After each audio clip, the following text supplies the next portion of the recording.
Morning. Good morning. Good morning. How are you doing? Good, good. Looks like you're sitting in an ESA office. Yeah, stuck in a stick, having fun. Back in business. And you at home or? I'm in Esrin. I switch on. I'm in Esrin as well. Hi, Rini, how are you? Fine, No, thank you. no, How are no. you, Fred? Esrin. So how's Ezrin? Esrin is getting back to life, I feel. In theory, we're up to 30% capacity. Yeah. So we see more people around. Paola. Hello. Hello. How are you doing? Good, how are you? Okay. Sweaty. To an Ezrin. Are you in the same room or? Yes. Yes.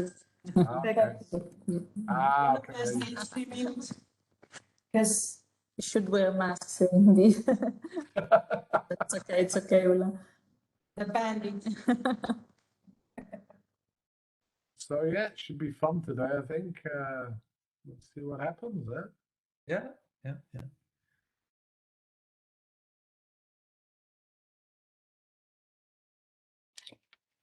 So how is Aztec? Same really. We've just opened the second restaurant, so it's starting to really get busy now. We're up to 30–40%, but I think in the end, I think there's more people. That's my feeling. There's more people, and the Dutch government yesterday just basically said, "Okay, back to normal. 1.5 meter distancing, kind of maybe if you want. Masks, well, only if you want." The only thing is now that all the bars have to close by midnight and there's no nightclubs open. Yeah. So people are going to get pretty fed up, I imagine. They can go out, everything's back to normal, but not really. I expect some issues coming up now. And I think basically to release all of the corona checks is probably a bit premature. Yeah. Let's see what happens. What about the Green Pass? Yeah, Green Pass is needed. Yeah, you won't get anywhere without that. So yeah. Well, there's some demonstrations about that, but in the end, I mean, what do you do? I mean, what do you do?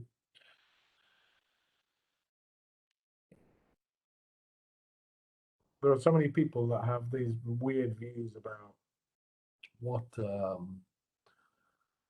this vaccine is and what it isn't. It's just bizarre. It's just utterly bizarre. I would have thought that the statistics of people in hospital and dying versus those that haven't had the vaccine would have been enough, but apparently not. Yeah, you think that should be sufficient evidence. But, yeah, it's really bizarre. Especially all the testimonies of all these anti-vaxxers whose parents or kids or wives or husbands have died, and they suddenly do a 180-degree turn, saying, "I used to be anti-vax, now I'm not. Please get vaccine. It's stupid." Well, duh. Okay.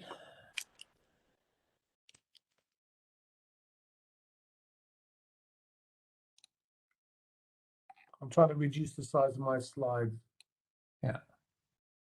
You got 10 minutes. Yeah, well, I'll do my best. It's not possible these days. We have to read bloody satellite. Yeah. I was saying to Diego yesterday, it used to be that we had 10 minutes to talk about EOS or Envisat and maybe SWAT, and Gotcha was, we'd have to think. But no, I mean, we have so many satellites, it's impossible to get it all in. It's very difficult now.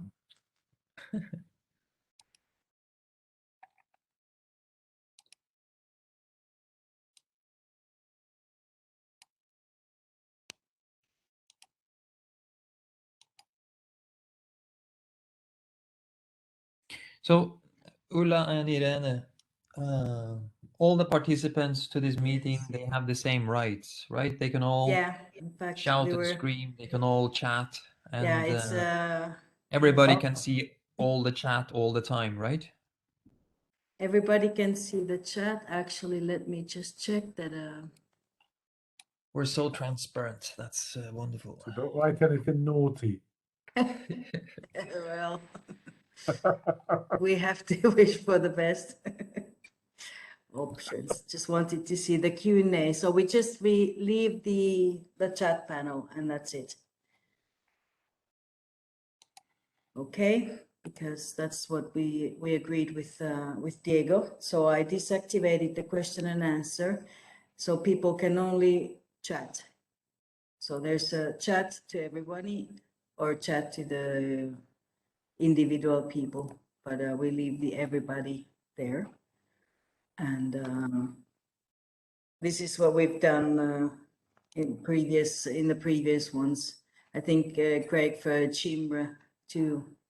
That's what Sabrina did. She deactivated the Q&A and just left the chat so that there's no confusion between the two things. Deactivated what? The Q&A. The Q&A, so you only have the chat panel because people are otherwise making confusion between one and another. So we just take one out, and there's only one way to communicate: chat or raise hands. That's the instructions we gave to the people. Okay. And hope that everybody will follow the instructions, obviously. But anyway, let's see, Craig, you're not host. Do we have chairs for this? Is it Diego who's chairing this meeting? Yeah, it's me and Diego. You and Diego, okay. So it's up to you, grand chairs, to lead the dances and give the. If people raise hands, I think it should be you to decide if you give them the possibility. They can talk, but the thing is, if people start talking all one on the top of the other, then we have to mute people, obviously, and one at a time. So, but you're a pro, Ola, I'm sure you know. Well, raising hands. How do you raise hands here? Raise hands. Yes. Can you raise your hand so I can see how it works? Basically, if you put the mouse on on your name, you get the raise hand thing. Can you see it now? Yes. I've raised hand. Control Shift R. Control Shift R, and that's a raise hand. Oh, okay. There's a small hand there up in the left corner. Yeah. Yeah. See. And I think it's also, no, it's not in the three little bullets. It's the next one.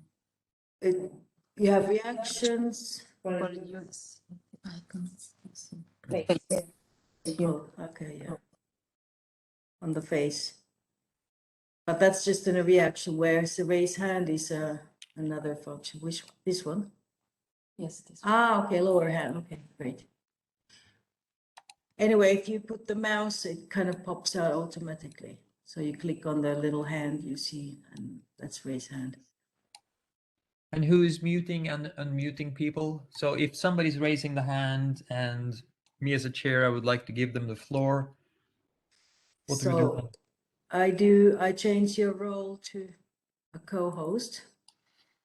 So then now you can do it also, otherwise I can do it. Okay. So now that you're co-host, you can mute, unmute, give,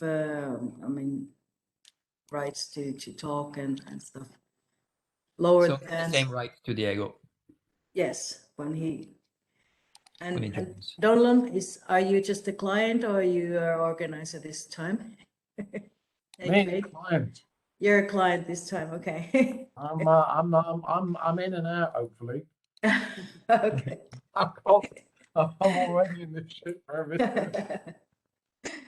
Well, better. So you stay as a participant then? Yeah. Okay, cool.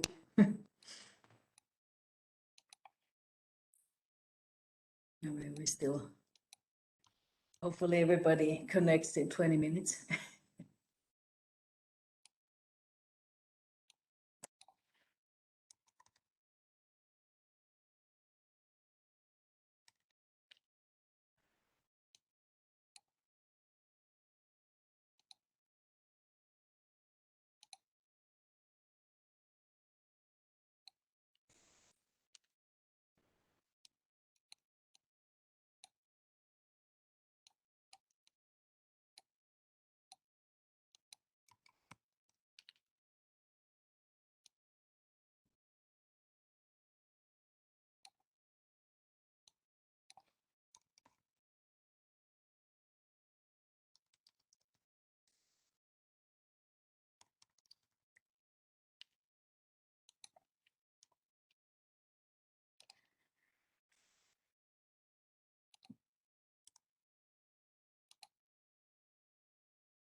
Diego is here. Yoo-hoo. Hola. Hey, It's eccolo, hola. Bastante. Oh, oh, oh, oh. Oh, Wave. Frank Paul, Frank Paul is a friend of ours. No, because Frank Paul was connected, but he left us for a second. he's thinking bunch of idiots.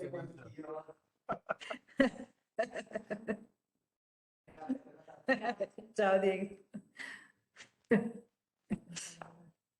Which room are you, Ulla? H, H. yeah, it's on the second floor after the, is it a HR corridor? Yes, here? the HR. After the HR.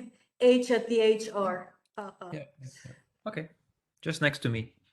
Oh, yeah, right. You're on Yes. second floor. Mamma mia, che faccio?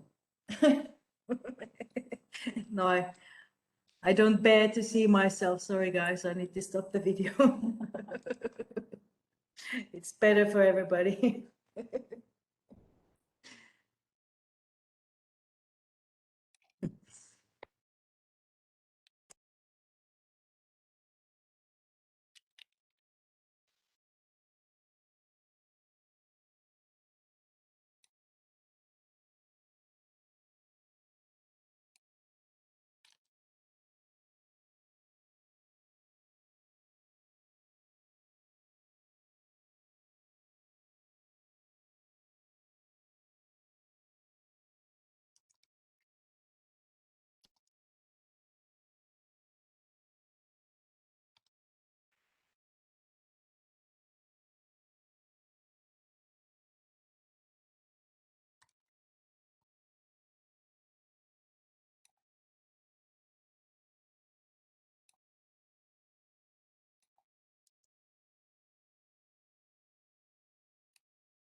Hello, you can hear me?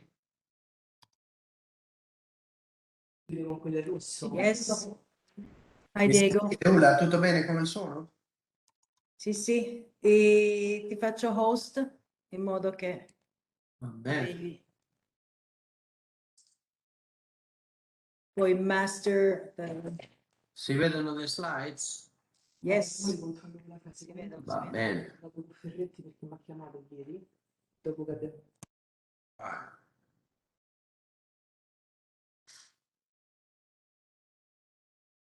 Hey Craig, how you doing? Good, good, not too bad. Where am I? Not too bad? Not too Very bad. good, very good. Excellent. Nice beard, it's looking good. You haven't gone grey like the rest of us. You've got beard dye. We're getting old. Yeah. I saw Silver Screen the other day. I haven't seen him for ages. He's like Gandalf. Good morning, Nicole. Come. May I, Hey Nicole. hey, may I test my presentation? Yes, go ahead. So only to make sure that it works. I have the backup too, just in case, but It should it's work. better. Yeah, it's better if you try from yours. Very good, we see it. And you let me check. You also see the normal mode, not the presentation mode. Yes. Okay. Fantastic. Yes, everything works. Okay, yep. Freigabe beenden. Wonderful. Very good. Yeah, Anna Maria might ask us to show her slides. So I got her okay. slides on my screen, so I can do that. Va bene. Okay. We have a copy of it. Okay, come in a minute, okay? Yes. I'm on a meeting, sweetheart. I don't. What is it?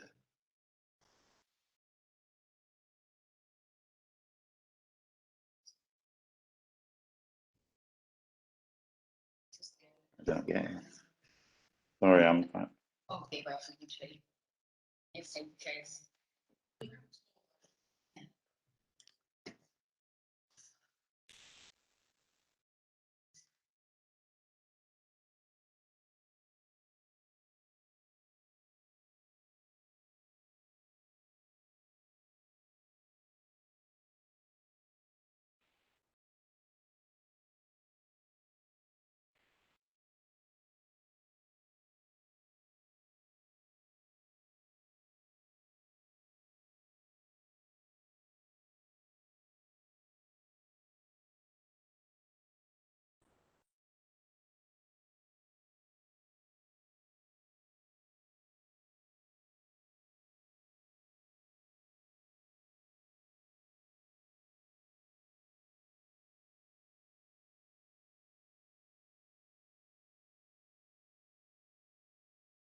Anna Maria?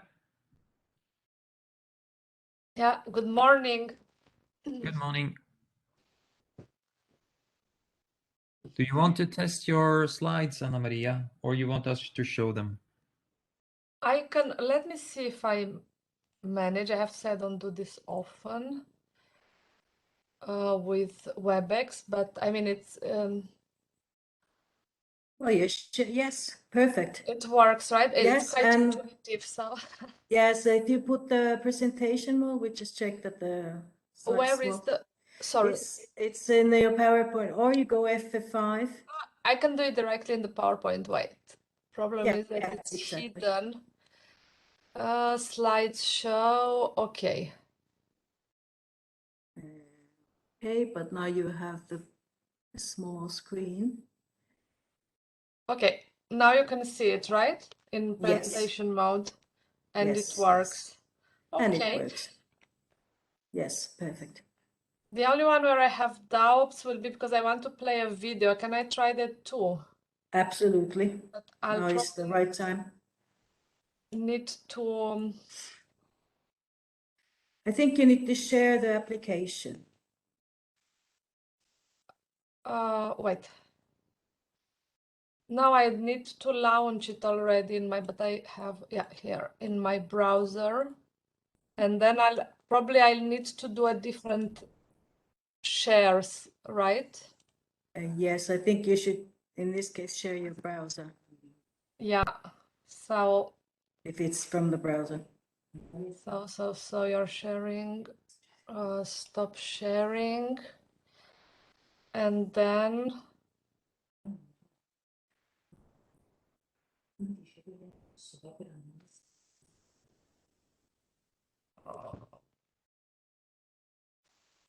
it's a bit difficult to find the browser here. If you go to the middle, you have the share, and then it just suggests you. Research, Sorry. which is on the cluster 6. Sorry. When you go share, you have to automatically, there's automatically optimize, or you have to optimize promotion and video. Do you see on the top? Yes, okay. Optimize promotion and video. Then you hear and see the video from the browser. Yeah. Okay? But the problem is I cannot find in the applications. I should find Google. And if you just click the share button, it suggests you But then share content, and it tells you what you have open. And then on the top right corner, you have automatically optimized, but if you click the arrow, you have actually other options, and there you should choose optimize promotion and video. This way you hear the sound and see the video. And then you go share. yeah, no, it doesn't work. Okay, I didn't manage to share this one. But Ola, could you maybe share the video? I can try that. Thank you. And okay, if it works, it works. Okay, thanks.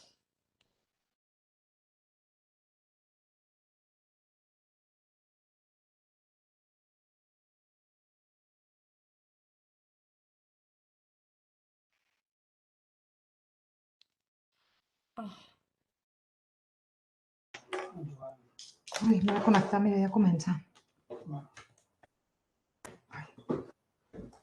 I think it works for me actually. It works, right? For the year 2021, and it's got. Can you see the video on my Yes. screen? Yes, and we can hear the sound too. And Okay. it works. It works. Okay. Then it's good. Thanks. Oh,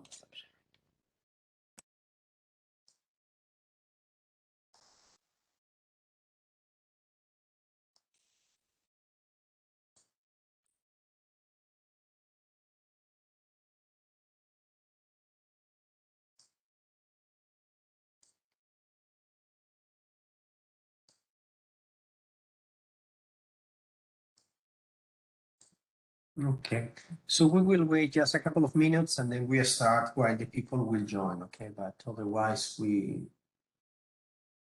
will, I don't want to start losing time already in the first session.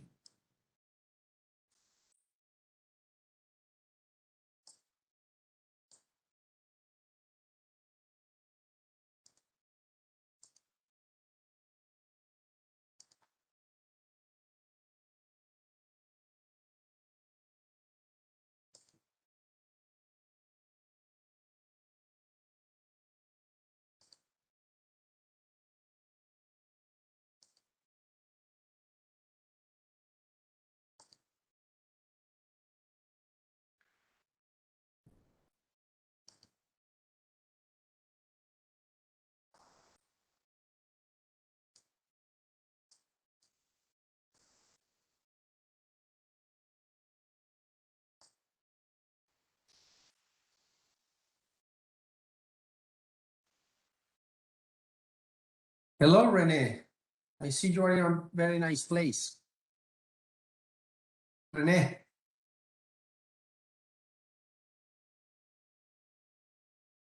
You are in Florida, right?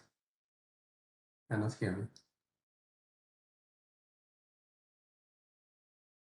It's muted. It's muted. Okay, anyway. So I think we can start. So let me share the slides. Let's start this. So good morning, everybody, and welcome to this Polar Science Collocation meeting. So this is something that we have started to do in the agency already some years ago, to bring together all the different activities that we have in the science programs around the topic of the polar research. As you will see in the coming few days, we will have a presentation of the different activities that we have, and we will talk about what these projects are bringing, what are the results, and what we could do next. Before starting, thank you everybody for participating. Thank you everybody also for being here, also to all the speakers for making the presentations. Thank you to all my colleagues that are helping also in the background organizing this. So, and let me start. So let me give you, for those that are not that familiar with the ESA Polar Science Cluster, let me give you just some information. This is part of how we implement our science program. Science program is part of something that is called Science for Society. And we do several things. We have a continuous dialogue with scientists. Part of that effort is what we are doing today. And most of the activities that we have address two main issues, right? Which is developing new methods, new products, try to advance in the observations, and then try to use these observations to learn more about the Earth system and try to advance towards a better understanding of the Earth system in different domains. To do that, we do also many other things. We support some campaign activities. We will learn more about that today. And we have a number of other aspects like training, education. We develop a number of scientific toolboxes. We try to promote more and more networking and collaboration across scientists. And sometimes, from time to time, we have also some activities dedicated to look at potential future missions. So we don't only have the Polar Science Cluster. We are trying to apply this approach to other domains of resistance science, especially ocean, carbon, and atmosphere.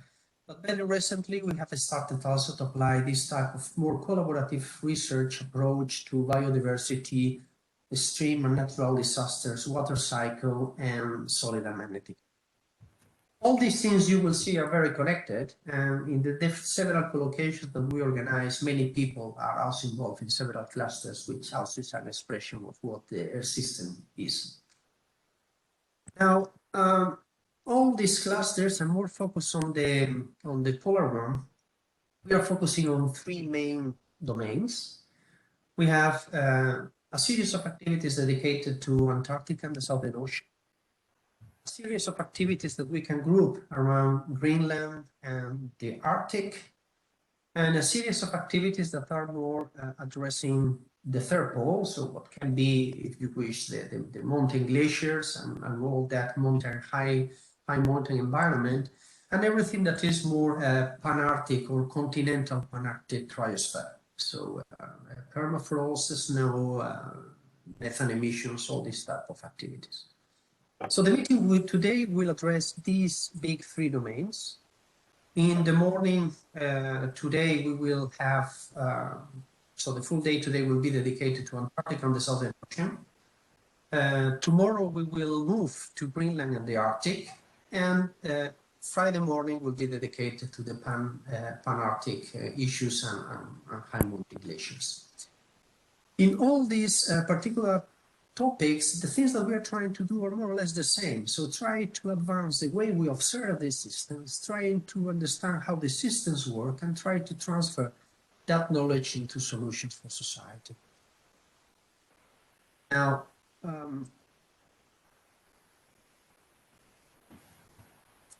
this is a panorama of the projects that we have that will be presented today. This project covers, as you will see, a large amount of different topics, all of them addressing, let's say, a big picture, but focusing on a particular aspect.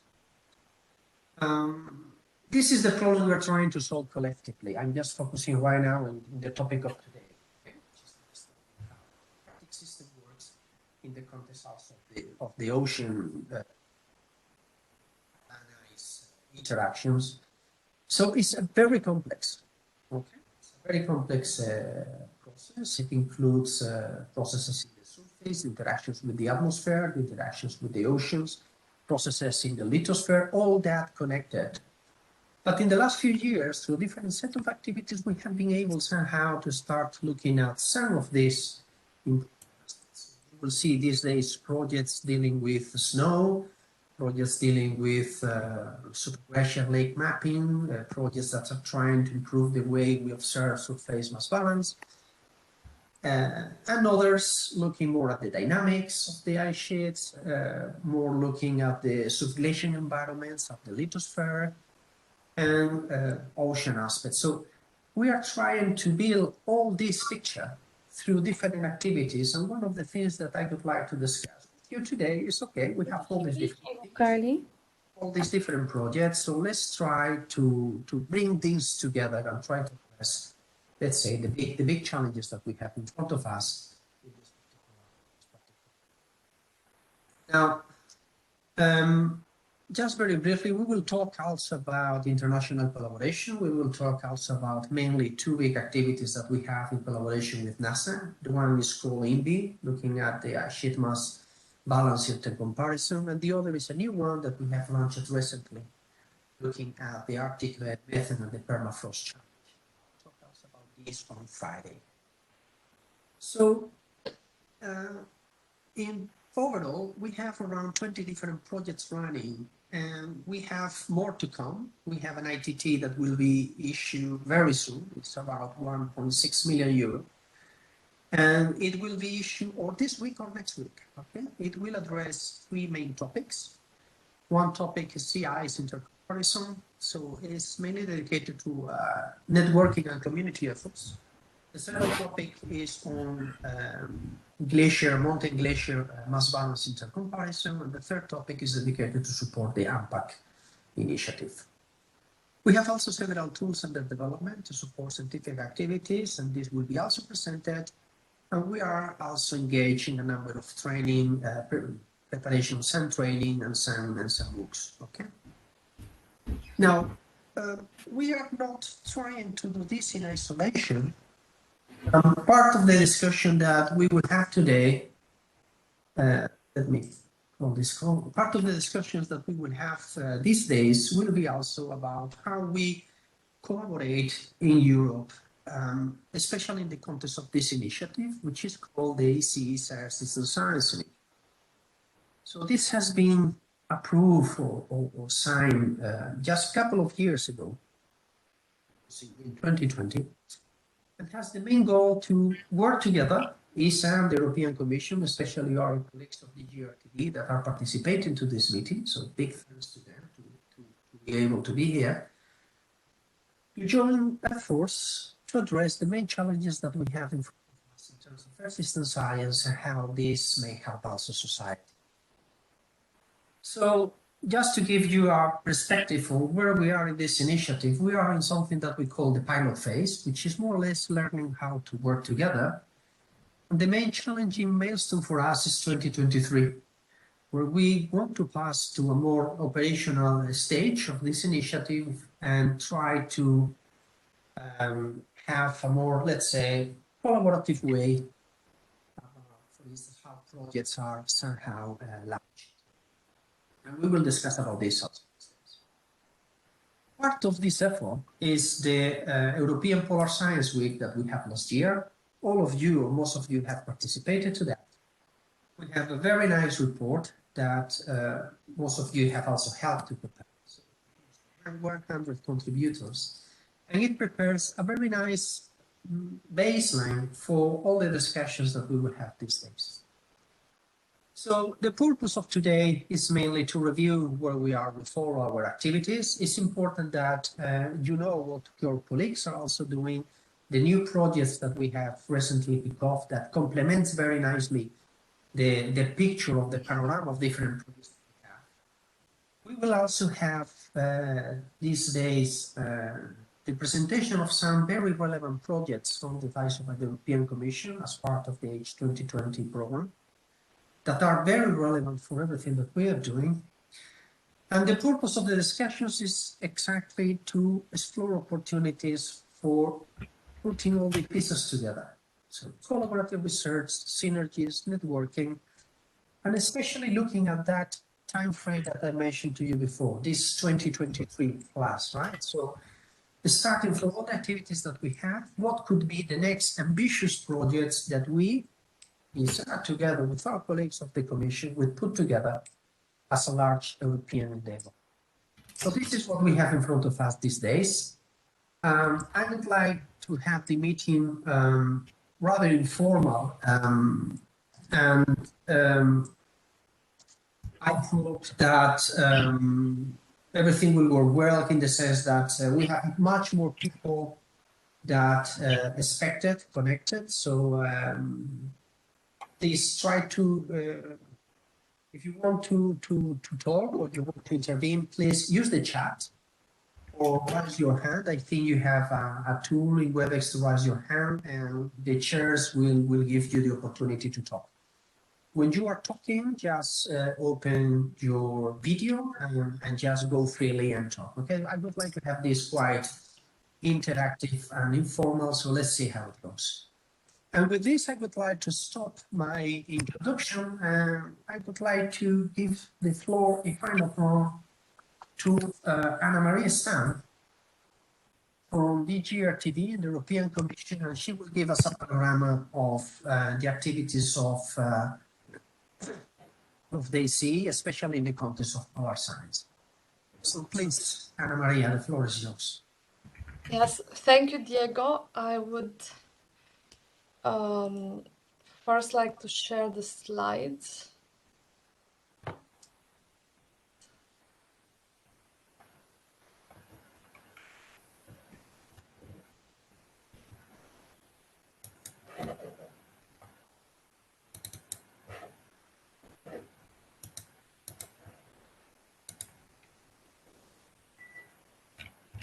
Okay, can you see the slides in full screen?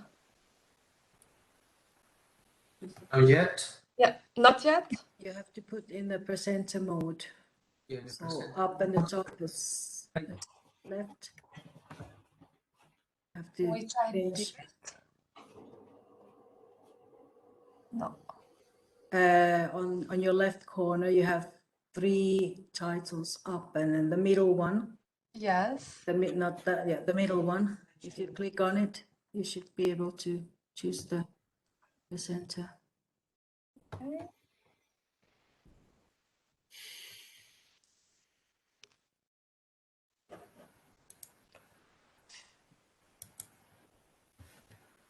Does it work now? Because I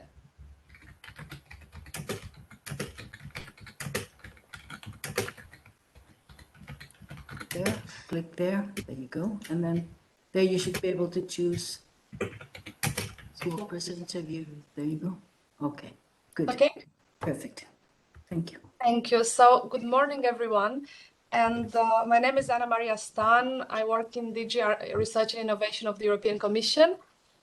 And I would first like to thank ESA colleagues for inviting me to speak, and especially inviting some of the EU-funded projects to take part in the meeting.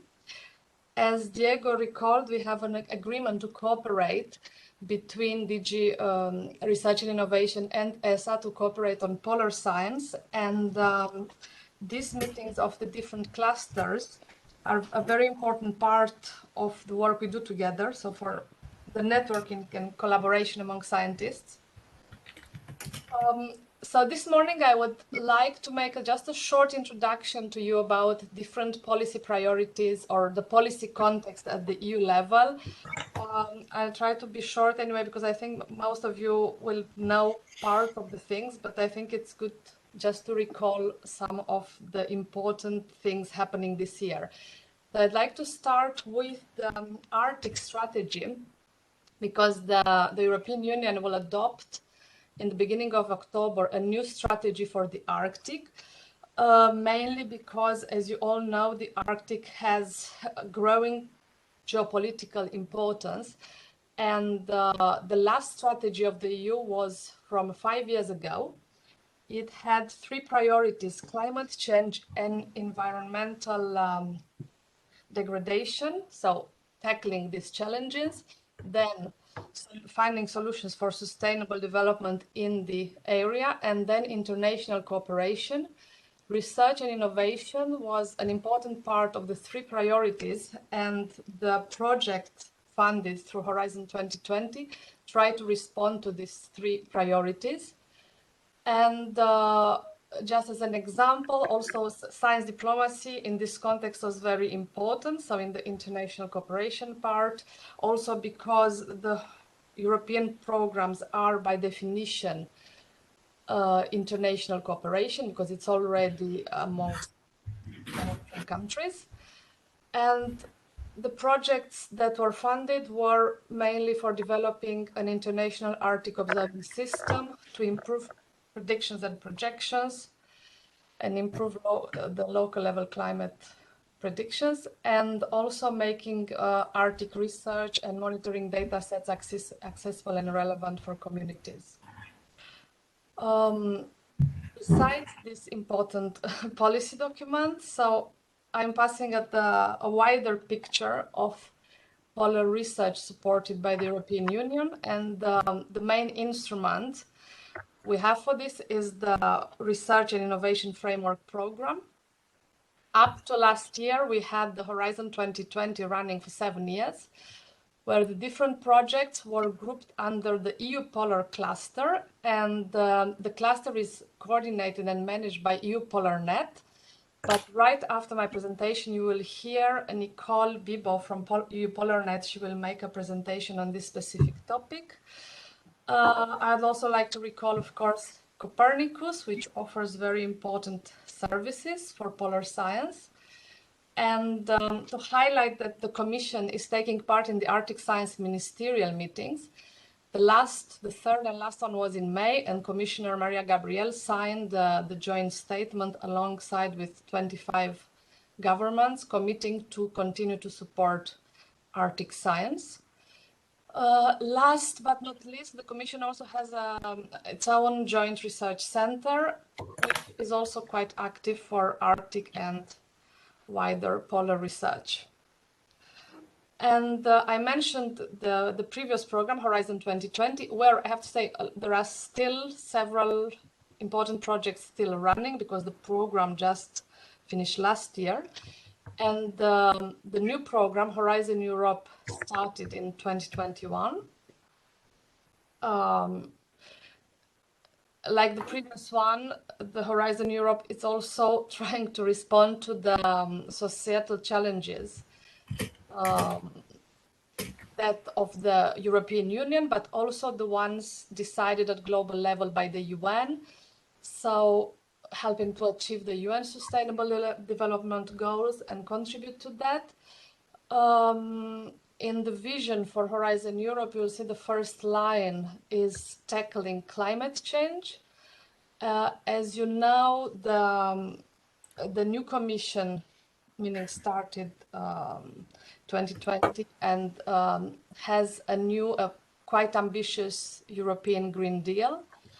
And this is the general policy framework that polar science fits into in our programs. And I'd like to say a few words about the structure of the program. So the total budget, which is 95.5 billion euros for 7 years. The structure is made of 3 pillars. Pillar 1 is for excellent science and what we call blue sky research. And it contains the European Research Council and also the Marie Curie actions for mobility and training of researchers. I have to say also that polar science projects can fall into any of the 3 pillars, and probably usually half of the projects or half the budget comes from the European Research Council grants, what we call the bottom-up projects, because the topics are proposed by researchers themselves. Then if we move to the pillar 2, which is the area where I work, there it's societal challenges oriented research, and you have 7 clusters of different topics important for our societies, where we have directed calls. And for polar science, so that's the most important, is the 5th one, climate, energy and mobility, but also the 6th one, which has natural resources and environment. And the 3rd pillar is dedicated to innovation, and we'll have a new institution, a new structure, the European Innovation Council. Maybe one word about the novelties of this program. So the first one would be the focus on innovation. So supporting the transition between research results and innovation on the market. But more interesting for our discussion today is the EU missions, which means that some parts of the budget will be dedicated to big, very important societal missions. So the research and innovation will be concentrated on those challenges. And we have 5 missions. 4 of them are relevant for climate change. So it's climate adaptations, healthy oceans, soils, and smart cities. And for example, under the climate adaptation and healthy oceans missions, there will be 1 innovation lighthouse for the Arctic and the Atlantic to find innovative solutions how to cope with climate change effects like sea level rise or more extreme weather events. Here I put the 6 clusters in pillar 2 with the different budgets, just for an information to see how the budget is distributed under this pillar. And as I said, interesting for us today is the cluster 5 and cluster 6, where will be the polar science directed calls. But I have to underline that you can have calls relevant for polar science and for the Arctic, let's say, because the Arctic is inhabited, so it's a bit different problematic, under any of the pillars. And to end the presentation, I'd like to show so there is the call that is open actually now for this year's work program about key oceanic and polar processes driving regional and global climate change. This is open until the 6th of October, so probably some of you might, know it, or I hope we'll be working on it. And I'd like to play the video that my colleague Larissa Lorinzi had prepared for the Horizon Europe Info Days. So I just need to switch.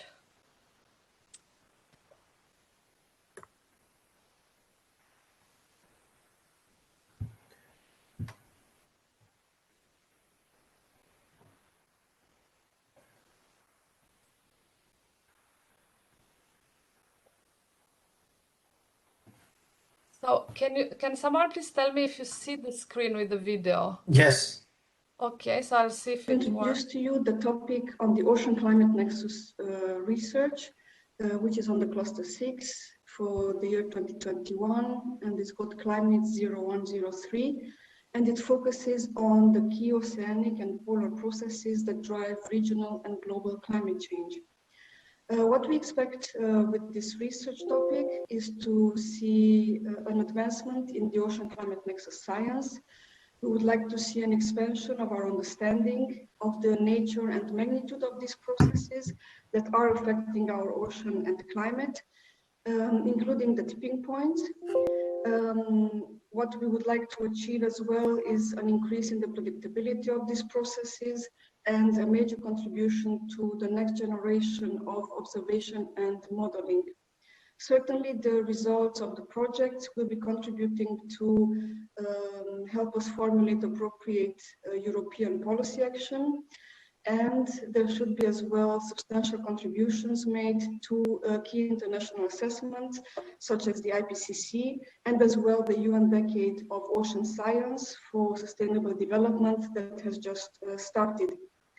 The action is a research and innovation action with a total budget of 15 million euros, and it will be funding 2 projects. Both projects will be conducting complementary research from pole to pole, as it were, as both the Arctic and the Antarctic are connected to the global climate through several feedback mechanisms, and we will be focusing in on one of these mechanisms. Thus, we expect the projects and to build on already existing research and to work very, very closely together and to connect as well to the EU Polar Cluster projects.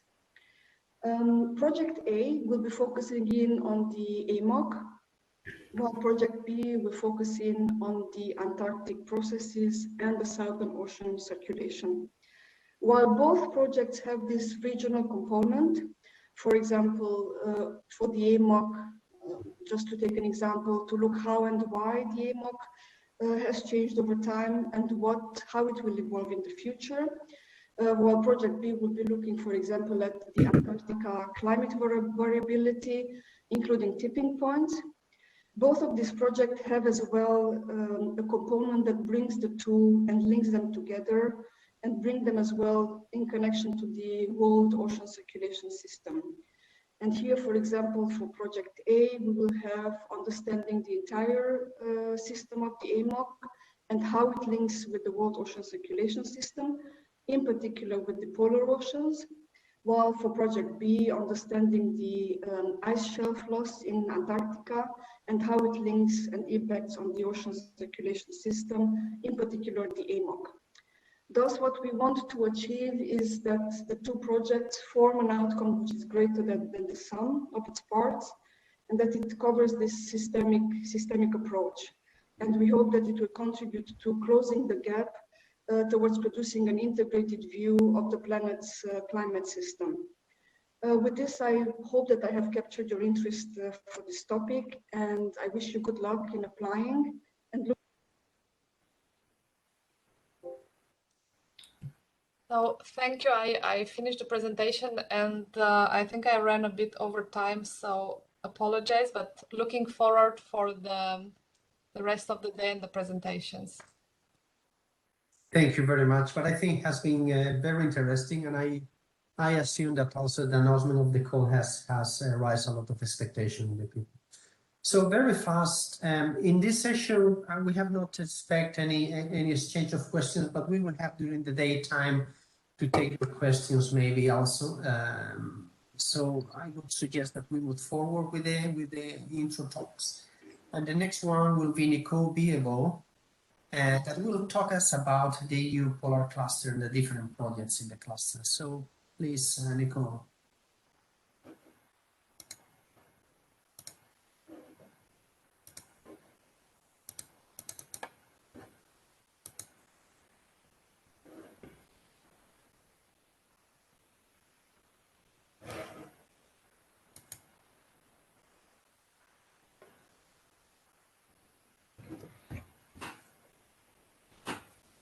Sorry, I had here some dark screen and I could not see what is going on. So I hope you can see my slides.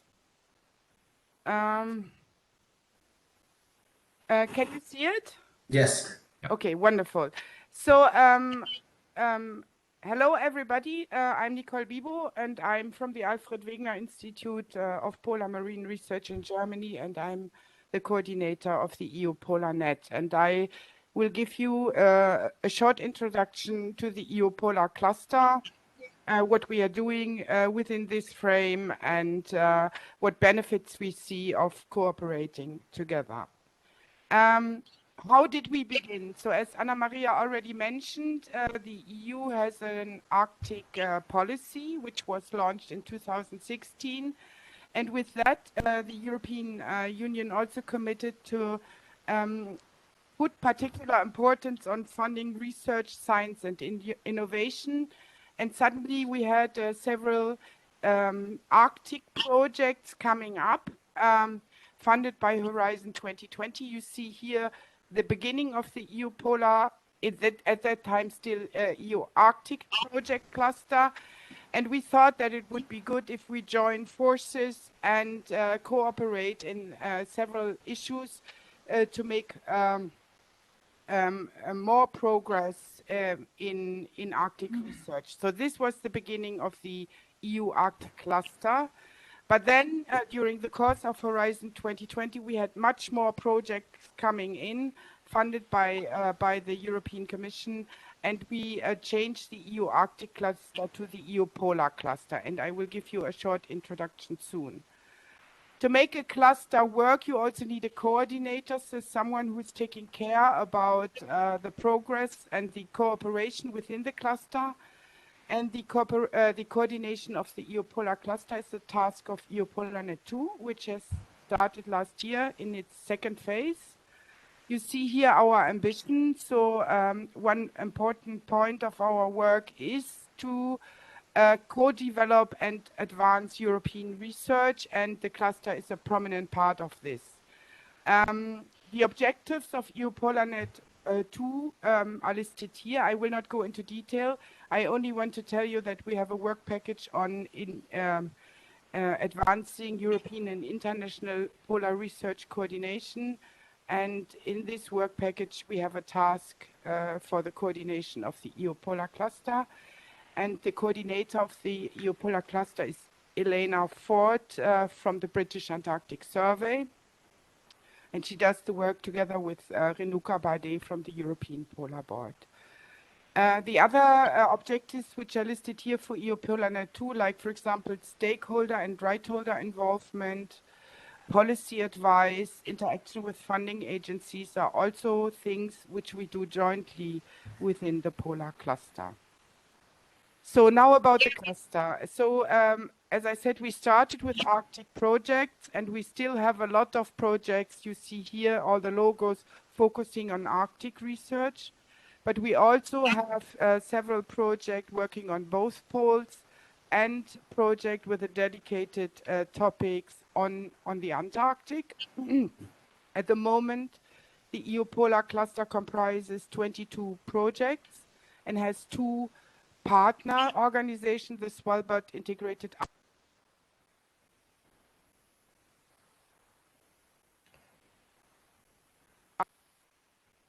Someone, can you still hear me? Because I got noticed that I was muted. Yeah, okay. Yes, go ahead.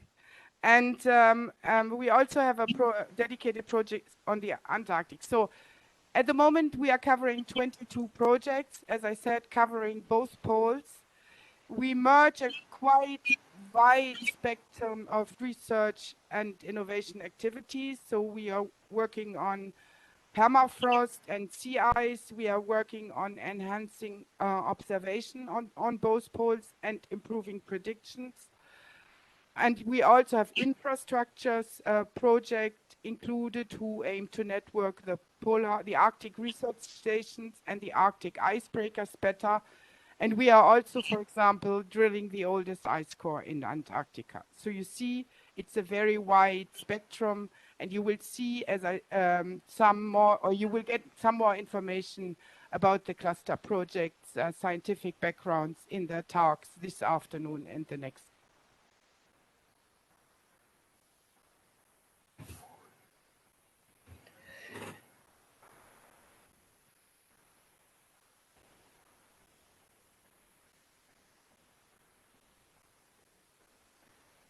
We cannot hear you now. For some reason, it's mute again. Can you hear me? I always Yes. get the message that I am muted by you. So No, I'm not touching anything. It's strange, but yeah. Okay, I go know. ahead. Go ahead. Go ahead. Okay. So we want to do increased knowledge sharing, and of course we are planning together joint activities, for example, related to communication activities or stakeholder engagement and so on.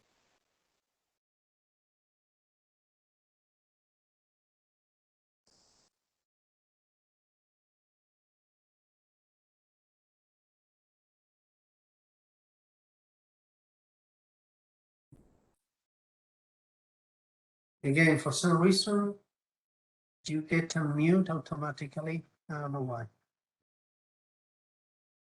We cannot hear you again, Nicole. I don't know what is happening here. No, Sorry. I no, don't press anything, but neither we do. yeah. Go ahead. Let's see if it works. So Just go ahead. what are we doing together? So we have usually joint booths at conferences. We have joint communication material. We have annual meetings during COVID time, even more often than annual meetings. And we are very often organize joint breakout sessions on different topics related to the cluster on different conferences. For example, we usually attend the Arctic Circle, and we usually present something at the climate conferences. And we have also submitted a joint cluster session to the upcoming COP26 climate conference for your. So we also cooperate or work jointly in the so-called Horizon Result Booster initiated by the European Commission. Here the cluster is trained to improve the dissemination and to develop a corporate identity for the EU Polar Cluster. This is still ongoing. And we work based on task groups. So we have currently 5 task groups, which you see here. Some are on communication, stakeholder engagement, data management, education, and policy advice. So these task groups meet regularly every 3 months and discuss what we could do together, what is coming up, and also problems and best practices from the Polar Cluster projects. The added value of cooperation are, of course, we have as a cluster a higher impact than a single project. We can upscale our collective project efforts. We do a lot of knowledge sharing and discussing best practices. We have less, also every project has less, but better engagement with our stake and rights holders, also to avoid fatigue of these groups of people. We have a greater visibility as a cluster, and we have a better use of citizen money. This is, in our view, the added value of clustering the projects together. So with this, I would like to thank you for listening to my talk. Please have a look at the EU Polar Cluster website. You see the link above here, our Twitter and Facebook account, and please sign up to our mailing list so that you can get all the cluster news regularly. Thank you very much for your attention. Thank you very much, Nicole, and I'm sorry for these technical issues. So I think we will have time during these 3 days also to think and to maybe have some proposals about how we can better collaborate with the projects that are in the EU Polar Cluster. And now I would like to pass the floor to some of my colleagues that will give you a very brief panorama on some key, very relevant activities that we have also in ESA that are very relevant for the polar research. And the first one will be Tommaso Parinello, which is the mission manager of Cryosat, which is one of, let's say, the main missions that we have right now in operations dedicated exclusively, let's say, almost exclusively to polar science. So please, Tommaso, thank you very much for this intro.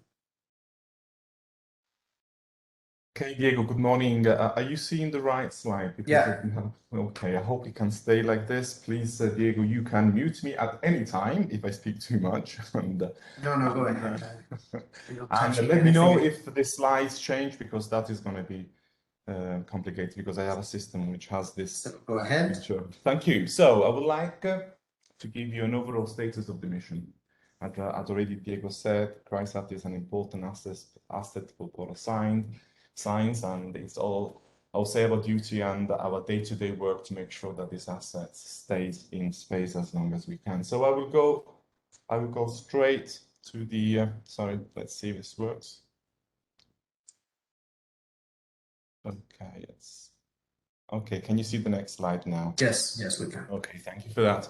So I will straight go to the status of the satellites, and I can say that this, after 11 years in space, it's really in good conditions. Now, the performance of the platform subsystems, which are the elements which make the satellite, I would say, show sign of degradation, which are within the expectations. Since 2013, we have changed, and we have gone to the redundant side of what we call the power distribution and the power distributing unit, which is an important element which I would say controls the power on the satellites. And since then, we have had no problems. We decided also in April to switch what we call to the memory formatting unit, which is also an important element of the onboard computer. And this was done not because the EA was broken, but because it was creating some issues with operations. This is to say that we still have some redundancies to use these systems. We have recently confirmed with industry that the battery is degrading linearly after 11 years, and this is really beyond expectation. And beginning when we started the mission, what we learned from industry is that probably the battery would have faded away after 5 years. We have already doubled this, and this has been done thanks also to some procedures which we have implemented in our control centers in order to try to mitigate the degradation. Today, we know that this degradation is linear, and that means that we will be able to support the current mission profile for at least until 2027. This is to say that after that date, we don't know if the battery is still continuing to be degrading linearly, so because it's not possible to measure. So this is, if we want, one of the, I would say, a kind of medium soft hard, I would say, threshold for us. We have since now 4 years, we have a few leakage, and last year we finally find out what the reason was. And what we're doing is we are planning to swap to redundant side in 2023. This is really a risky operations because it involves changing elements, moving elements which have not been touched since the ground testing.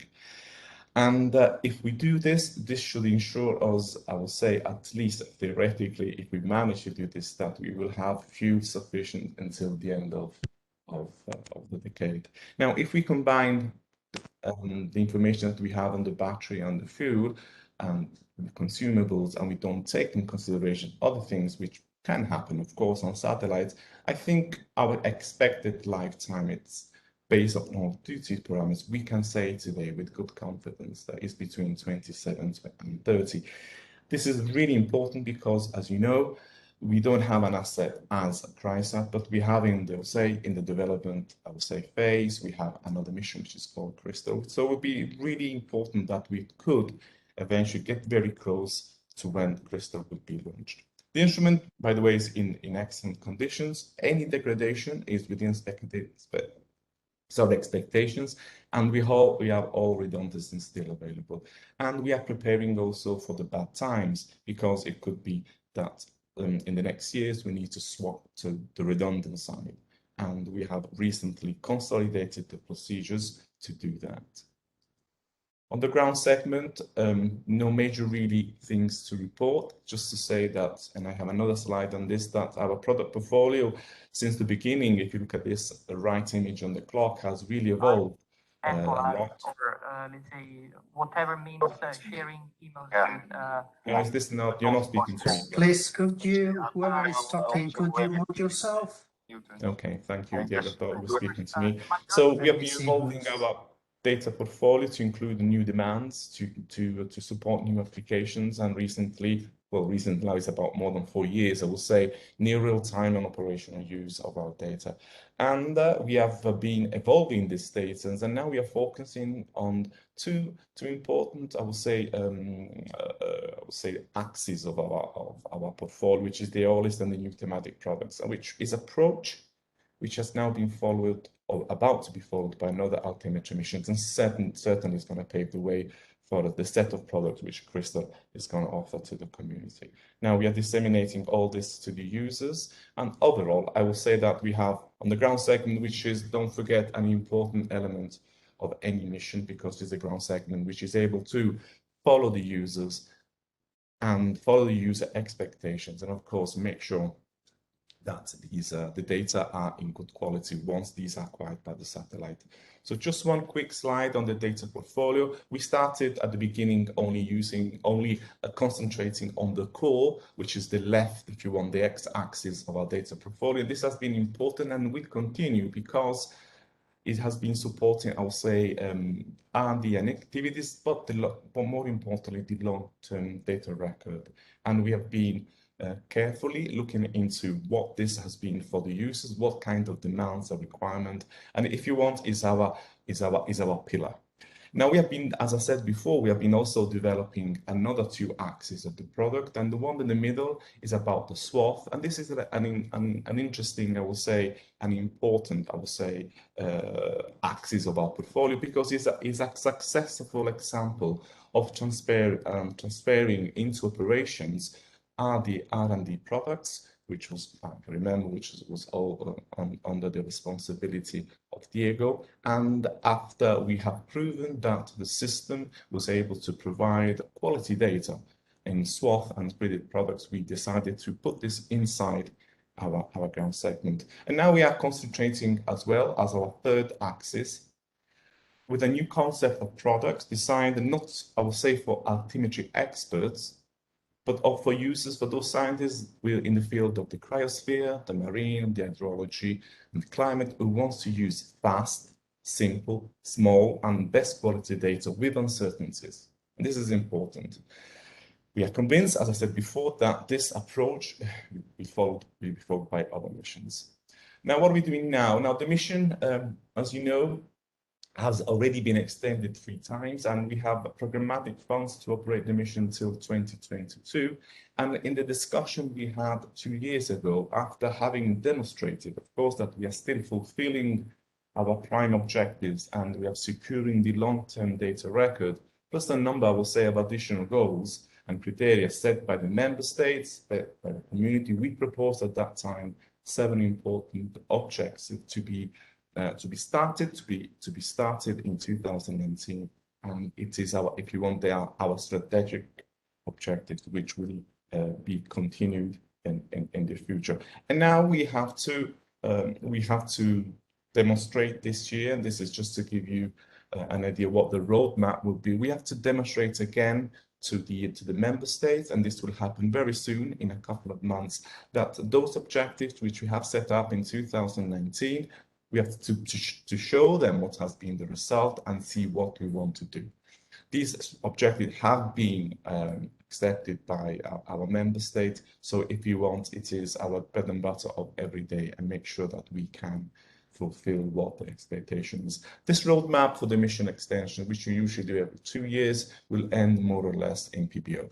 If we are successful, and I have good reasons to think that we're going to be successful, the mission will be from the programmatic point of view, from the funds point of view, until end of 2025. There are some criteria which we have to fulfill, and one of these criteria is, of course, whether the mission is fit, the technical criteria. We have to demonstrate this. We have to demonstrate that this is a unique mission. We have to demonstrate that this is a complementary mission to other altimetry missions and other things as well. This is an activity which we have started with a Tiger team, Tiger team in ESA, and we are already I would say, in a good process to start preparing the reports and the slides, which I will present in November.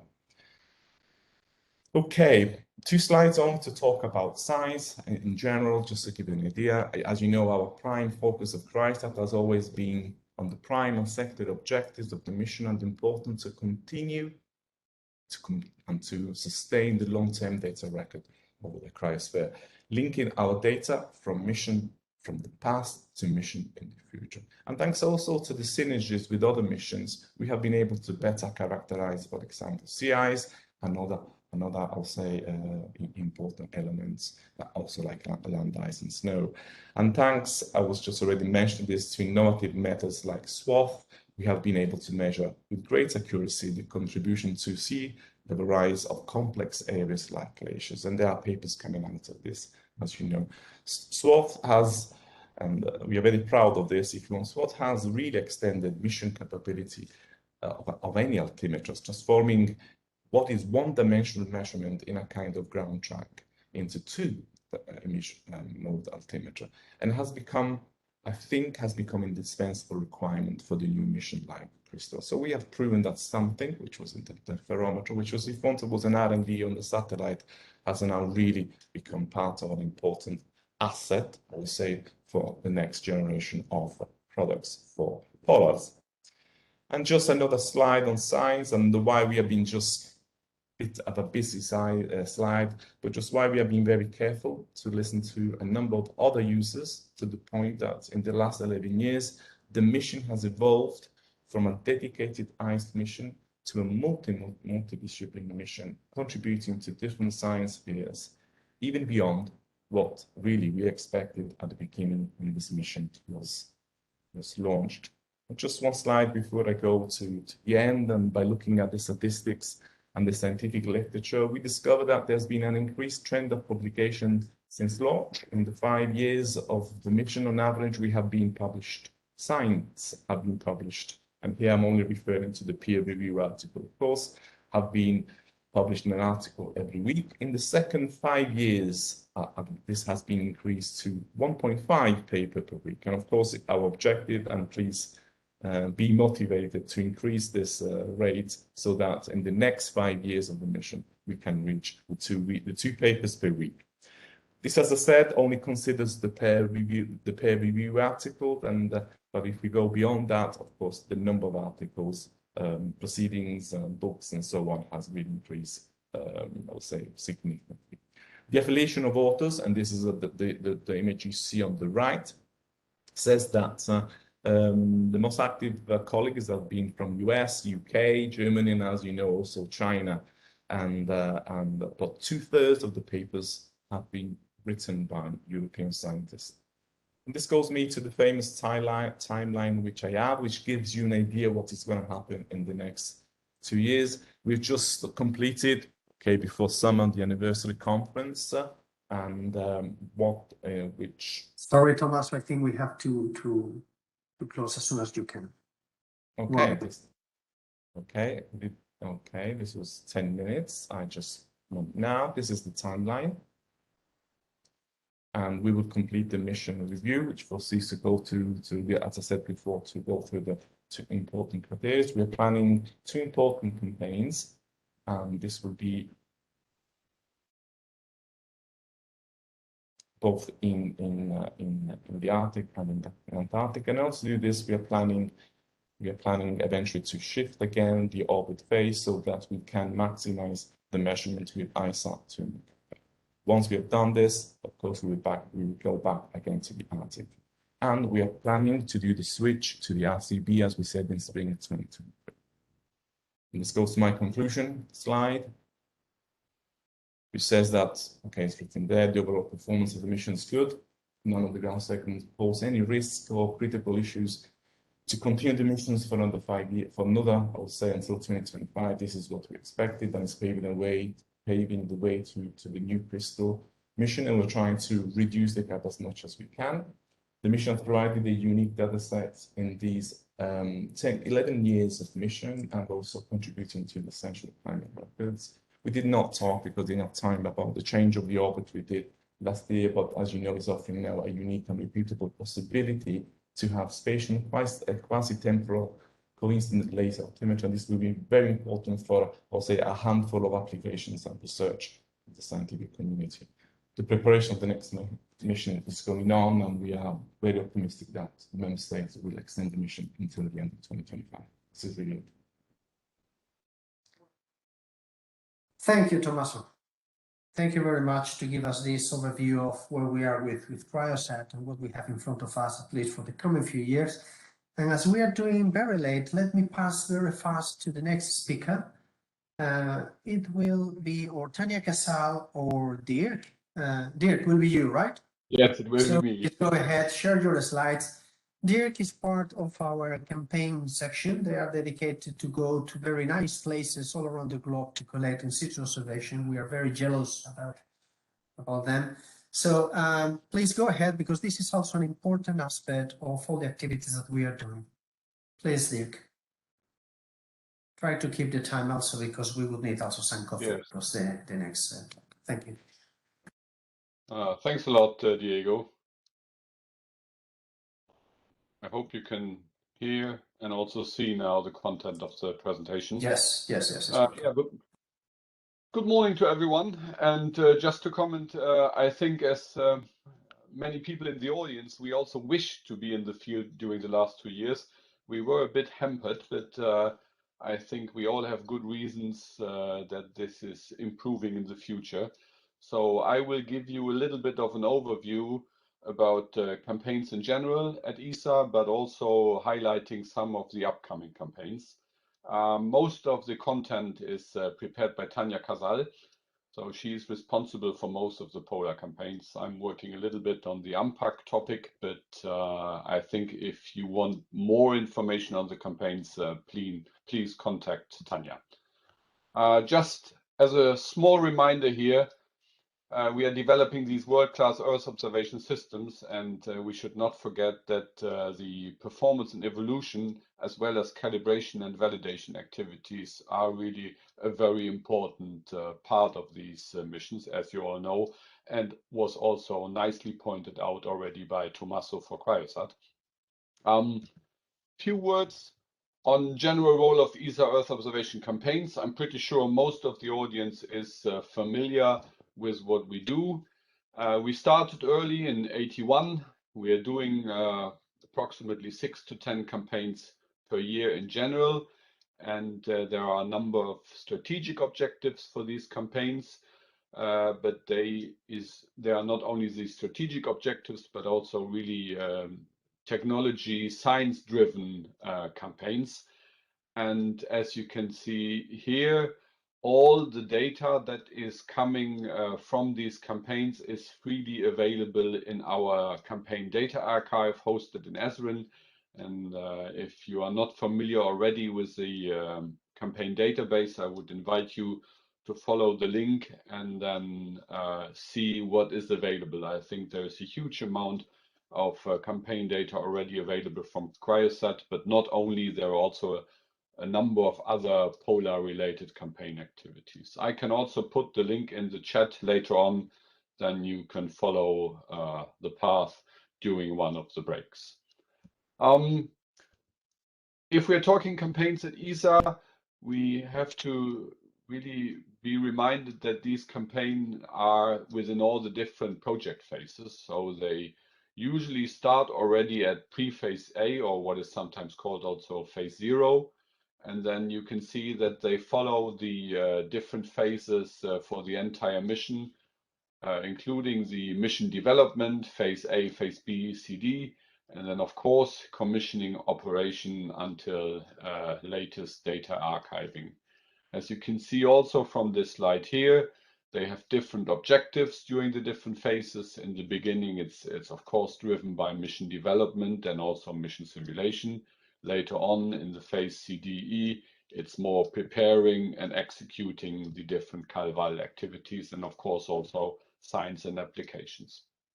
What is also an important part that we should not forget, that the majority of ESA campaigns are focusing on the needs of individual missions, like Cryosat, for example. But in ESA, we always try to get a more, or have a more holistic view on campaigns and integrate different needs of the community and also integrate different needs of several missions in the actual campaigns.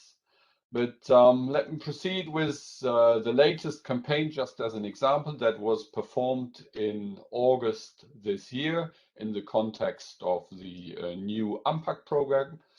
And it took place in Sweden, Scandinavia, with approximately people on site. I think everybody who participated in that campaign was really proud to be on site, since there was not so much campaign work going on during the last 2 years. The main campaign was organized by CNES in France as part of their MAGIC campaign activities. And we were able to really attract different aircraft, as you can see here.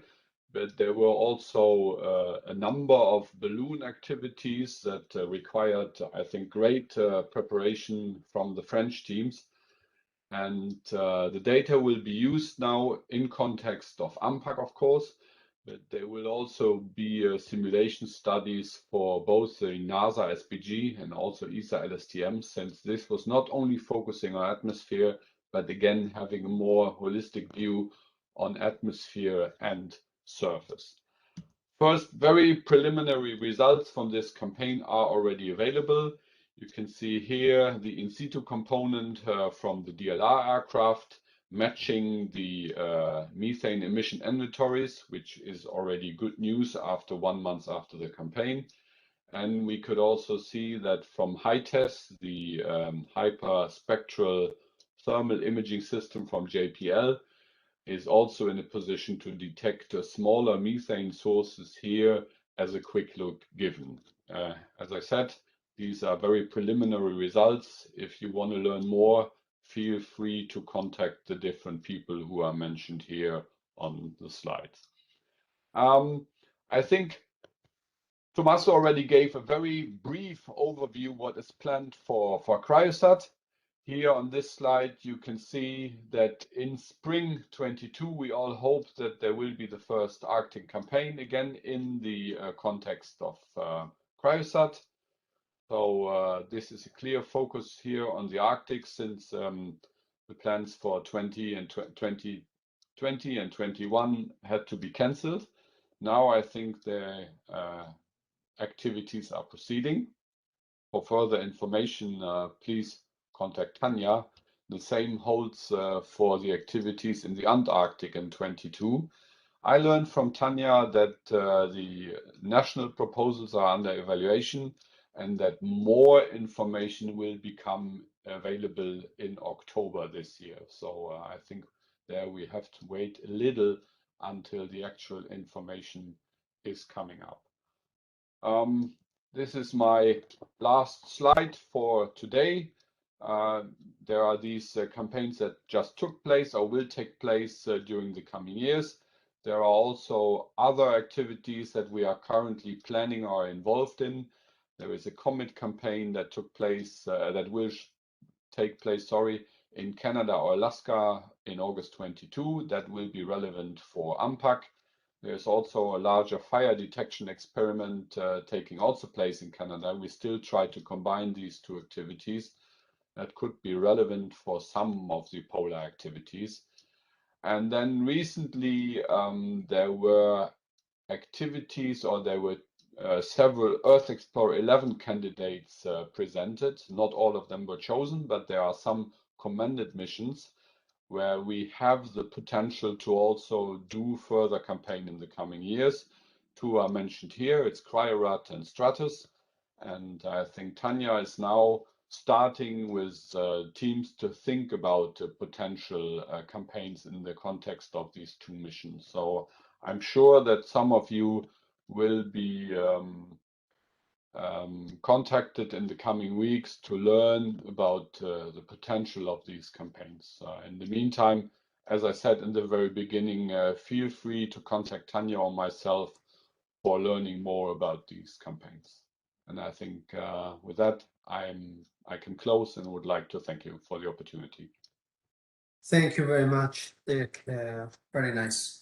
So for the sake of time, the thing that I could propose is that we all stop here for a coffee. I would propose that, as suggested by Craig privately, to go for coffee now, and we come back as expected at 10:45. The first speaker will be Craig, that will give a very short intro to all the different missions that we are developing right now, so the ones that will be launched after 2025. And then we come back to the agenda, to all the different projects, and we take that 10 minutes from the discussion that we'll have later. So let's try to grab a coffee and to be back at 10:45 sharp, please. Thank you very much. Thank you.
I think those ports will automatically, you can put it to my brain. My brain is not okay. Which way is the right? It doesn't. Interchangeable? Question mark? Does it actually not say?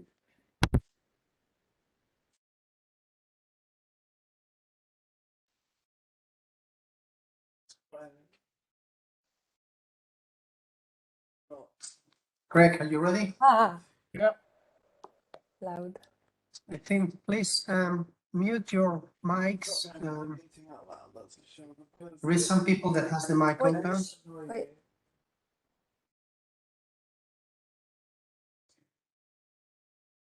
Okay.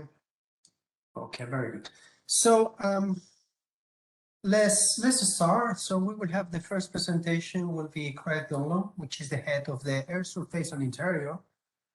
And he will give a panorama of the future missions that we are developing right now, all of them relevant for polar research. So please, Craig, go ahead. Okay, thanks, Diego. Buddy. Be a bit of a rip-roaring tour. I only have 10 minutes, so a lot to cover. And the reason for that is that at the moment, the European Space Agency has a lot of satellites in development that are relevant to cryospheric research one way or another. Here, I'll focus on the main. To remind you, the science stream for the explorers, we have Copernicus, and we have the MET mission. So I'll mostly focus on Copernicus, but not mission. The Sentinel-1, it's a core mission for cryospheric science. Lots and lots of different examples, depending on what you're into.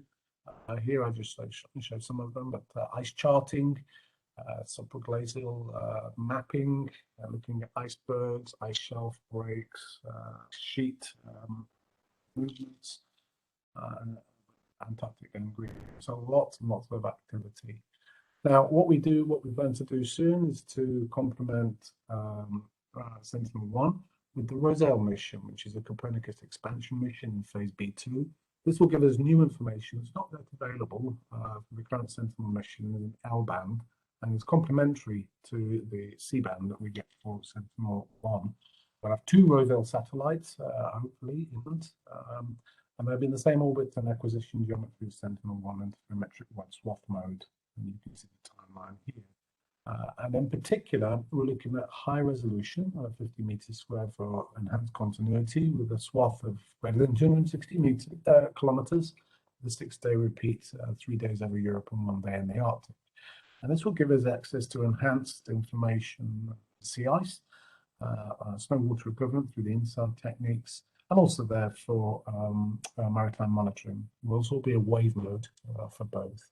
So really, Roselle will give you the penetration to deeper layers in the sea ice in particular. So the two together are going to be quite special. So this is going to give us enhanced sensitivity to sea ice, among them.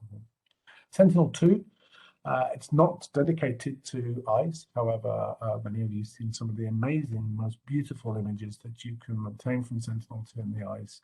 Here you see some of the melt ponds and the blue shading across much of the Siberian shelf over the Lena Delta. So really, really spectacular imagery. And as we're moving towards the next generation, we will have continuity with the current generation. And here we're looking at making sure we have continuity. This is the key word. And where we can, we'll try to do enhancements over land and surfaces in particular. But obviously, in those areas that Sentinel-2 covers, you'll have better eyes. Sentinel-3, okay, I'll make the point here, but for Sentinel-1, 2, and 3, we will have 4 satellites each. And so we have a very long time series of multi-mission data sets. This is the core aspect of Copernicus. It shouldn't be underestimated. CIS freeboard and ice sheet elevation changes are part of Sentinel-3's repertoire. There's a lot of work that's been done on the tandem phase. Niall Macmillan did some work with myself during the tandem phase, and you can see here some examples of the consistency. We have an issue with your mic. There is a lot of noise in your background. I don't think it's me.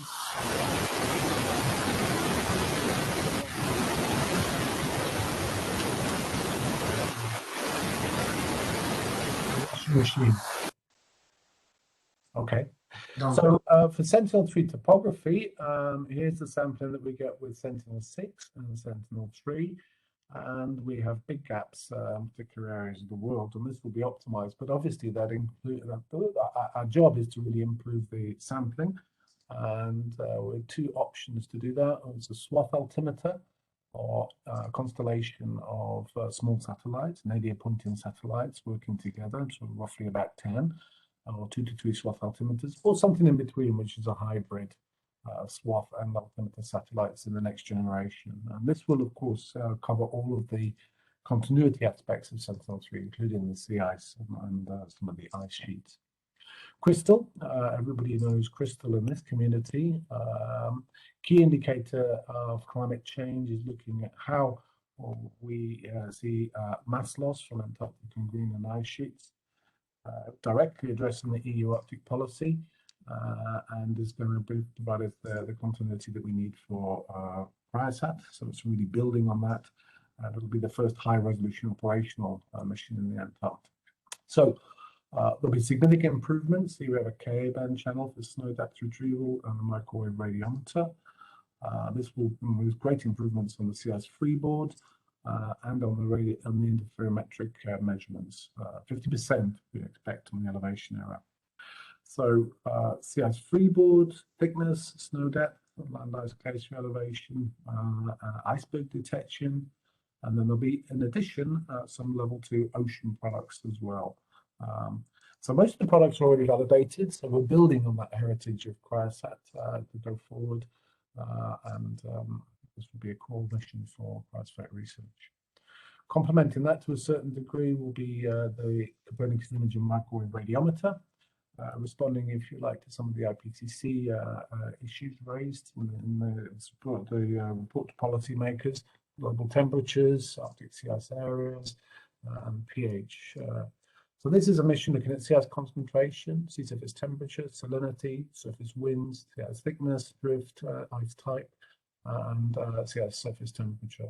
The user requirements, as for crystal, from the Polar Expert Group, but also the ocean crossing the changing climate. Chronically scanning microwave radiometer, a very wide swath, 1900 kilometers.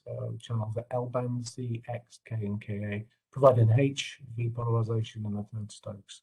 Channels have been specifically chosen to look at open water and ice discrimination. The spatial resolution is unprecedented compared to previous microwave radiometers, and this is a driver for the instrument design and its performances. Demanding a mesh antenna at about 8 meters, which will rotate. So an example here of the products, but not all of the products that can be included in a talk like this. Many, many more, and I refer you to the MRD. If you take many of these instruments together and these missions together, and you think about what we'll get to by 2028, we'll have unprecedented synergy and opportunities in the Arctic. And here you can see Sentinel-1, 2, 3, METOP, SIMA, and even SWAT is flying there in the opposite direction to everybody else. So really quite an amazing set of coverages that we'll have. We also have the Arctic Weather Satellite, which is due for launch in 2024-ish. It's a small satellite with scanning microwave radiometer for temperature and humidity soundings, 54 and 83 gigahertz, complemented by a new set at 225 gigahertz. And this is the potential for a future constellation. So it's the numerical weather prediction and nowcasting, so quite an important mission. Harmony is the EE10 mission, which is now in phase A. And this is two companion satellites flying together with Sentinel-1. And this will be really looking at dynamic changes at a very small scale. So over the ocean, heat gas momentum exchanges, the inner structure of the ocean, atmospheric streams, and sea ice dynamics. And it works in two modes. You can have a stereo mode where Sentinel-1 sits in the middle, and then you can you're able to look at one set of parameters with a long track baseline, interferometric baseline.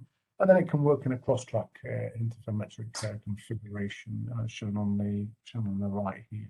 So quite a versatile mission, quite interesting. We'll see how that goes. But in terms of cryosphere, here we're looking at the dynamics of glaciers with really should be quite large-scale coverage by Harmony in cross-track mode.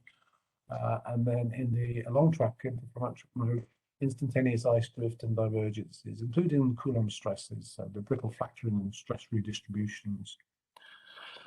Now we're into Earth Explorer 11. These are all just entering phase 0, and we have 4 missions. CARET, which is looking at the 3D atmosphere, Nitrosat, mapping reactive nitrogen at the landscape level. And then we have Seastar, measuring soil scale, ocean dynamics, cross-track and long-track interferometric SAR, and Wyvern, looking at observing global winds, clouds, and precipitation. So these are all just starting their job now, and there'll be down selection in this year also. But in summary, here's the timelines for the launch manifest that we have for the main cryosphere missions. And I say main because for those of you interested in sort of the greater Arctic region, then there are the optical missions, carry-ons from S5P, but also stop my clock. Somehow, there we go. Also, we have Alchi follow on in Sentinel-3, optical satellite. We have CHIME, and we have the LST mission. I haven't covered those much in detail here. But Sentinel-1, 2, 3, and then Sima Crystal Roselle, and then the next generation. So that gives you an overview of the missions that we've got coming. And it's a really excellent period to start thinking about how we're going to use all these together in synergy. Thanks for your time. Thank you very much, Craig. I think it's impressive. There is, I think, a lot of opportunities for the years to come, and probably a lot of work in order to prepare for all that. So thank you, Craig, for this. So let's now get into the core part of the meeting today. We will have a presentation of the different projects that we have running right now. I would like to ask all the speakers maybe to keep their time, to leave at least from the time that they have a couple of minutes for some questions, so we can start the interactions. So the next speaker will be Noel Gormelen from the University of Edinburgh, and he has 2 presentations that will be connected. Noel, probably you will do all together, I suppose.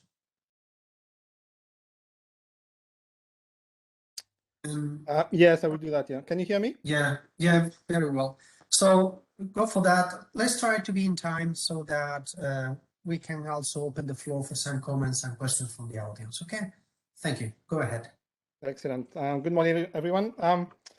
So I will be, joining the 2 presentations. The first one is for the Antarctica. That's a project which aims at looking at the hydrology of the Antarctic ice sheet. And I guess it's given the theme of the week, it's also a project that combines observations and simulations. So we have a few ice sheet and hydrologic modelers in a consortium, which somehow divert a bit from the usual ESA projects, because some of the objects or product that we are trying to generate, or the part of the ice sheet we are trying to observe or get information from, are hidden from space, from satellite.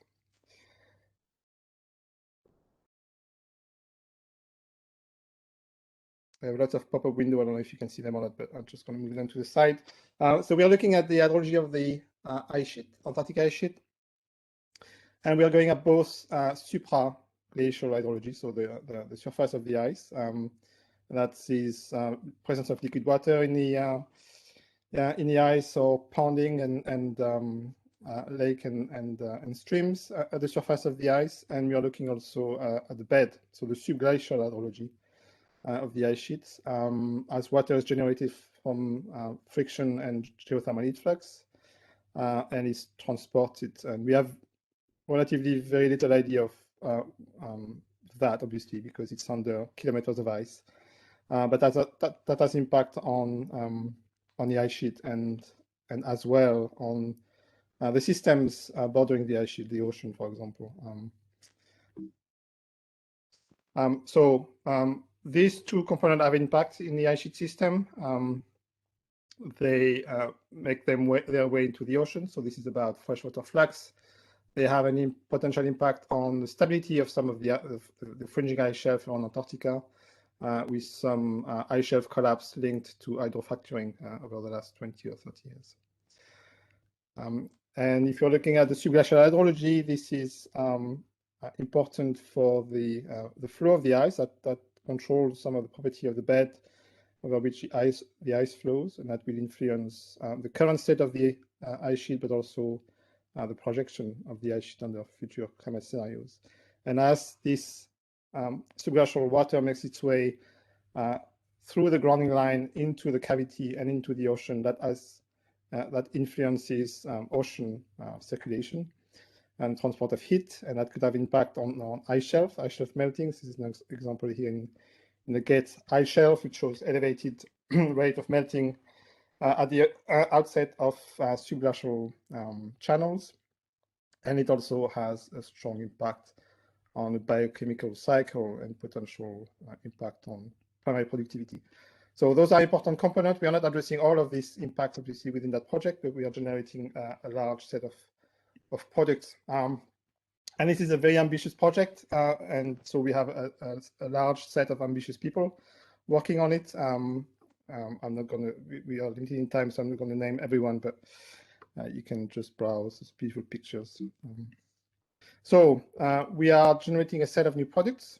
You have a list here, both subglacial and supraglacial, that combines Earth observation and numerical simulation. And we are using some of these products in the later part of the project to assess their impact on some of the processes taking place in the ice sheet. So what I'm going to do just now is just give a very broad overview of the various products that we are looking at. So the first set of goals that we have is to use the now large set of observations of the surface condition of the ice sheet to generate products that are related to the presence of liquid water and melt at the surface of the ice. So the first piece of work is to exploit Sentinel-1, so SAR and the scatterometer in a combined product to give an idea of the state of the liquid water or presence of liquid water at the surface of the ice. And ultimately what we are getting is a time series, also maps of backscatter and indicating presence of liquid water, and then very dense time series of state of the surface in relation to the presence of liquid water, so using IceCat daily observations. And we can just classify the presence or the absence of melt, saturated snow, and the transition state between those two as the melt season progresses. And so there is a combination. That's just give you an example of the product that is generated and how IceCat and Sentinel-1 are combined. And we can get maps of daily Antarctic wet snow. This is a this is also in combination with the work that is done in 4D Greenland, so we may hear about this as well there. The second part of that similar work is to use passive microwaves, so different frequencies. For a similar analysis, we have intensity of melt indicator based on those 3 different frequencies. And because of the range of frequencies for that part of the project, we also have an indication of the depths of the melt as well. And I guess a natural progression from this work would be to combine all of these different frequencies, and both passive and active, to generate a really advanced wet snow product. So instead of merging the final product, we can think of how to combine the frequencies earlier in the process. Following up on this, we also are generating inventory of lakes and channels at the surface of the ice using Sentinel-2 and Landsat-8. There is already, that's the work done by Lancaster. There is already an inventory for the East Antarctic, so we're focusing on the West Antarctic. And we're focusing on a particular year to generate a full inventory for that particular year. So there is about over 2,000 Sentinel-2 and Landsat-8 tiles. We're doing a really good job in quality control in that case, because this is an intensive process to map this. Trying a few different techniques, including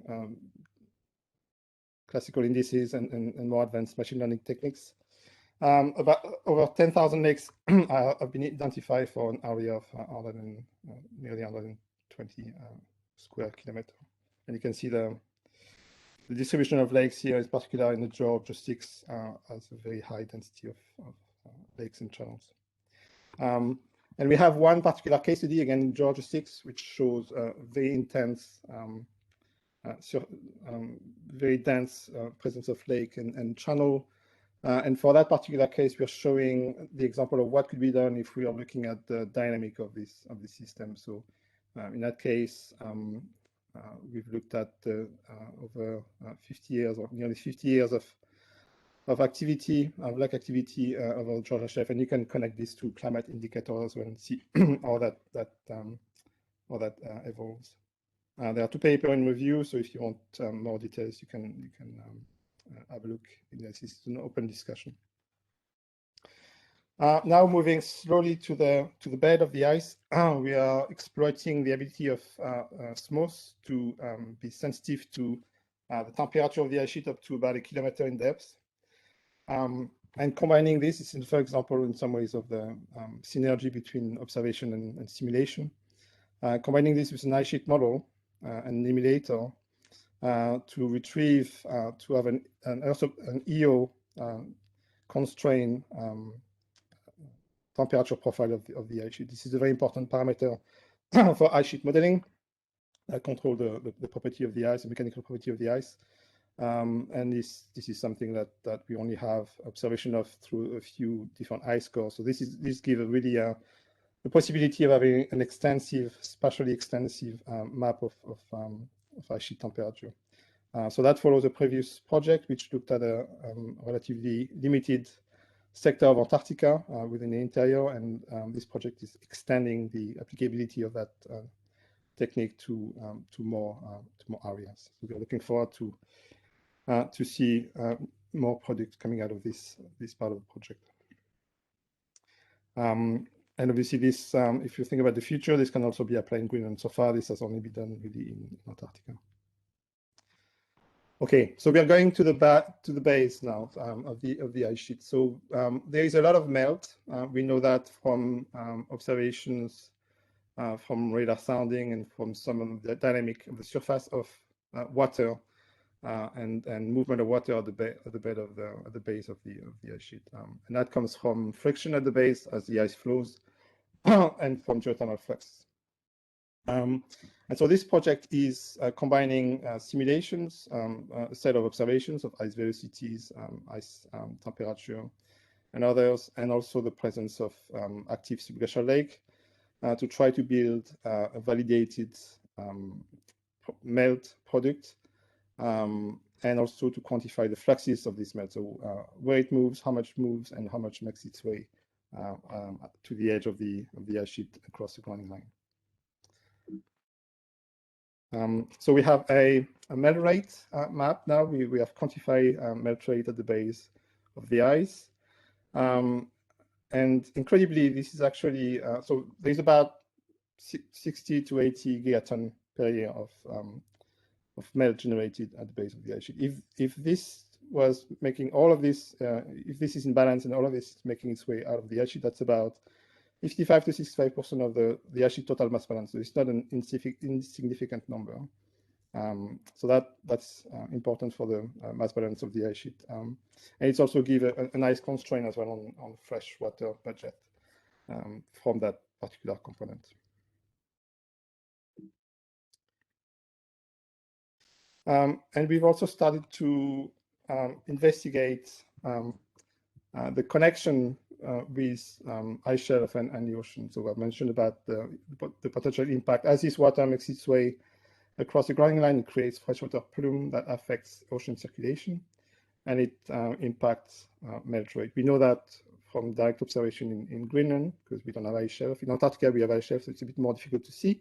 But you can see if you measure ice shelf melt rate, so this is from a companion project, the Polar Ice Shelf, which Anna will talk about later, where we generate high-resolution melt map, basal melt map over the ice shelf. So this is the Amery Ice Shelf in here, and those color here, you can see melt, you can see elevated melt in some of the sector here, and then you have the fluxes of subglacial water in the grounding part. And we can use this melt map to somehow constrain some of the parameter of the subglacial simulation that we are running. We see that those small elevated basal melt at the onset that justify a certain conductivity, for example, in that sector. So we are here already starting to link up existing polar projects. And the last component of the subglacial project is to map activity of subglacial lakes. So as water makes its way from lakes to lakes at the base of the ice, the ice surface goes up and down, and we can measure that with time-dependent elevation change from altimetry, for example. So the goal there is to generate a record of active subglacial lake from 10 years of cryostat data. We also explore historical radar altimetry record to see whether we can further the mapping of this. And obviously, once we have this record, we can also use this for some sort of validation of the subglacial simulations.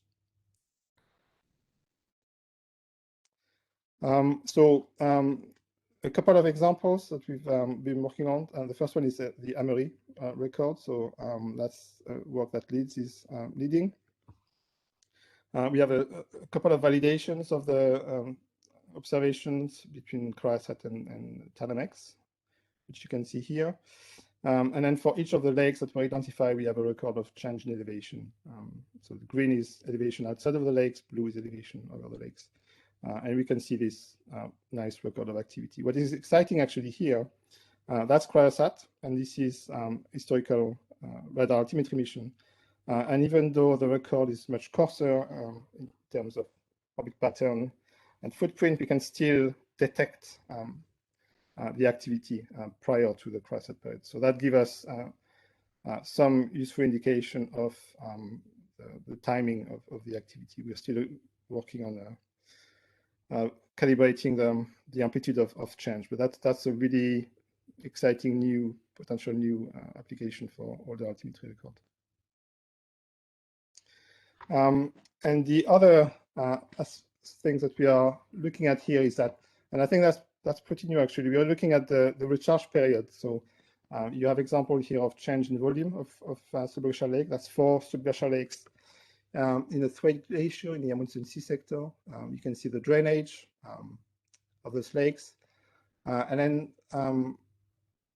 just after that, you can see that the lake surface is gaining elevation again. And so these lakes are basically recharging. So upstream water is filling those lakes. What's interesting as well during that time period is that the lakes, there was a plug there, so the lakes were basically, the drainage was not going beyond those lakes, and so we had a closed system, and we can use essentially the recharge to quantify the volume, the flux of water that were draining from that upstream drainage area. And that basically helped us validate the subglacial simulation that we run in the first part of the project. And you can see that this is the observed recharge for that time period, and this is what we simulated.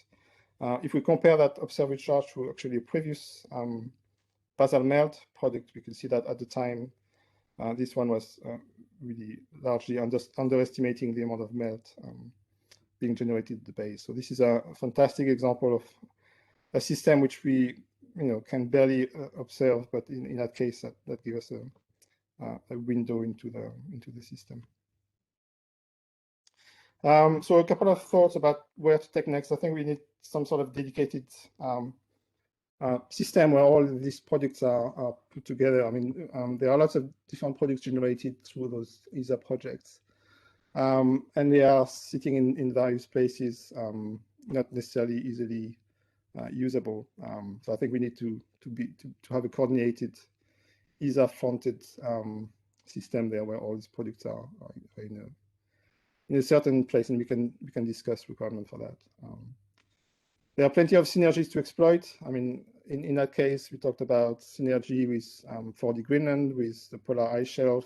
There are plenty others that we can draw there, because those systems are connected. There is a lot of connection across these different projects, which we should exploit. So it could be about supraglacial meltwater fluxes, of actually quantifying the amount of melt at the surface, which at the moment we, at least from the 4D Antarctica activity, we cannot do. Feedback between subglacial discharge, ice shelf, ocean, and also about biochemistry. That's an important one. We need to integrate further observation, modeling, and AI. At the moment, those are not necessarily optimally integrated. And from the point of view of 4D Antarctica, there is a lot of feedback that we can explore, how the hydrology is impacting the ice sheet system, the ice sheet mass balance and freshwater budget, ice shelf melt, and the evolution of the ice sheet based on that, the impact of atmospheric and oceanic circulation that the melt has, biochemistry. There is a lot of potential impact on the shelf around Antarctica that comes from that. And this is about the current state, but also when we think about projecting the future of the ice sheet, the role of the hydrology is quite important. So from this, I will jump to the next. So this is another project which is really derived a lot from 4D Antarctica, called Digital Twin Antarctica. It's part of a set of precursors launched by ESA in a frame of the reflection around digital twin that the European Commission is running as part of the Green Deal. And so that project was about thinking of how a digital twin of Antarctica would look like, running a set of demonstrator and building recommendation. So we are at the final stage of the project, and we are very interested in feedback on this. And the idea of a digital twin is, I guess, yet to be precisely defined, but one of the components is to really have a copy of Antarctica. And obviously that involves observations, that involves simulation, it involves artificial intelligence. And so that drove quite a lot of the demonstrator that we run. So I'm just going to go through 4 examples, and I'm going to run then to what our vision would be for digital twin of Antarctica. And at the end, Alex will take over for a bit of change for me, and we'll show you some system visualization that we put together to highlight dataset.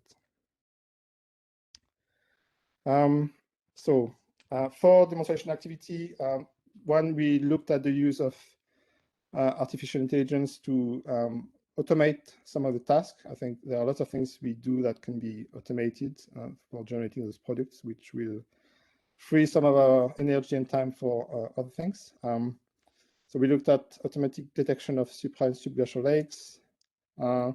Another one is to further the use of observations into simulation. There is a lot of, for example, data simulation that can be done. So there's an example of data simulation to a regional climate model, essentially looking at how we can use observation of a presence of water at the surface of the ice and of albedo to compare and improve models. We have an example of a observation simulation of an Antarctic system. So the example that I've showed before, the impact of hydrology on various other spheres around Antarctica. And then we have an example of this dynamic and interactive for the environment where the data could be there, a nice way to visualize all these complex interactions and do other things as well with the data. Okay, so the first example is a demonstration of the power in some ways of machine learning or artificial intelligence for detecting supraglacial lake. And that's shown an example of what we've done as part of for the Antarctica and what a machine learning algorithm, so random forest, could do for this. So we have this data set which we can use as a training set that we've generated as part of for the Antarctica, and we can train this model to detect other lakes. And the bottom line is that it works really well, and especially it reduces a lot the false positive. There's a lot of manual task afterwards once you do the normal classification to clean up the data set. That random forest approach makes that work much easier. So you can see all this green in some of the shear margin, all this green false positive, the same in that cases here. For the random forest algorithm, you don't have much of them. So that was a successful attempt. We also had a project to look at subglacial lake detection. So subglacial lakes or active subglacial lakes are characterized by a particular pattern in change in surface elevation, and you can train a model to detect those particular pattern in a time-dependent elevation to detect those lakes. So actually, this is the Amundsen Sea Sector, Thwaites Glacier. Those are the 4 lakes that I mentioned earlier in the presentation. And we actually find quite a lot more. This is a sector that thins a lot. There's a lot of other factors causing change in surface elevation, in particular in that sector where there is a quite high rate of thinning. And it was really difficult to see. So there were a few studies on these lakes, and those were never seen. And you can see that they correspond nicely with predicted subglacial hydrology pathways. And you can verify afterward that those are really lakes. And they are. So that's quite a powerful tool. And there may be the opportunity by applying these things at the continental scale to actually find much more lake than the one we know presently. The assimilation one was to assimilate observations of surface melt and of albedo into the MAR regional climate model.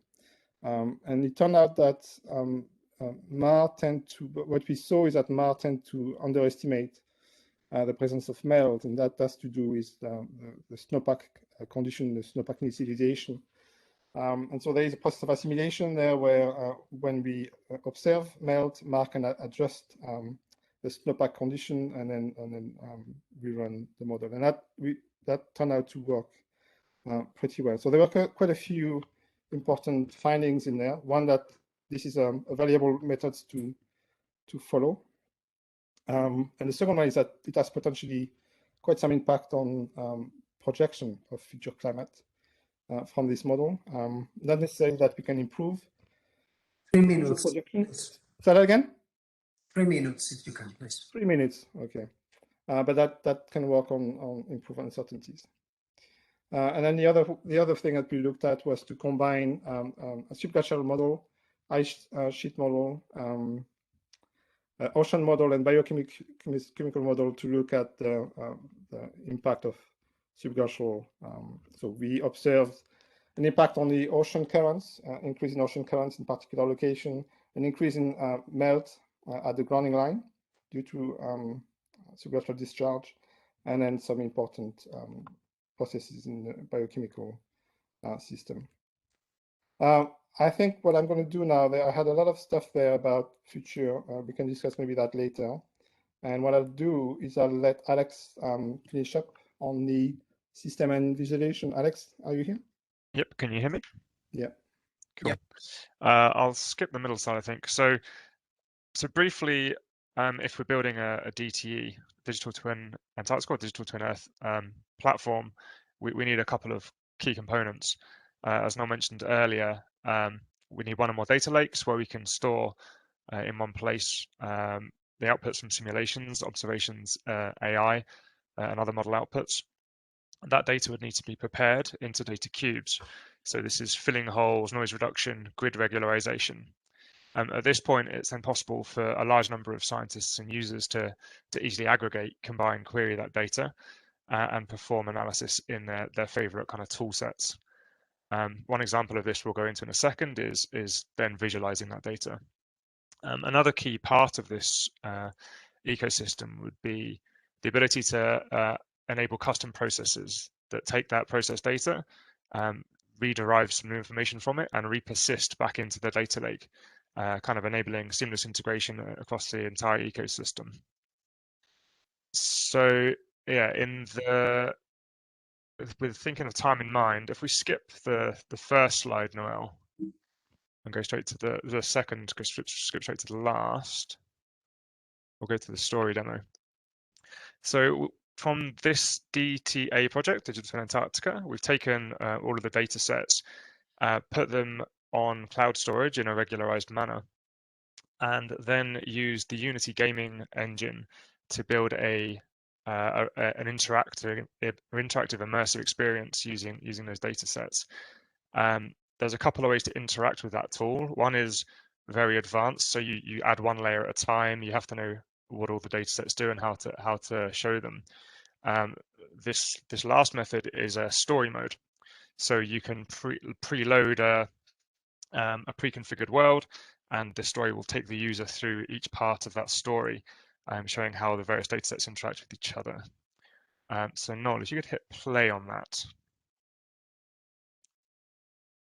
So this shows the Amazon Sea sector, and the user then can click the forwards and backwards buttons. They get shown some text describing what's happening here. So again, this shows us the Thwaites subglacial lakes as observed from satellite measurements. So the story automatically progresses the timeline. Once the story stops, the user can play with the data sets, change the color bars, go through the time series, move around the world, add or remove layers.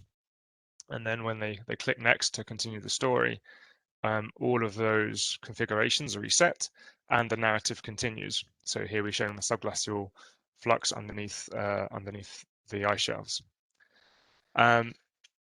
So yeah, this is the beginnings of a very powerful tool. We have a lot more data sets to show, and we'll be expanding on this example before the end of the project.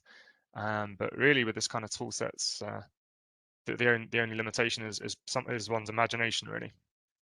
So we hope to make a much better example to disseminate in the next month or so. Yeah, I'll hand back over to Noel. Great, thanks, Alex. So that's us, Diego. Thank you.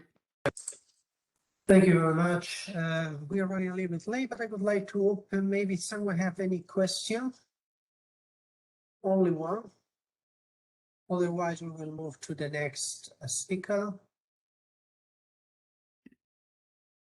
Okay, very well. So if not, I would like just to thank you, Noel. Thank you guys for this very nice presentation. Very exciting project. So let's move to Anna. Anna Hogg. Anna, are you there? I am here. Yes, thanks very much, Diego. Please share your slides, and Anna will present the activities that we are running in the focusing on the ice shelves. It's a project that is called Polar Plus Ice Shelves, and this is looking at all the different aspects associated to the monitoring and observation of the potential stability of those important components of Antarctica. Please go ahead, Anna. So I think I should be showing my screen, and I think I should have showed you my slides now in proper presenter view. Is that correct? Yes. Go ahead, please. Fantastic. Thanks so much, Diego, and it's great to be following on from Noel's presentation. Lots of great science being done in 4D Antarctica projects as well. But I'm here today to talk to you about Polar Plus Ice Shelves project, which is one of a set of 4 projects focusing on the cryosphere that ESA funded a year or so ago now. I'm the PI in the project, but I work on it with colleagues from Earthwave, DLR, Edinburgh, NVO and FMI. So I'll crack in and if I can skip slides. And tell you about that project. So firstly, I'm just going to give a run through of who the project team are. I'm then going to outline the scientific motivation for the project, and then going through the project aims, our study areas, the types of data products that we are producing and where we're at with those. Finally, summarising some recommendations that we would have for ESA and the EC coming out of this project. So this is a slide showing the Polar Plus Ice Shelves project team. You can see that we've got colleagues from Edinburgh, so Noel Gormelon, Ruth Amy is the project manager here at Leeds. We've got Thomas Nagler and Jan Root at NVO, Juha from FMI, Dana Fluccio from DLR, and Livia from Earthwave. And it's a great project team, and our technical officer at ESA is Marcus Engdahl, who you can see in the middle there. So the whole focus of this project was to study ice shelves in and around the Antarctic continent, and they're really important because they fringe about 74% of the Antarctic ice sheet. The ice shelves themselves are the component of ice that floats on the ocean surface, and as you can see from this animation, they move up and down with the tides, and they're an important link between the grounded ice and the ocean, which is really important because we know that changes in ice mass can be caused by atmospheric and oceanic forcing, and therefore the ice shelves directly link the grounded ice with the ocean warmth. And we know that in Antarctica, dynamic instability is linked to ocean forcing, and so that makes the ice shelves an important component. When we have ice shelves in place, they have a particular role in that they buttress the flow of ice from the grounded ice sheet out into the ocean. When we have calving events, such as a loss of a large piece of ice at the front, this can potentially lead to changes in ice speed further inland if the buttressing strength of the ice shelf is reduced. And so it's really important to monitor both the extent of these ice shelves and when they lose large sections of ice. But we also want to focus on the depth of the ice that forms the ice shelf, and so we measure ice shelf thickness change in order to better understand that. In particular, when ice shelf area is lost around strategic pinning points, such as the one that you can see in this diagram here, these are providing structural stability to the ice shelves, and so loss of ice around these particular regions is even more important than in other areas of the ice shelf, and so we need to be able to monitor where they are and whether the ice shelf is still in contact with them. And of course, when we have ice shelf change, this can also lead to other changes in the cryosphere, such as grounding line retreat, which is obviously at the bottom of the ice sheet there. We know that ice shelves are particularly important because we've seen them change over the last 20 to 30 years where we've had satellite observations. You can see from this plot in the top right-hand corner from a publication from Pierre de Truetel that shows the temperature of the ocean in the Amundsen Sea sector of West Antarctica. And we know that warm ocean water has moved around and come into contact with the ice shelves in this region in particular, which has driven their change. It's not just ocean temperatures that are important as well. We've seen some really nice slides in Noel's previous presentation looking at supraglacial lakes, and that's caused through warm air or the atmosphere being warm around it, causing melt on the surface of ice shelves, and that can have a really important impact on ice shelves around the continent as well. But satellite observations have enabled us to see that the ice shelves are changing, and you can see from this animation in the middle the retreating collapse of the Larsen A and Larsen B ice shelves back in the 2000s. When ice shelves collapse and retreat, this unbuttressing effect takes hold, and as you can see from the plot on the right hand side, this has led to an 8-fold increase in ice speed of the glaciers that were flowing into the ocean behind those ice shelves. And so we know it's really important to monitor the ice shelves, because although they don't contribute directly to sea level rise themselves when they reduce in their area or thickness, they buttress the ice that flows in from the grounded ice sheet behind it, which does when it's lost. When we look at the whole continent of Antarctica, we can see that the ice shelves are changing in different ways in different regions. This is a map showing surface elevation change on the Antarctic ice sheet, and also surface ice shelf thickness change on the shelves, which are demarcated by the grounding line shown in white on this map.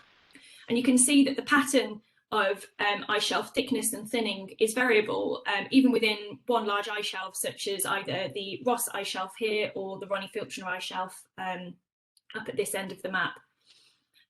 When we take time series of thickness change on these ice shelves, as you can see in the right hand side of this slide, although in some regions like the Amundsen Sea sector there's been a fairly continuous decrease in ice shelf thickness and actually also area, whereas in other areas such as the Larsen Sea, you can see here that it was thinning in the earlier part of our radar altimetry time series, but the surface elevation has increased in recent years. So it's really important for us to monitor change in ice shelf thickness because it's not constant through time everywhere, and that makes it important to continuously monitor. This is again summarised quite nicely in this other little plot here. So this also shows ice shelf thickness change, but for an earlier part, for the pre-cryostat period, and you can see that the patterns of thickness change on some of the larger ice shelves is remarkably different than what it was during the cryostat period. So again, that shows the importance of stitching together and making use of our historical data, even though sometimes it's harder to work with and not as high spatial resolution as the fantastic satellite missions that we now have active in collecting data today. So I hope I've convinced you that ice shelves are really important. Again, one final slide to reinforce that. We know that they link the ice sheet and the warm oceans, and therefore this enables us to study the processes driving change rather than to just measure what that change is. And through studies like this one published by Tom Slater in 2002, we've shown that in Antarctica, about 100% of the ice loss, or 98%, if we're being more precise, is due to ice dynamics, which is oceanographically driven. So in the southern hemisphere, ice shelves in the ocean are of critical importance for helping us understand future sea level contribution from this ice sheet.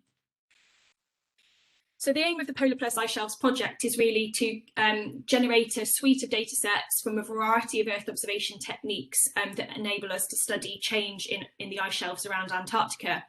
It was a great opportunity to develop this 30-year record, and this will enable us to understand not just how ice shelves are changing, but why, what's driving those changes.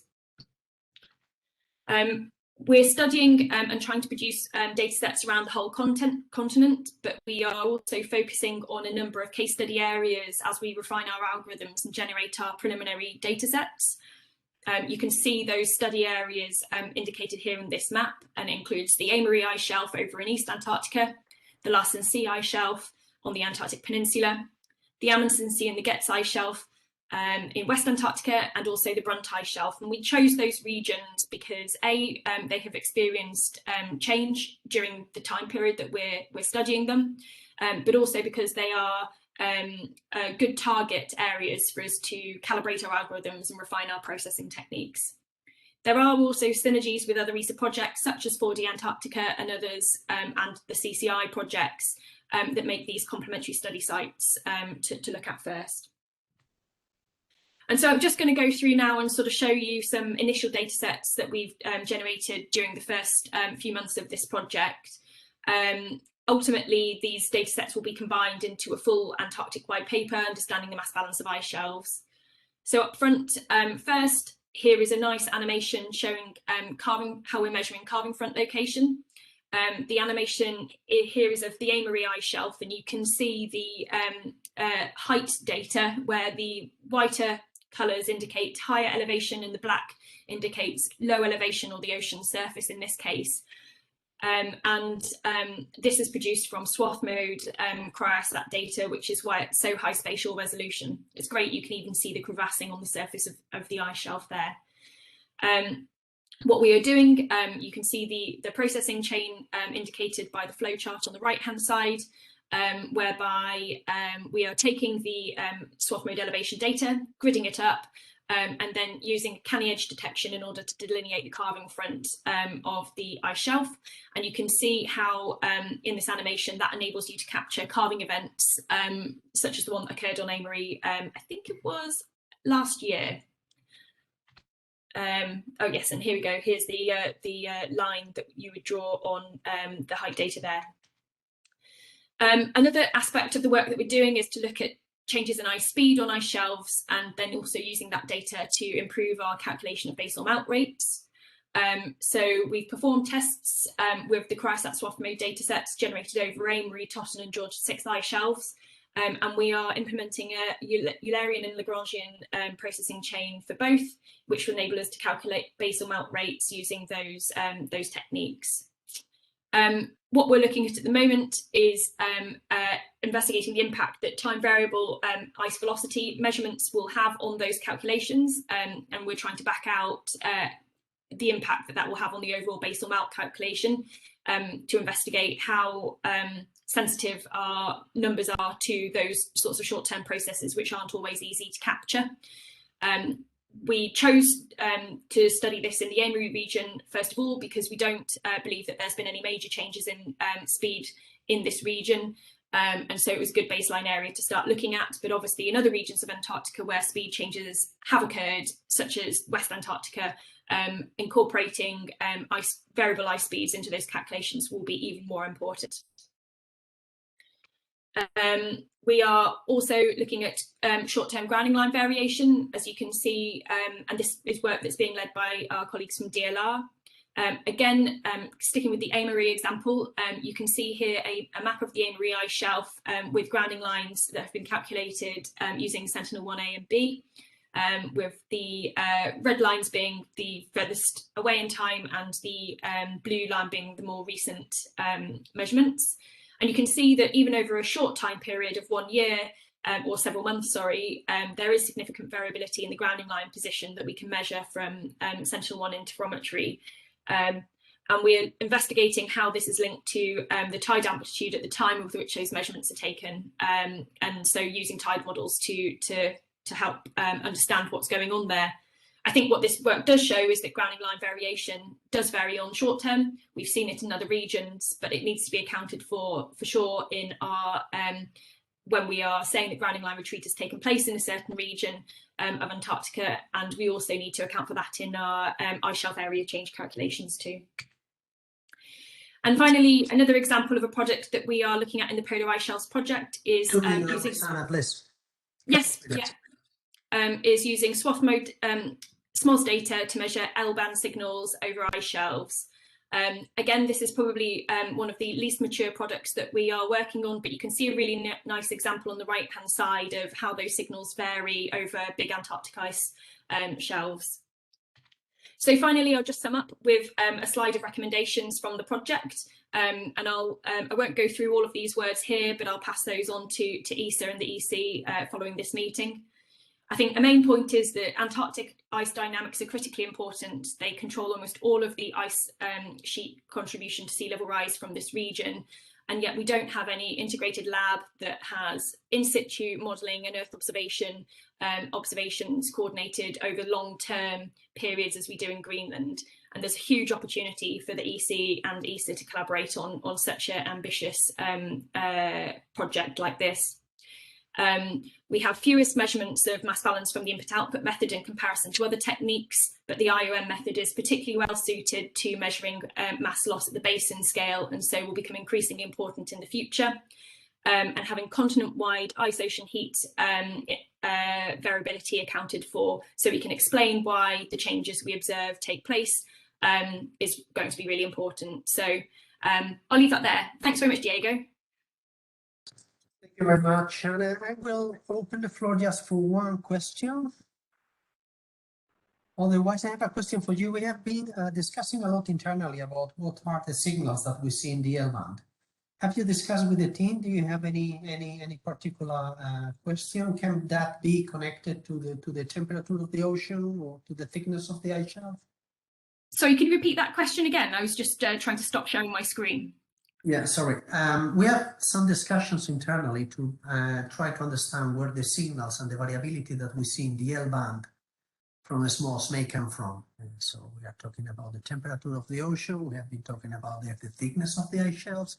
So have you discussed in the team where this could come from? Do you have any particular idea there? We've definitely discussed it quite a lot in the team, and it's a really hard problem that I think the quick and simple answer is that we haven't bottomed it out yet. But one of the things that we are doing is we're able to take measurements of changing the ice shelf surface through the SAR backscatter images, and we're hoping that by understanding what that variability is on the surface, it will help us maybe partition the bed and the surface component of the L-band signals in order to better understand what those changes are. Thank you, Anna. So I think also, Diego, it's just go ahead, Greg.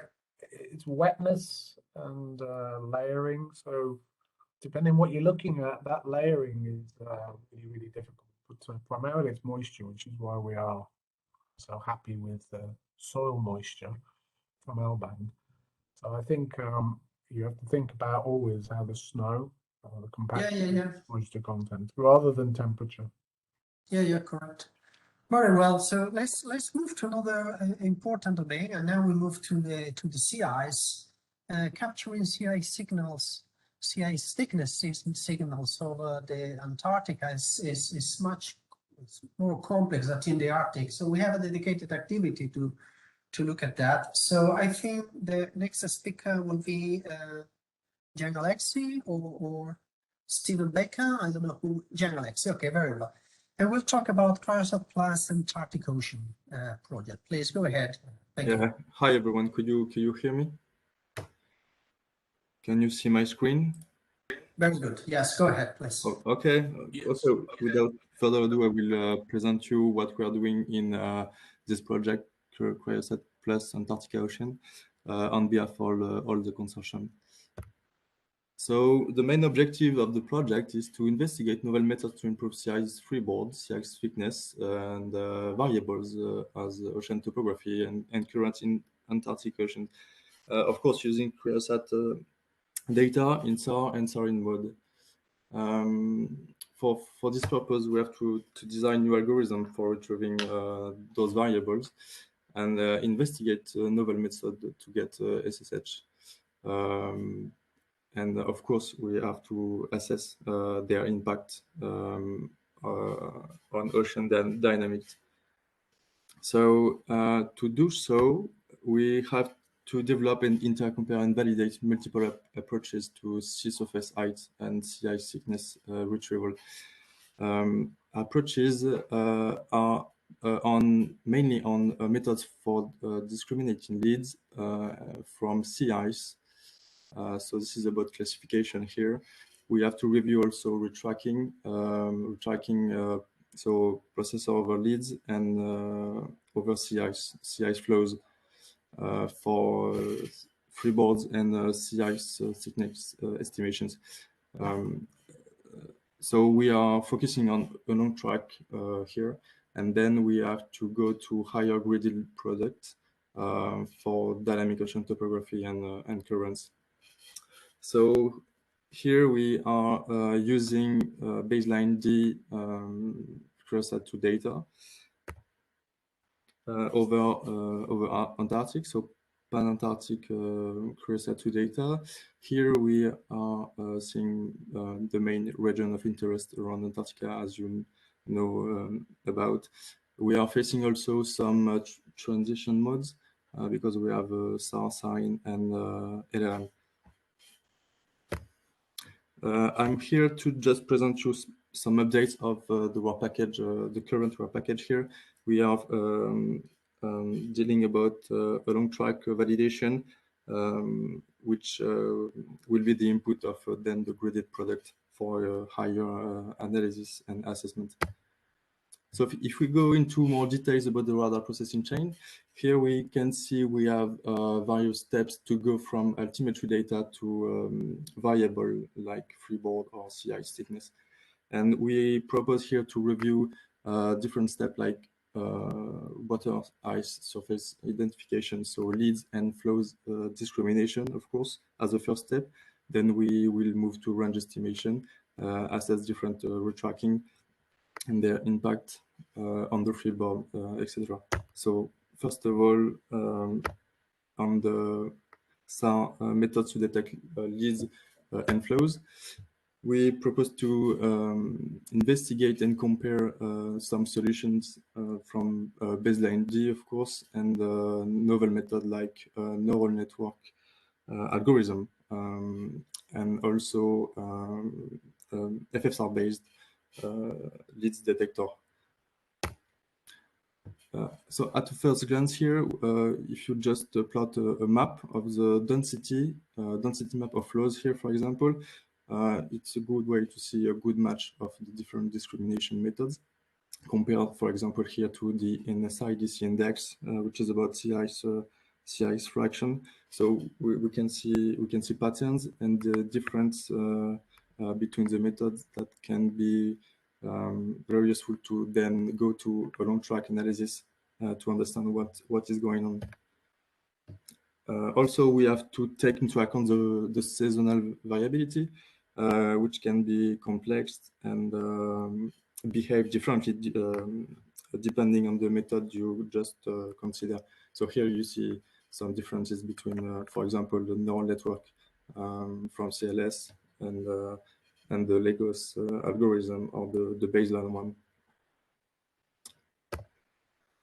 If you go into more details about a long track analysis with a common definition of lead, flow, and ocean, with a common flag, we can start to see differences here. What we see globally is that for a perfect peaky lead echo, we see a good match between all these methods. But it gets complicated when you have ambiguities in the echo or residual energy. Here, for example, we see that the neural network from CLS as an alternative method is more sensitive to this, more informative than the baseline, for example, here.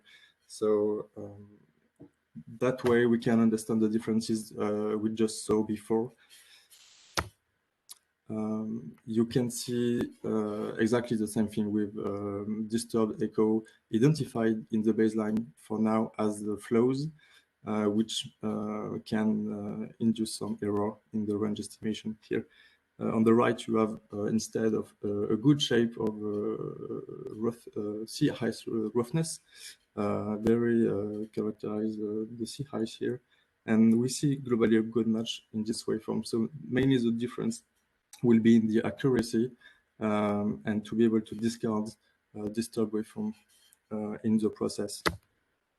You can see here, if you just do a mean waveform in this case study, that you have the variability here, which is not the same on the flows for the different methods.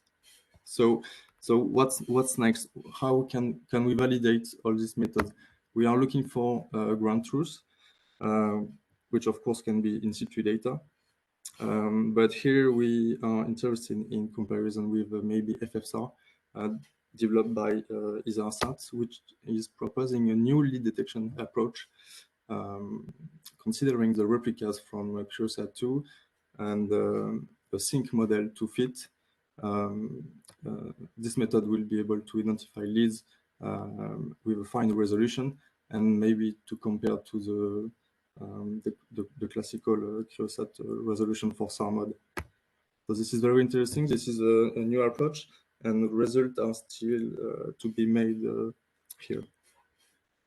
So I'm going fast to have time. Going to the range, of course, we have to separate the tracking comparison between overflows and overleads. So going to all the consortium here, we have some threshold and empirical trackers compared to physical ones here. So physical ones are provided by CLS and ESA here, for example. So a great amount of work done by the consortium to ingest, align, and filter data in order to present some results, some proper result to talk about. So a great work to merge all the data here. Then also going to the on track here, just zoom in on a region of interest near the Weddell Sea. You can see that there is also a problem of retracker definition here. Some are not available over Sarin mode, so you have inter-mode comparison and bias to estimate, to characterize, which is not simple, actually. And then you can go for correlation analysis to estimate correlation parameters and density here. Box plots are also very useful to estimate the bias and the spread of each distribution. So we can compare to baseline and analyze the standard deviation of each solution. Here, for example, with those results, these are seem to have the lowest standard deviation. So maybe an interesting solution here to consider. So as a summary, comparing to baseline, physical trackers seems to be similar, but we have to have full coverage to propose a new solution which will be useful over Antarctica ocean and needs. So that's the main problem, to be able to produce a lot of data and to guarantee quality. Of course, the ideal would be to have underflight comparisons. The only way to have a ground truth and a good indicator of the goodness of the tracker, which is not the case here. But some preliminary result was made here, and I present you just a simple plot of an on-track comparison between altimeter data to ILS Cryovex campaign. So very interesting, but we missed some data here to validate properly. Going to the flow retracker, the same thing. We compared all the different solutions, empirical and physical retracker, to estimate the best one in terms of continuity between ocean and needs, of course. So here, the crucial steps is also about the classification just before. So for just simple plan about a long track analysis here also, just to show basic bias estimates between all the ranges of the different retrackers. We can do it for all the solutions.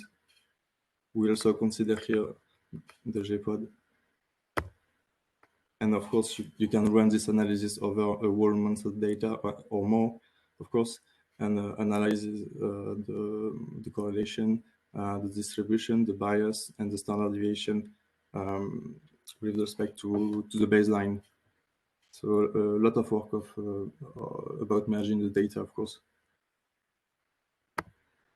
And for the lead ocean retracking, we have some good results with an empirical retracker from DTU and also from physical ones, like as for CLS and ESA perform similarly.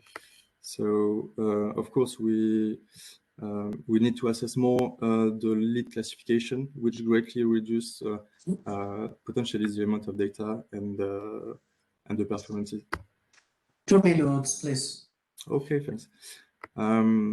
What is coming out to work package 3 about a long track is a merge project, which will be very useful for the graded higher level, and could tell us more about the goodness and the consistency of the different solutions. So this is as an input for the next work package. We also evaluated the different geophysical correction. So SLA, DAC, and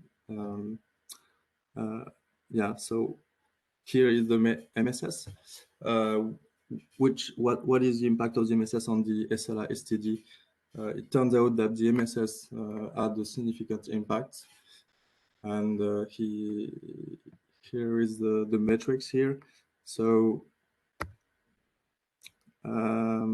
yeah, the tide solution also, we evaluated the tide. It doesn't have so much impact here. And finally, the DAC solution also have a low impact. So only MSS here for now. As you can see here in the summary table, I'm going fast, sorry. So yeah, that's the conclusion about the geophysical correction. The MSS has a larger impact for now.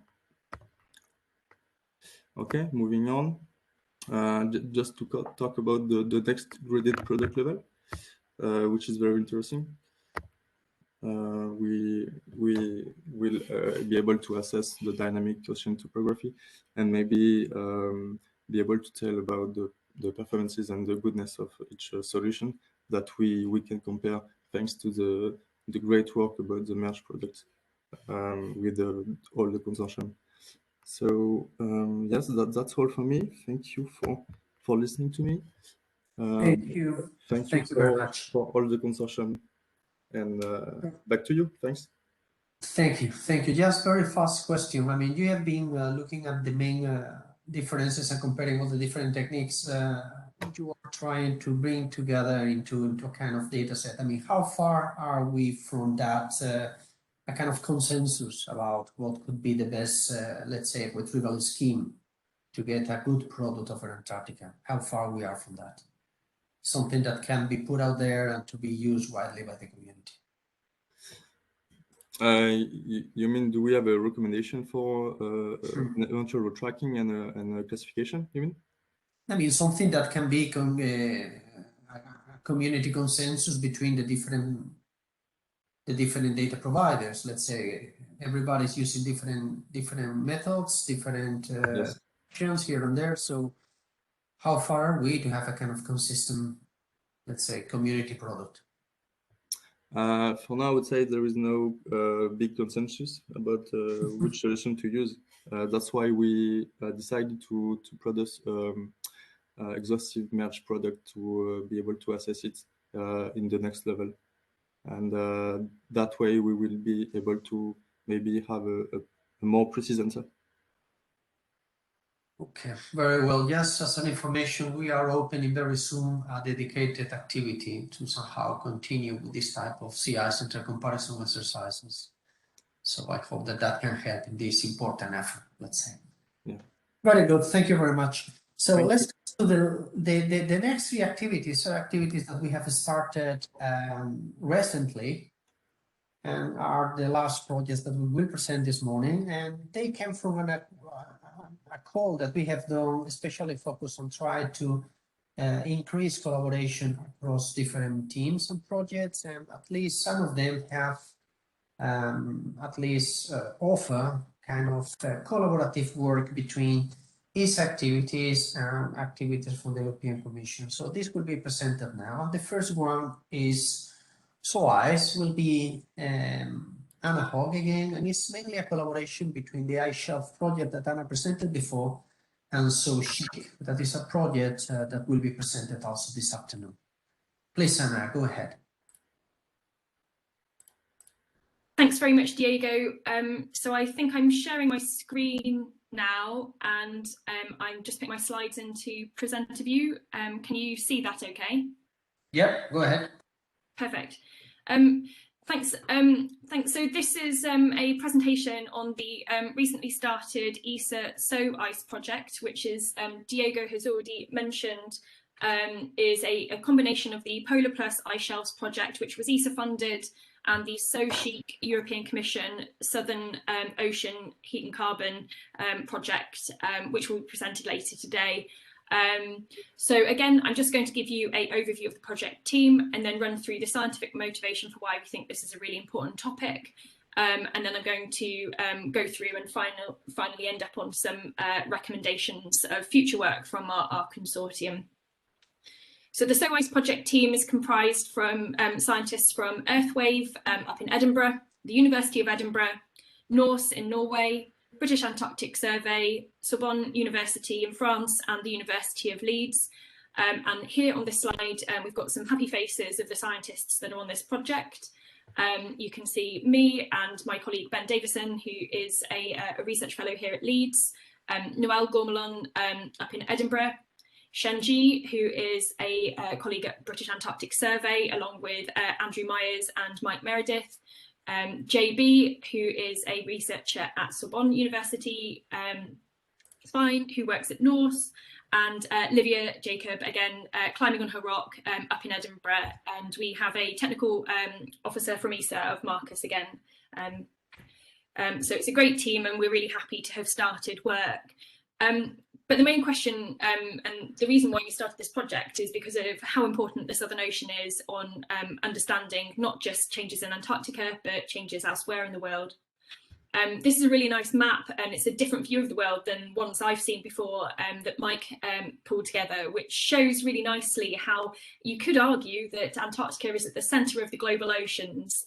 It's a really interesting projection.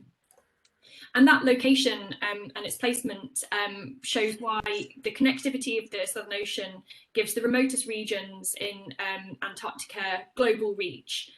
You can see here the pattern of shallow and deep circulation around the world, where the circumpolar flow of the Southern Ocean is key for enabling this connectivity. But it's even more important than that. When we talk about ocean circulation in and around Antarctica, we first of all think of the horizontal flow of water around the continent.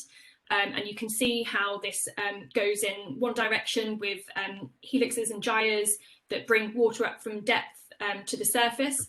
And it's this vertical component of this overturning circulation that impacts strongly on the whole world. You'll hear from the rest of this presentation of why we think that's really important for the Antarctic ice sheet and the ice shelves. But it's also important because the nutrients it supplies fuel 75% of marine productivity north of the Southern Ocean, which is a staggering figure. We know that this ocean circulation in the south exerts major influence on global climate by heat and carbon drawdown and exchanges. And ultimately, it impacts on the stability of the Antarctic ice sheet, which has wide-ranging societal implications through global sea level rise. But what's really hard to measure is change in the Southern Ocean and change in its heat content. We understand quite a few aspects of the overall circulation, its patterns, where it happens, where water is sinking and rising quite well, but variability is much less well understood. The pattern of warming is really strongly influenced by ocean circulation, but there's notable cooling at the very surface of the ocean in southern parts. And we also know that this change is not stationary with time. And I think that this is really nicely summarised by the statement from the IPCC AR6 report published in 2021, which says that the surface of the Southern Ocean has warmed more slowly than the global average or slightly cooled with very high confidence. You can see from this really nice diagram on the left-hand side how we can make simple statements about change in Antarctic circumpolar current, surface waters, circumpolar winds, Antarctic bottom water, upper ocean overturning circulation, and Southern Ocean eddy fields, and how they've been changing over time.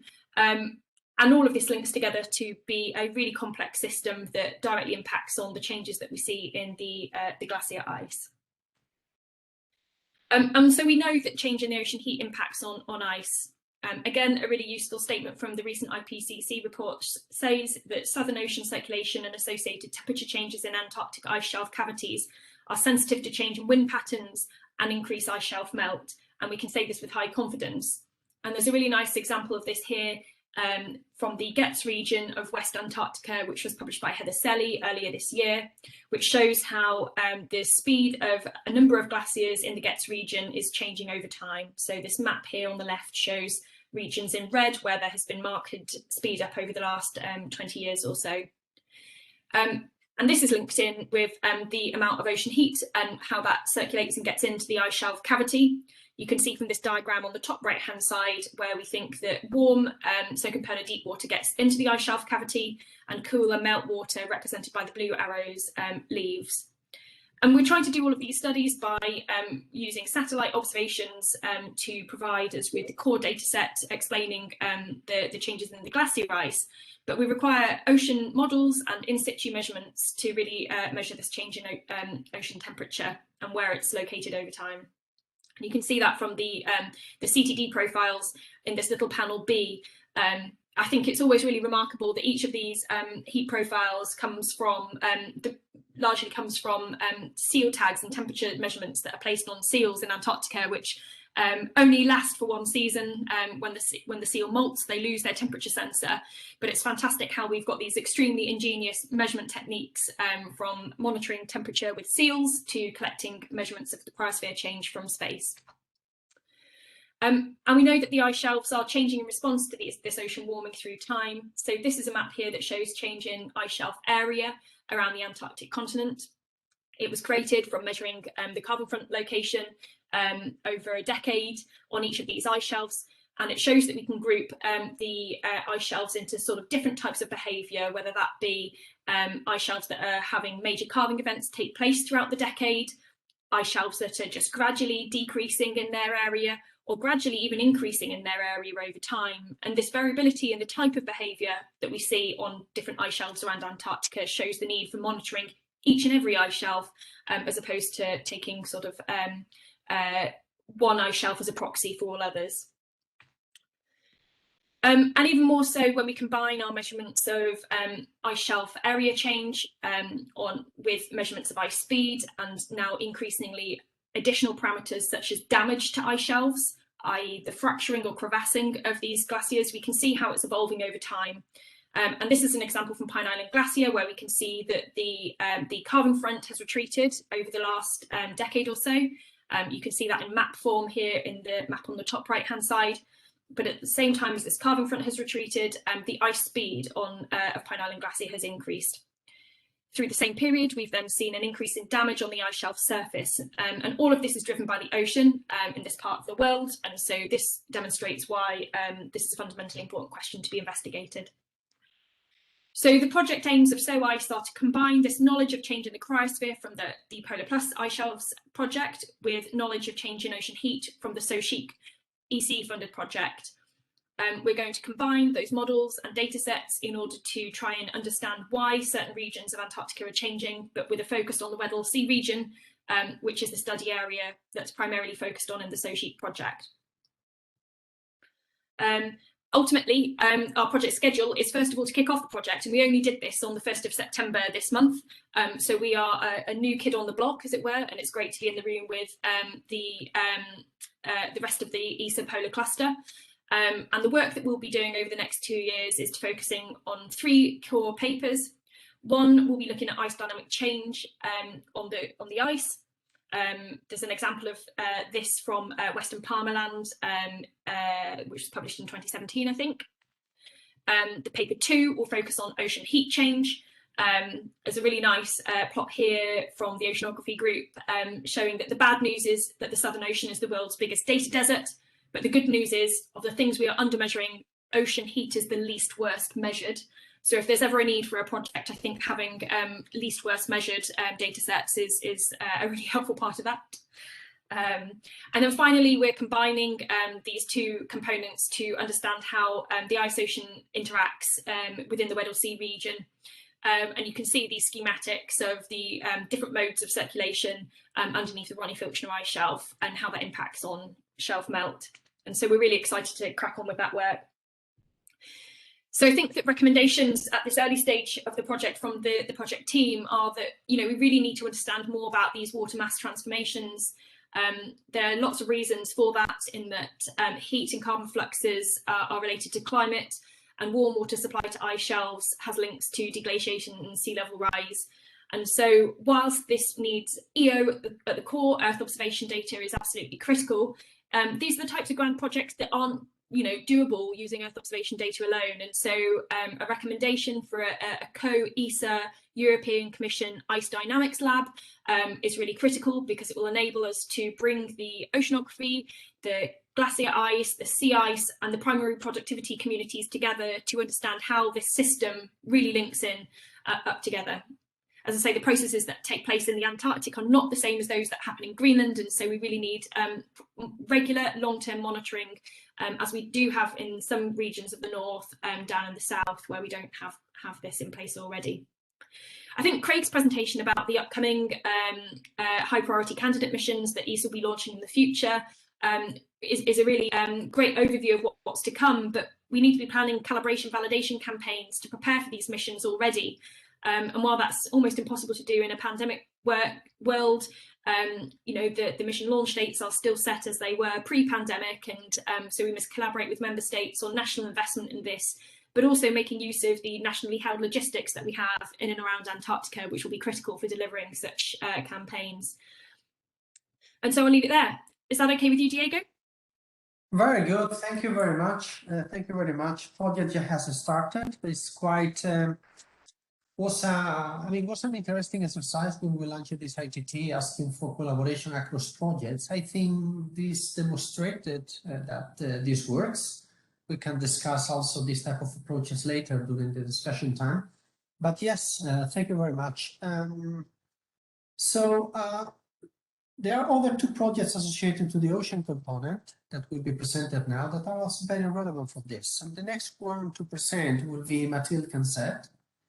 And she will present an activity that is also starting right now, that is called Albatros, and is looking at the bathymetry and how we can improve bathymetry in Antarctica using also satellite data. Please, Mathilde, go ahead. Thank you. Yes, can you hear me? And can you see the slide in full screen? Yep. Good afternoon, everyone. And thank you, Diego, for the introduction to the presentation. So my name is Mathilde Cancet. I work at Noveltis, and I will present this Albatros new project, which is funded in the Polar Science Cluster framework. And it's a collaboration between Noveltis, DTU Space, the Norwegian Polar Institute, and UCL. So I'd like first to acknowledge my co-author in this work, Florent Olliard, Ole Anderson, Michel Samados, Guillermo, and Jérôme Benveniste, who is the ESA technical officer for this project. And so we are going to talk about bathymetry and tides in the Southern Ocean. So the main motivation for the Albatros project is the fact that the ocean tides are ocean dynamic process that is really at the crossroads of many different scientific fields. It has already been mentioned earlier this morning. It has a key role in the ocean circulation, but also it's an important parameter to better understand the interactions between the sea and the ice. It's also important to retrieve accurate sea surface height and sea ice estimates from satellite altimetry observations. And it is also important to better understand the ice shelf dynamics. And in the Southern Ocean today, there are limitations to the knowledge of these ocean tides. First, because there are very scarce in situ observations, and also because until the last recent years, the satellite observations were also quite limited. You can see on the map here the satellite observations that were used to constrain the most recent global ocean tide model, FES 2014, in the region. So it's the coverage of the TOPEX JSON missions, actually. And we have a big gap beyond 66 degrees Celsius. And to fill this gap, we can use modeling approach, but to have an accurate solution, we need high-resolution modeling. And to have accurate high-resolution model simulations, we need accurate bathymetry information. So the idea of this project is to improve the knowledge about the bathymetry and the ocean tides at the same time in the Southern Ocean. Sorry. Yeah. And as it was just said by Anna before, the Southern Ocean is can also be seen at the in the middle or the center of the whole global ocean, and it's also true for the tides. And in this case, the bathymetry information again is crucial, and in particular under the ice shelves. You have here two different ocean tide global simulations. So it's for the M2 main tidal components, and the only change in this simulation is the bathymetry we used. On the first one, on the left, we used the JEPCO 2020 bathymetry, for which the information about the free-water column under the ice shelves is not defined. So the model doesn't have the information about the bathymetry it expects in this region. And on the second plot, we have just patched the AirTopo2 bathymetry around Antarctica and in the JEPCO 2020 bathymetry. And in AirTopo2, we have this bathymetry information under the ice shelves. And the circles, the black circles you see on the plots are the complex differences to the satellite altimetry observations.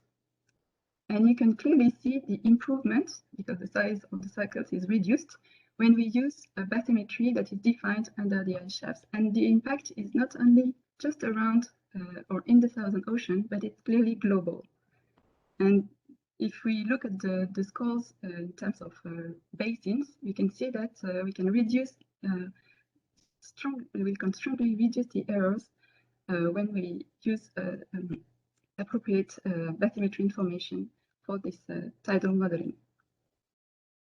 So the idea of this, or the objectives of this Albatros project are to improve the knowledge on bathymetry around Antarctica at different scales, in the deep ocean, on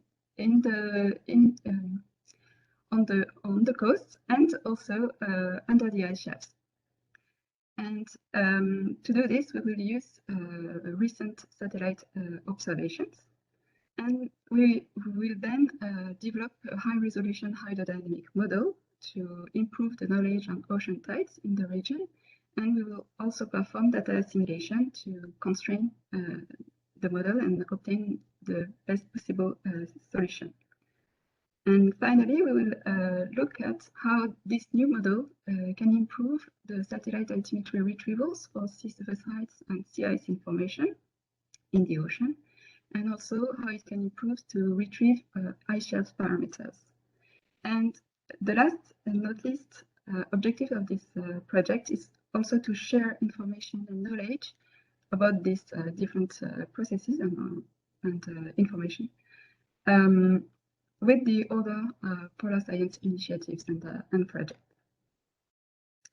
So it's a 2-year project. It started in May, and we have 3 main technical work packages on bathymetry, tidal modeling, and the impact assessment of the products. And we also plan to provide product samples to external users and to collect feedback on these products. So if you are interested, you can contact us on these aspects. To go a bit more into details on the bathymetry work, first in the deep ocean, so this work will be done by DTU Space. The idea is to take advantage of the Cryosat-2 altimetry mission and its higher along track resolution thanks to the SAR and SARIN modes, and its very dense spatial coverage and high latitude coverage. And we will use the most recently reprocessed products. And DTU will also use the very recent global marine gravity field to build new bathymetry information. So this method works for wavelengths between 20 and 100 kilometers in the deep ocean, but on the shelves it's more difficult to use this technique, and the other approaches are needed. So in the deep ocean, the idea is to use the link between the bathymetry and the gravity, which are strongly correlated on a limited spectral bandwidth. And so the idea is to invest the gravity field information to build bathymetry information. So there are more details in the paper published by Adilia Boletichen in 2019, because this approach was first used in the Arctic Ocean, and now we want to export it in the Southern Ocean, and the new bathymetry will be evaluated against multi-beam surveys that are available in the region. Then on the shelves, we want to try to improve the bathymetry gradient location using the sea ice surface properties. This is a work done by UCL. The idea behind this is that bathymetry controls a lot of processes in the ocean, the currents, the temperature, and also the sea ice presence. And so we try to find a surface signature of the bathymetry in the sea ice properties. And in particular, the higher lead density correlates very well with the steep bathymetry. So the idea is to better locate the bathymetry gradients where there are also very strong impacts on the tides using the sea ice surface information. And to do so, UCL will use a novel technique they have developed using 20 years of NASA MISA spectroradiometer data, and they will produce roughness, sea ice roughness information that will be used then to locate the bathymetry gradient. And finally, for the ice shelves, NPI will collect a lot of information about the grounding line locations and also about bathymetry data from different sources, and they will merge this information into a new grid that will be used to improve the tidal model as well. Then, using these new bathymetry datasets, we will develop a high-resolution regional model. So it's a hydrodynamic model which is built on an unstructured grid. So the advantage is that we can have very high resolution in the region of interest. And you have here two maps showing the resolution of the grid for the global FAST 2014 tidal model in the Southern Ocean, where the resolution ranges between 10 kilometers and 80 kilometers. And on the right, you have a first attempt of the Albatros regional mesh, ranging between 4 kilometers and 30 kilometers. And also we try to shape the model domain, taking into account the bathymetry features, the tidal energy fluxes, to have something that is stable and relevant for the tidal modeling. That's why it doesn't have a round shape around around Antarctica. We will tune the model parameters, and we will use the tides link between the bathymetry and the ocean tides to check that the new bathymetry informations are relevant for the tidal modeling. The model will be validated against altimetry and tide gauge observations in using different techniques or different approaches, and we will use a new product that will be processed by DTO Space to retrieve tidal harmonic constituents from the most recent satellite altimetry observations. So we will have a new dataset to validate the model, and this dataset will be also used to constrain the model through the data assimilation process. 2 minutes. Yeah. And you already saw this animation. Again, it's very nice because it shows how the tides, so the ice shelves move up and down with the tides. So we have this tidal model validation for the ice shelves as well. using GPS records, and also a regional approach using Cryosat-2 and ISAT-2 data. This will be done by NPI.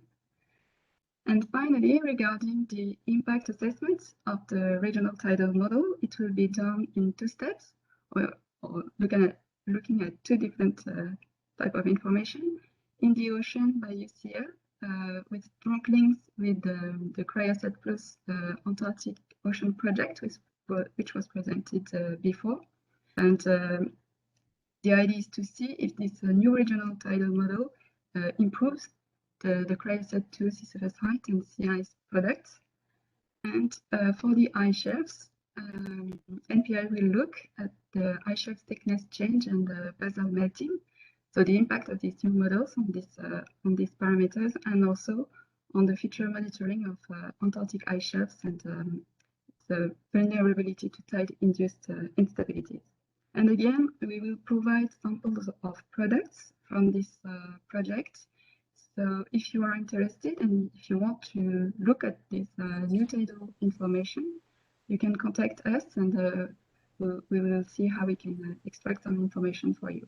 And we'll be happy to have feedback to see if it works well everywhere, or if we still need to improve the output. Thank you for your attention. We have a website where you can find a bit more information about the project. Thank you very much, Mathilde. And just for the sake of time, I would propose that we move to the next and last speaker of this morning, and then maybe we have a short chat all together. And was supposed to be Rafael Catani, but will be Alessandro Silvano from the same team, and will present So Fresh, which is another example of collaboration between these activities and So Chic, but this time focus on sea surface salinity. Please, Alessandro.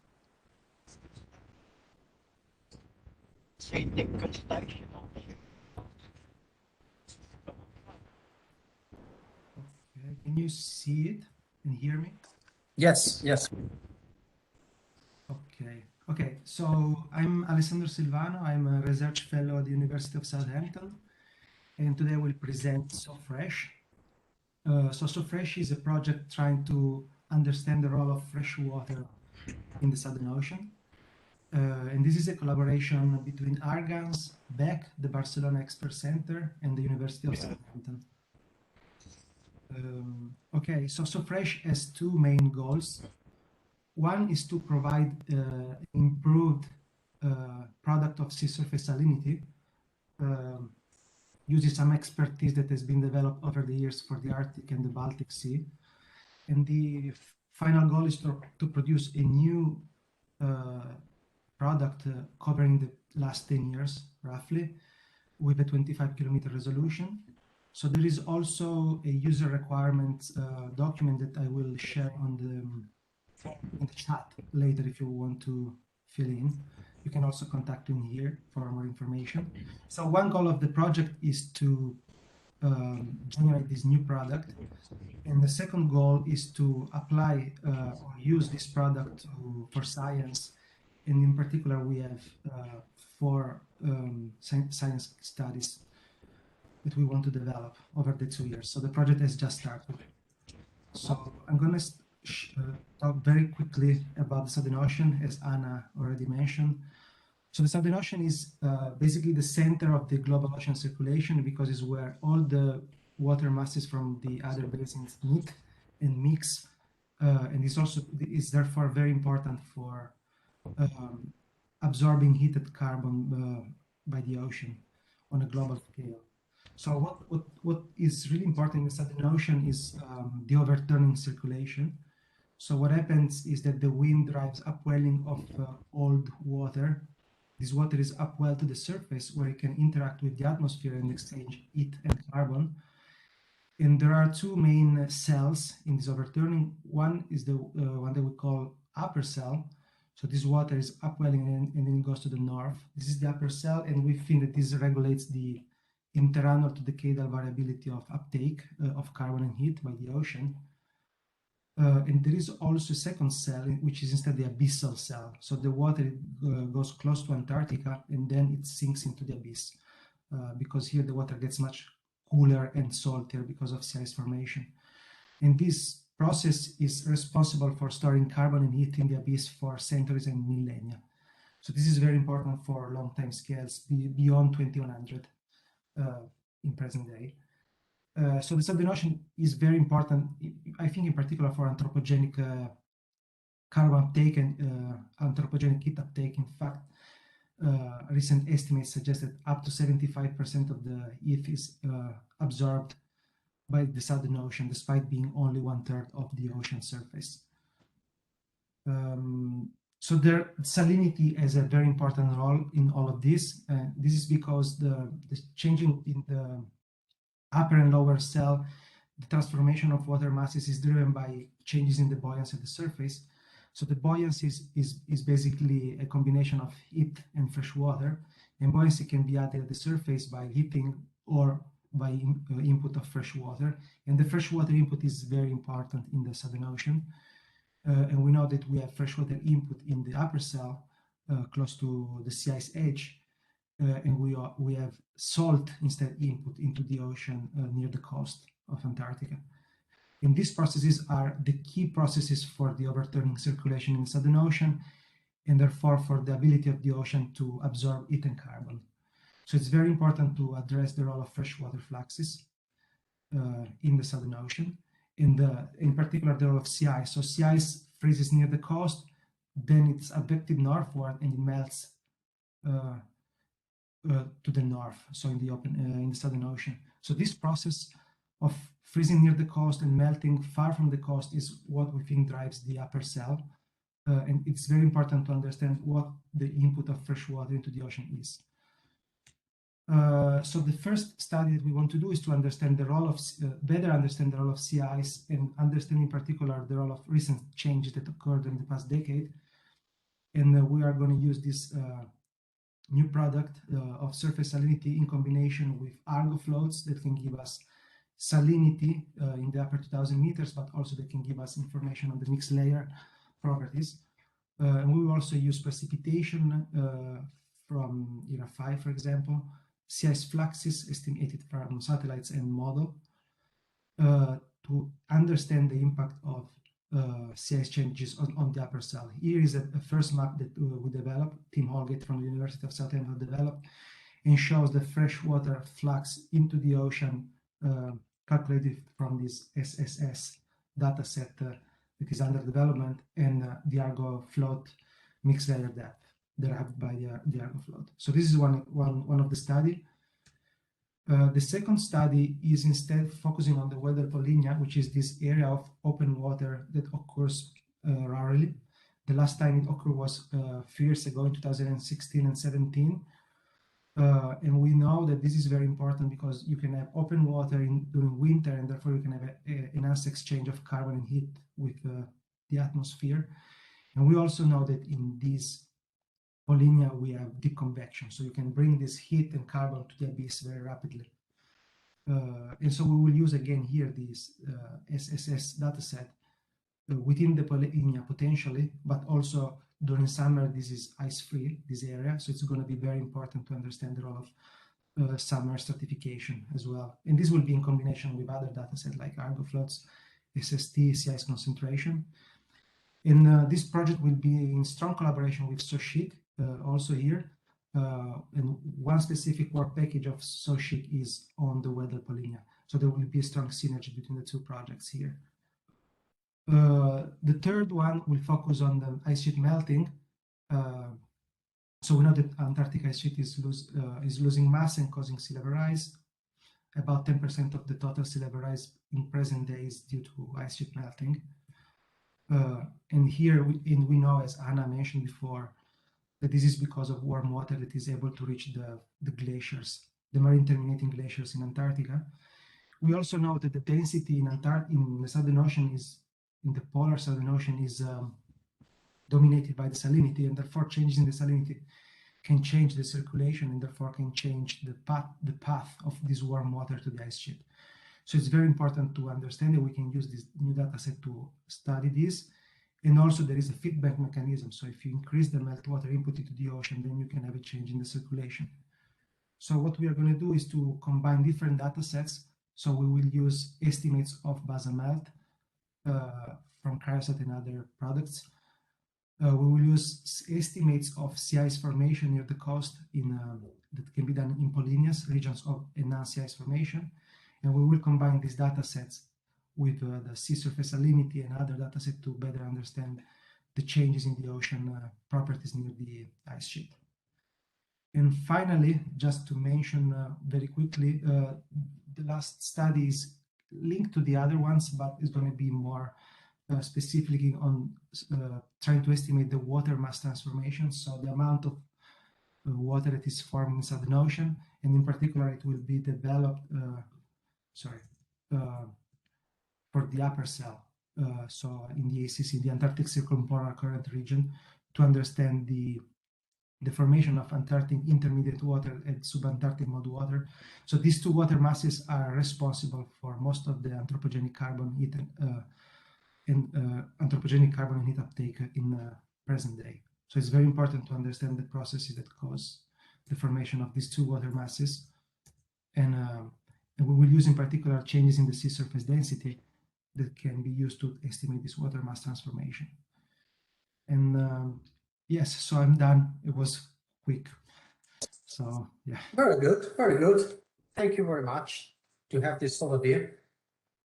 So the thing that I propose right now, I have left a few minutes before going for lunch to have just a small time to fast reactions from you of all these projects on the opportunities that we have, etc.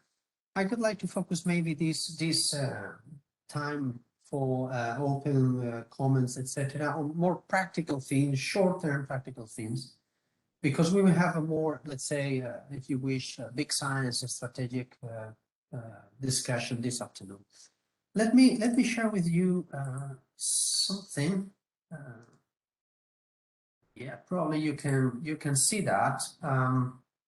So this is in practical terms walk through the different projects that we are running. What we are trying to do. We're trying to give an answer to all these different processes and very complex interactions that we have discussed this morning. We have activities looking at the surface processes, activities looking at the more dynamic aspects of ice sheets, activities looking at the subglacial environments, activities as you have seen on the ocean, and with the new projects we are dealing now with ocean salinity, with the ocean bathymetry, with interactions between the ocean and the ice shelves, etc. So aspects that we had not before in this picture. So with all this, the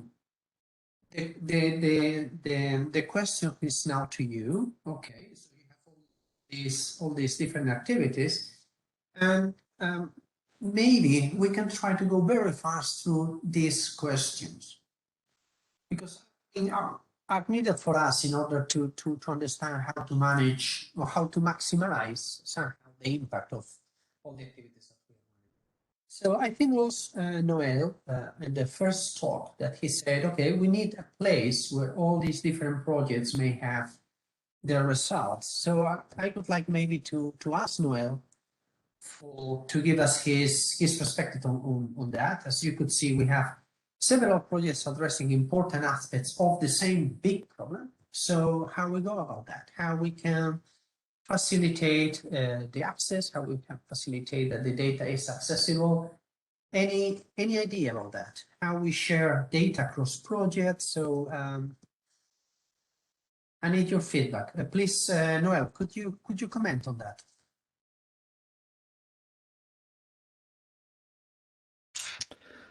Yeah, I mean, there is not really any recognizable space system catalog. Well, call it whatever you want that collects this data in a consistent manner.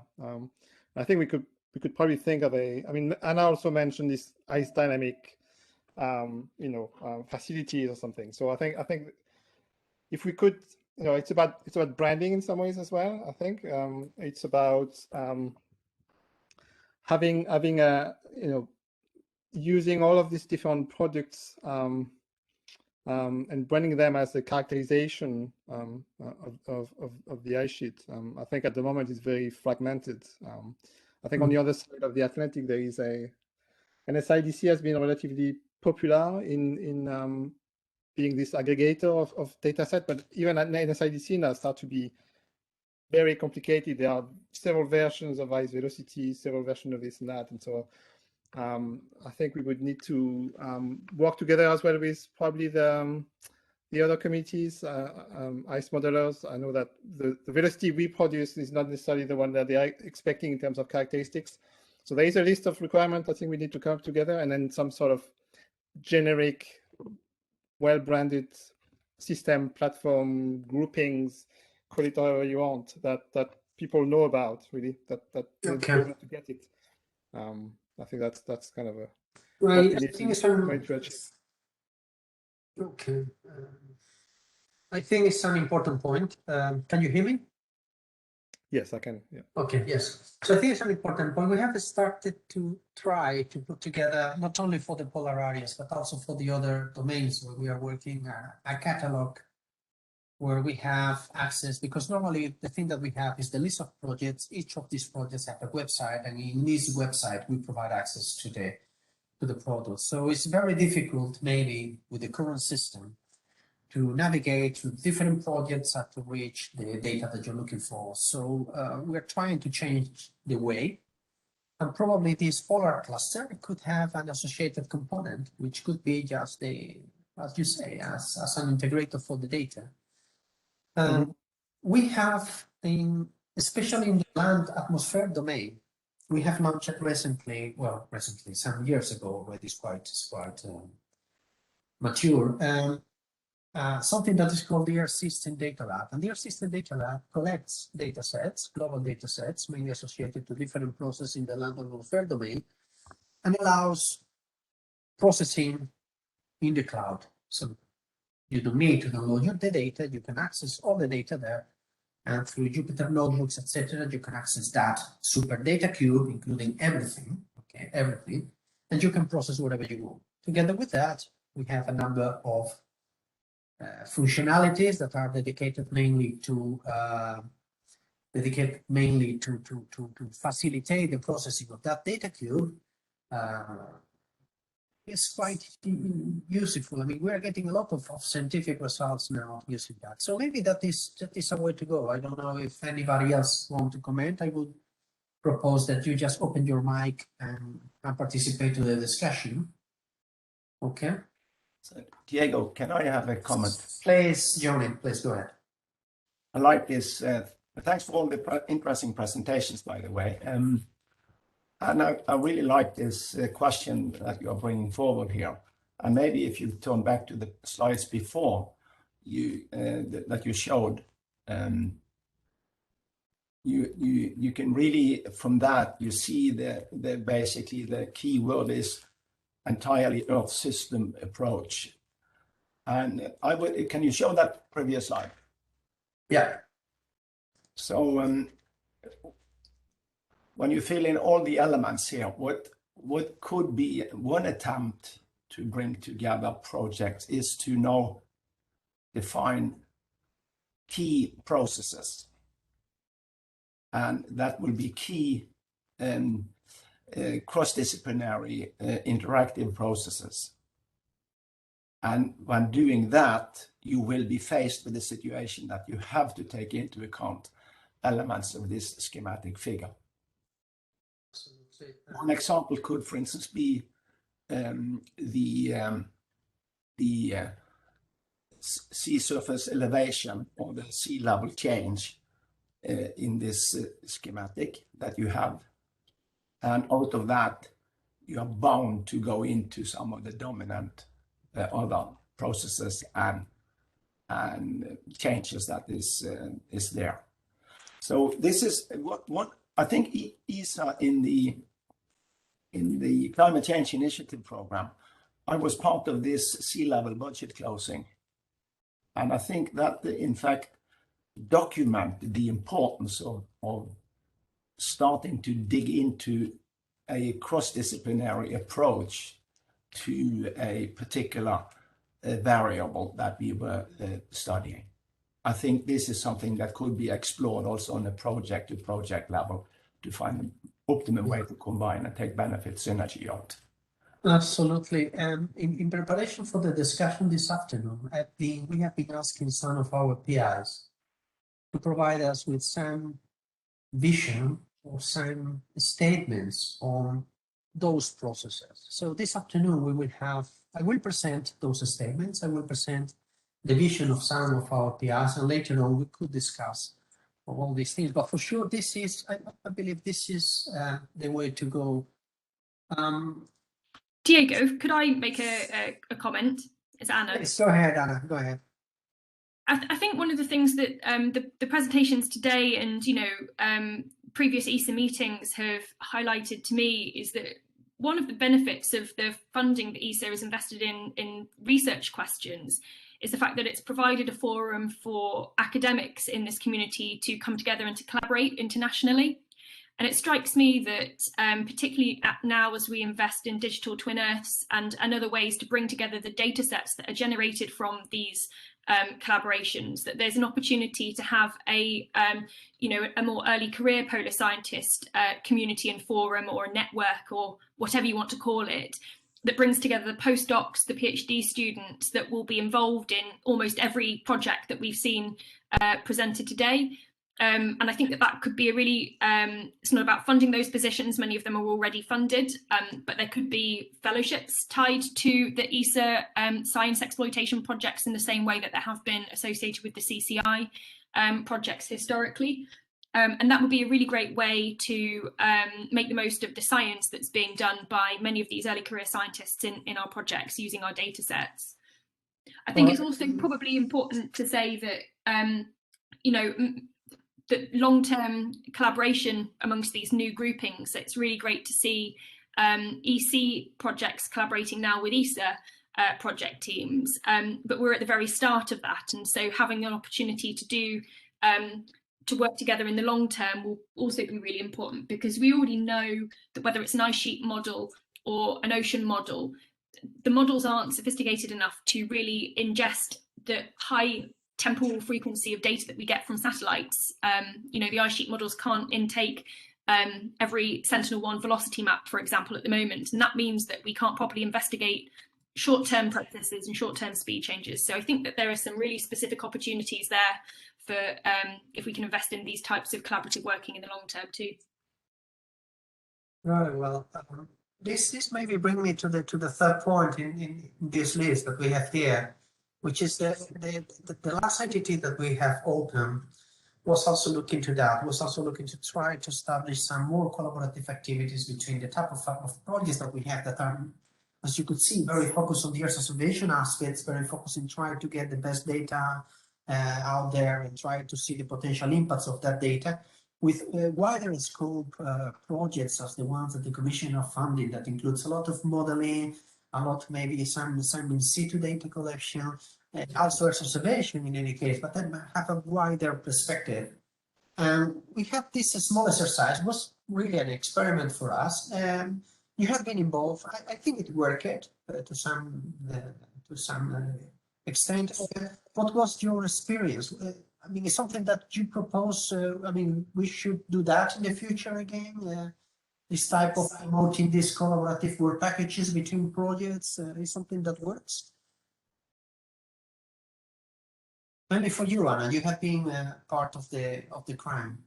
Yeah, absolutely. I think that that's exactly the type of thing that we need, because I think that there are really obvious and important science questions that we can address by coming together collaboratively, but it's quite hard to make the time and space to do that without dedicated funding. So, there are comments in the chat during this meeting. For example, Michelle Samados from UCL has talked about how his sea ice data sets could be combined with the glaciology and oceanography to understand those sorts of interactions. And there's a really great opportunity, and we're all, I think, willing as a community to do that if the opportunity is there. We'd bite your hand off. So that we were thinking that very likely will happen is we are creating an additional kind of facility here in ESA with a space for researchers to come. So the thing what I was thinking is also for us, okay, from a very shellfish perspective to get some closer to the scientists at by osmosis somehow to get closer also to your ideas, network, etc. Was where we see an opportunity for several projects, as the ones that you mentioned, to collaborate. Maybe we could put in place a dedicated collaborative additional activity, and to use ESRIM for a few months for some scientists to come here from different groups, maybe young scientists that are involved in the projects, and work together on their synergic aspects. Could that be of interest for you? Yes, definitely. We've got so many students that would jump at the chance to come and spend some time at ESRIN working with international colleagues. It would be brilliant. Okay, because this is something that we have proposed. We got the okay from our director to go ahead, so probably it will happen. Maybe next year we could start, assuming that COVID is better, we could start doing some experiments like that. And obviously the polar case is perfect for that, because as you can see, there is plenty of synergies across all the different activities that we are running here. So time is passing. I could like also to put on the table something. I mean, we are looking through all these different activities. We are looking at different elements of a big question, right? Which is somehow the dynamic behavior of Antarctica and the interaction maybe between the different components of the Antarctic system. And all the different projects are providing elements of science, new knowledge. We have not done that yet, but could be of interest for the community to have a kind of community paper from time to time, collecting the results of the different activities we have around a certain topic, like this one. I don't know who could reply to that.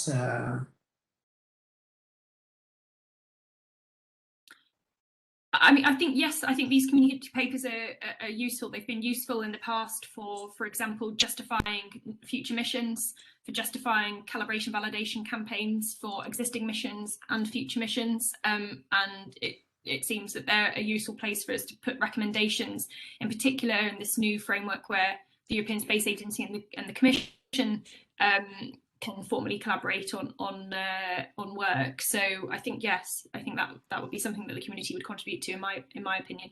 I mean, for me, the idea is in practical terms, try to bring together results in a way that we give from time to time, maybe a kind of community perspective of where we are, and maybe providing perspectives from Earth observation community on the way to go, and could be kind of an added value with respect to the single activities that we are doing in the different projects.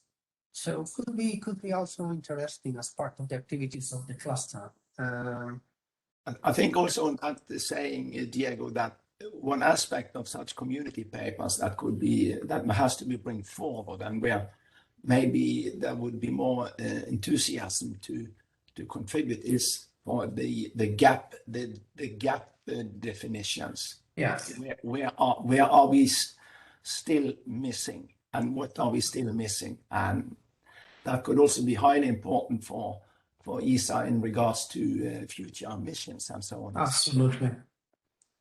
Absolutely. Especially also taking into account with Greg presenting this morning. I mean, the capacity that we will have in the coming years, I mean, from 2025 onwards, is amazing.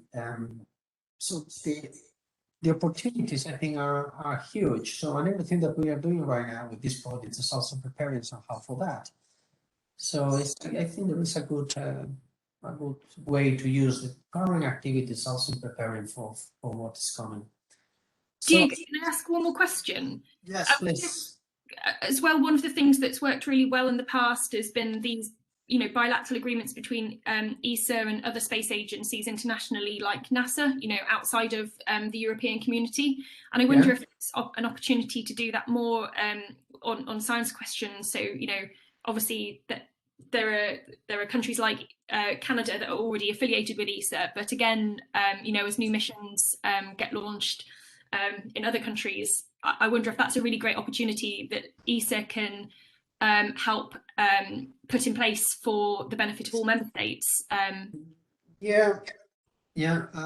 mean, something that we are cooking especially because of AMPAC, but could be extended to other activities, is to have a kind of call for collaborative projects between European partners and international partners, that can be American partners of NASA, associated scientists, or something like that.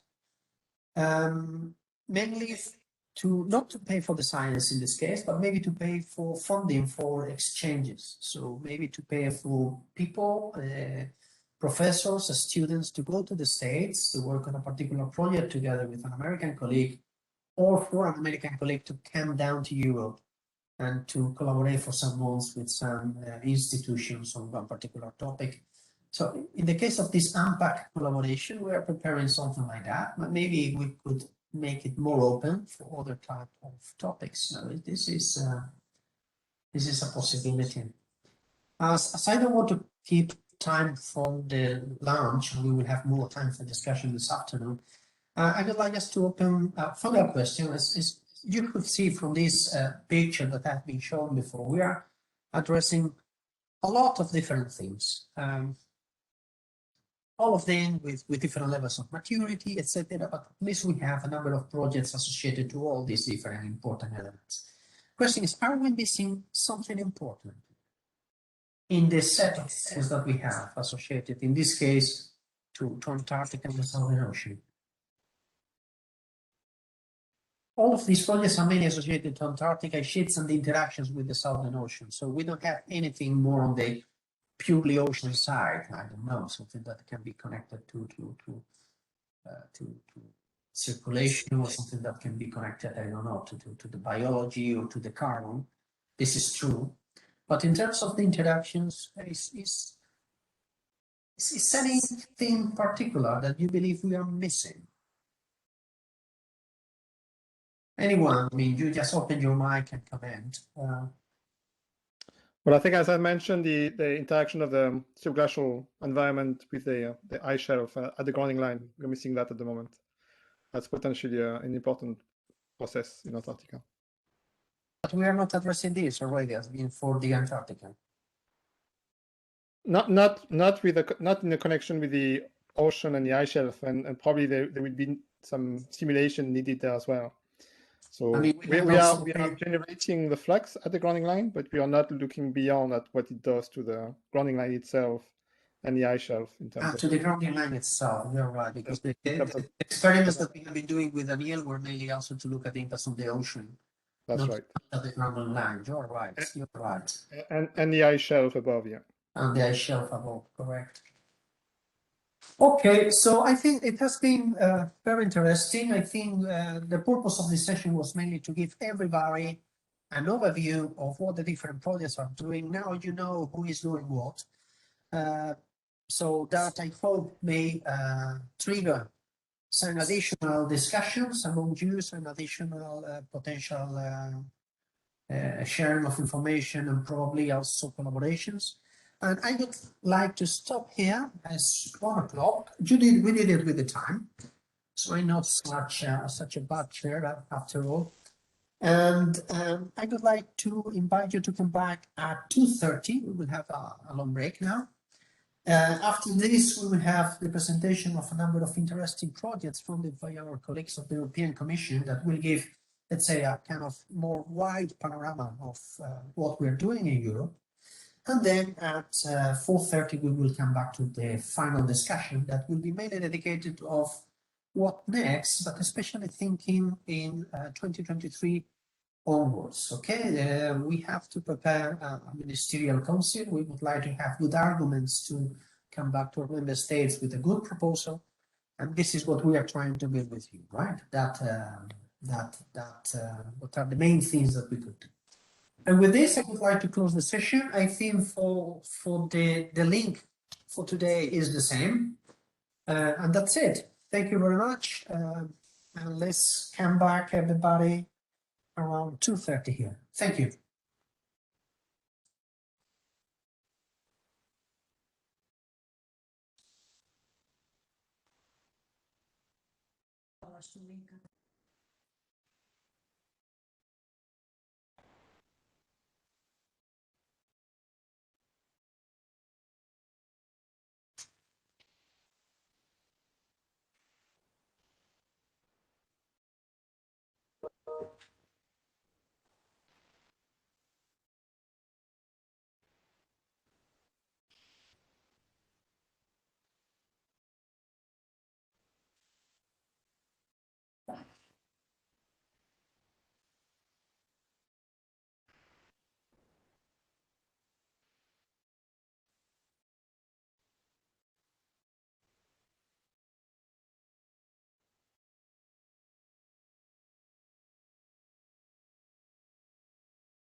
Sabrina, you there? Ola? Yes, hola. Hello, we're here. Hi. Sorry for my background, but it's the only one yet. Ah, can you hear me now? Yes. Yeah. Yes. Okay. Good.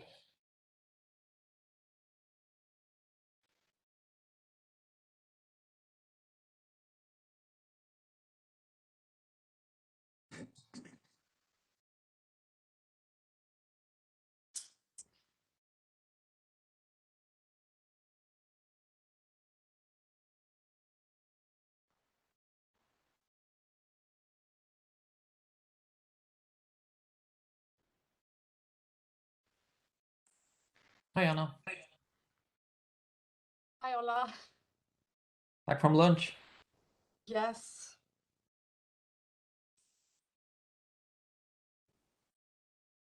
I'll follow you for the moderation, but first it will be a series of 4 presentations, right? That's true. Got 15 minutes for each presentation. Okay. Do you wanna, if you want, you can introduce the people, if you know the projects.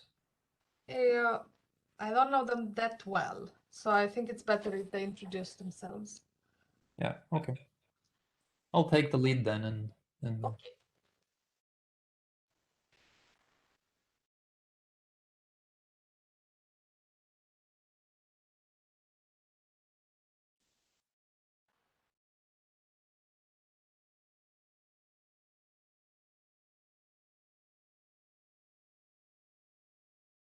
maybe do a quick check if people are around. Elena, are you online? Hola, I can see that Alberto Navera Garabato is not online yet. Okay. What about Elena Ford? Yeah. Ford. The first presentation is on the EU Polar Cluster. But Gail is here, Gail Duron. Gail is here. Good. So Jean-Baptiste? Sorry, Ola, but in the last version, we joined the presentation with my presentation in the morning, so Elena's was cancelled. Ah, it was. Good. But I have Gail, Alberto, Svan, and Risto, and Gunnar. Okay. So 4 presentations. So the first presentation would be Protect by Gal, right? Yeah. Then Sochik. Should I share my slide or you will do it for me? We will prefer if you show it and we have a backup in case you have problems. But the point is that the button share is not available from my side. It might come from because perhaps you have connected with yeah. with the desktop client. No, now I think yes. It might be on my system and I make the authorization to share. Maybe I have to restart. Do I have the time to try or? You have the time to try that, I think, since we're not going to do the first presentation. So we got some minutes to do that. Yeah. Then I'm back. Yeah. Dove? Dice.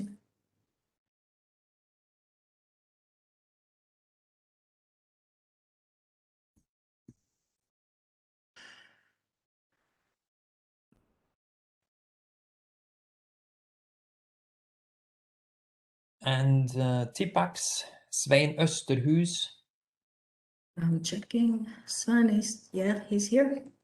Good. And Yes, I'm here.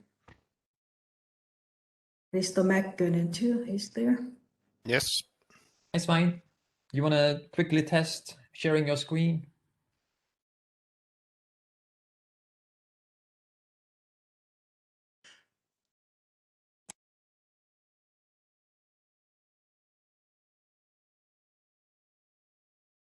Does it work? Works good. Thank you, Svein.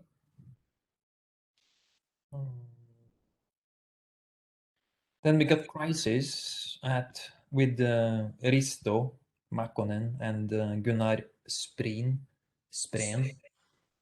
Yeah, I am here. This is Gunnar.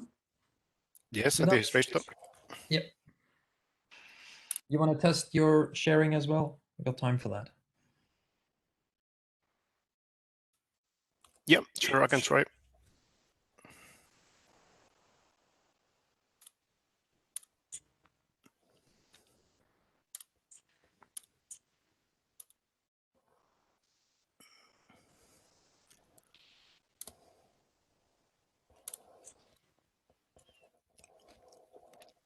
Does it work now?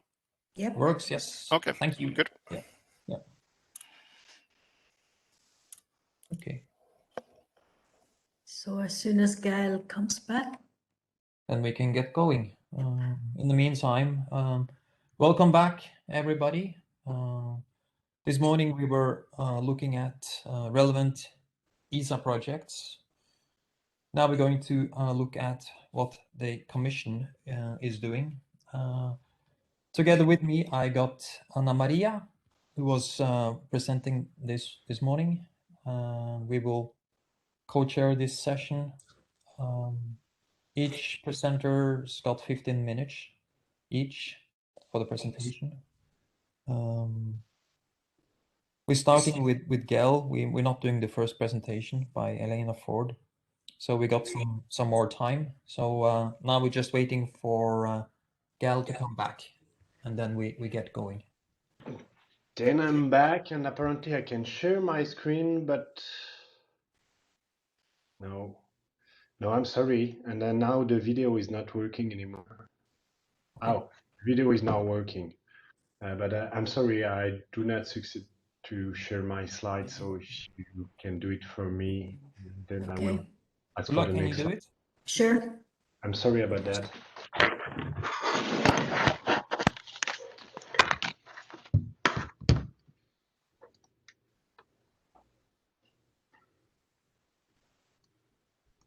Okay.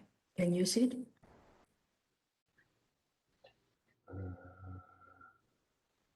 Okay. I can see it. I can also Yes. see it. So I think we're ready to go.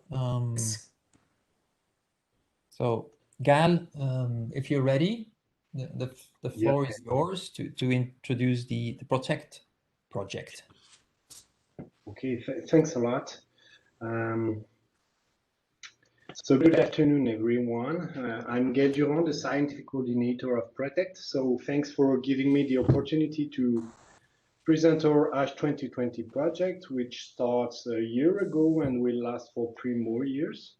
So this non-obvious acronym stands for Projecting Sea Level Rise from Ice Sheet to Local Implication. So let me first brush our objectives.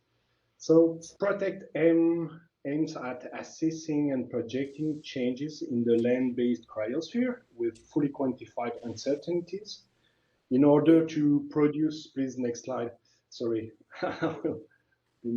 So we aim, as I said, at assessing and projecting changes in the land-based cryosphere with fully quantified uncertainties in order to produce robust global, regional, and local projection of sea level rise on a range of timescales. So obviously, we are focusing on our work on glaciers, Greenland, and Antarctica, but the key part is that we want our projection being adjusted to the user and stakeholder needs, and therefore co-design our production. And I will give more details first on the overall objective. So next slide, please.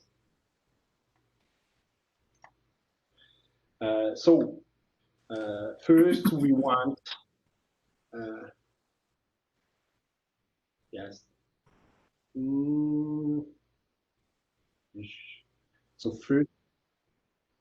first we want. See, I think it's a bit too far, but don't worry, I will catch up. So first We want to assess the contemporary mass balance of ice sheet and glacier, quantify the relative importance of anthropogenic forcing and intermal climate variability to ice sheet and glacier changes, and use remote sensing observation to evaluate and improve the model used for ice sheet and glacier projections. So next one, please. As a second objective, we want to use our improved understanding of short-term variability in glacier and ice sheet mass balance to make projection until 2050. This is the time scale of relevance to many of today's coastal management decisions. Next.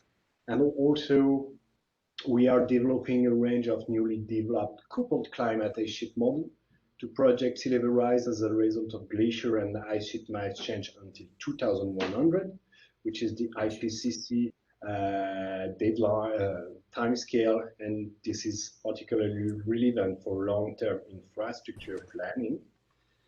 And finally, on a longer timescale, we want to assess the irreversibility of glacier and ice sheet mass loss and the associated sea level rise commitments to 2500 and beyond.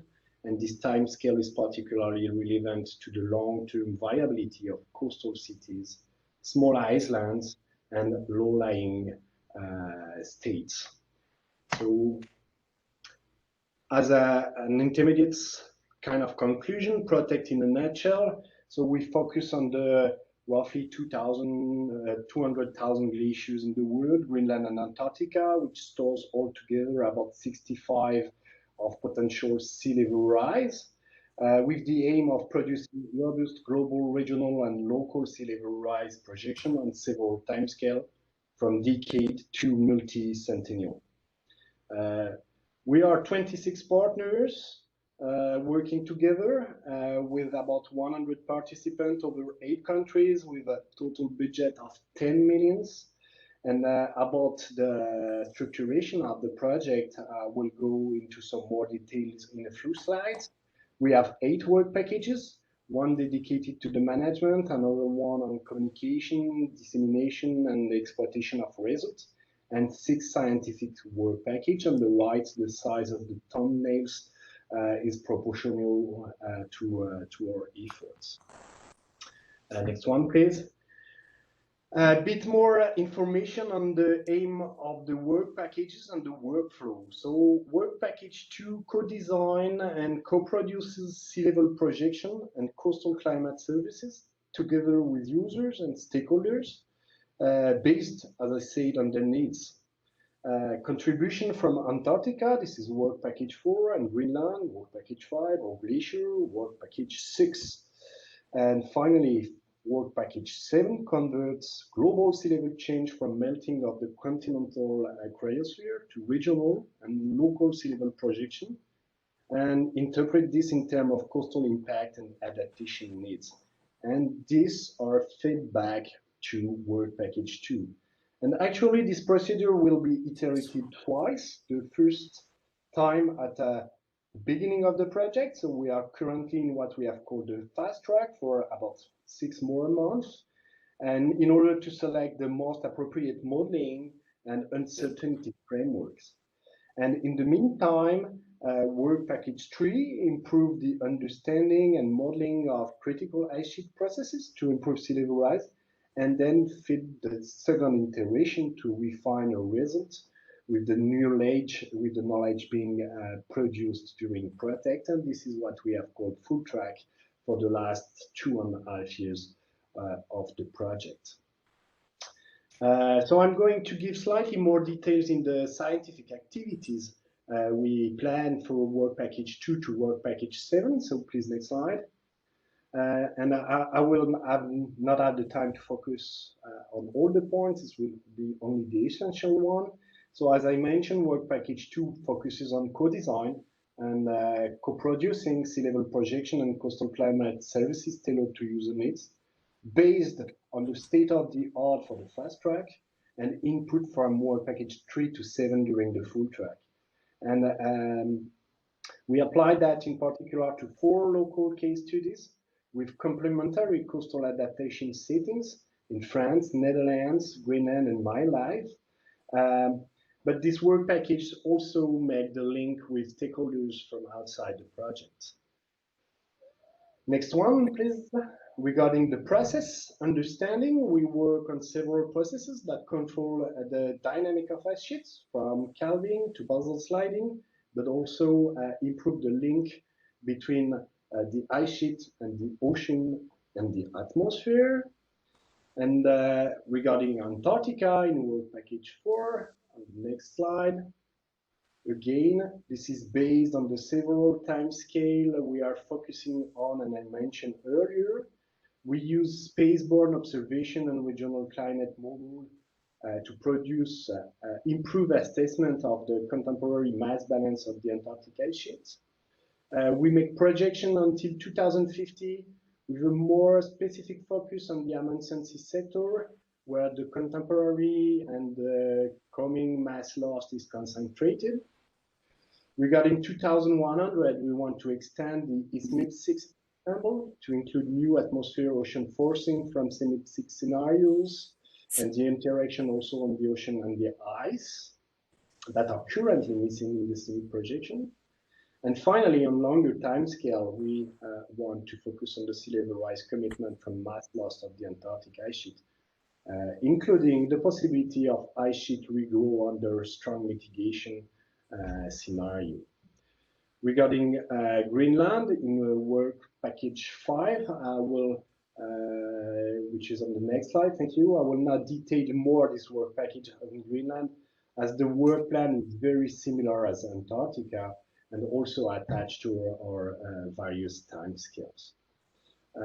On work package 6, regarding the contribution of glacier to sea level rise, again, we use remote sensing data and innovative calibration of the global glacier model mass balance.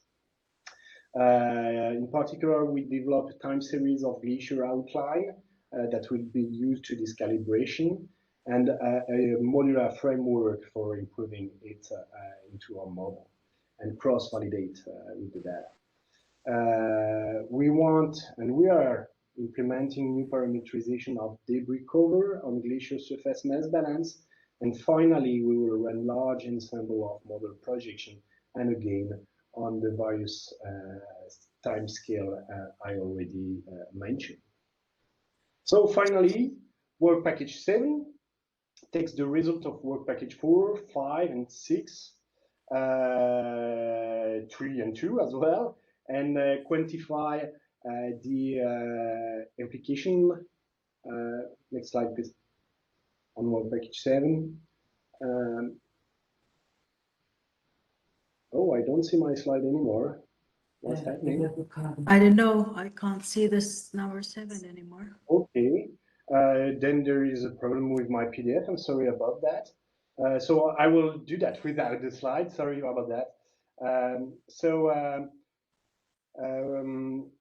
Work package 7, as I say, take the results of work package of the previous work package and quantify the implication of the projected regional sea level rise and extreme for coastal communities, coastal ecosystem, and critical infrastructure at the global, but also on a regional scale. This will be done through tools already available for centennial projection, like the global DIVA model, or in development for multi-centennial. And as I mentioned, finally, this is fed back into the case study, into work package 2. So hopefully you have another slide after the blank one.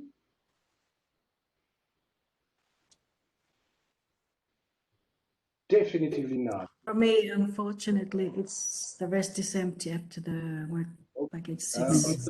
I'm very sorry about that. I will send the full slides around and check at the end of the presentation if the PDF is available. So to conclude, this what I've said so far could have been said a year ago when we started the project. So for the last minutes, I would wanted to make a snapshot of where we are. So so far during the year, we had 65 meetings, Zoom meetings, as COVID did not help us to work. We delivered 19 deliverables, more than 30 outreach communication and dissemination, and 22 publications have received a contribution from Protect so far, and a taste of the variety of our publication on two very different scale. Locally, first, Robert Nichols stressing the importance of having an appropriate policy for groundwater utilization and drainage, as subsidence increase the rate of sea level rise by a factor of 3 to 4 when compared to global average. And this impacts a large number of coastal residents. Yes, that's that one. Perfect. So next one, and again, yeah, again and again. This is a summary of the paper by Robert Nichols, and also this paper by Tamsin Edwards, published this spring on the land-based contribution, showing that Antarctica is a game changer, and we can halve the land ice contribution to sea level rise this century if we increase the ambition of our emission pledge enough to meet the Paris Agreement targets. So as a last slide, do not hesitate to follow our website or follow us on Twitter. You have the contact here, or you can even write to the project office. So thank you for your attention, and sorry for the logistical apologies, some network difficulties here, but we managed. Thanks, Gael. Very interesting presentation, and thanks for staying on time. I think we got some time for questions. So if somebody's got the question, please raise a hand or write something in the chat box.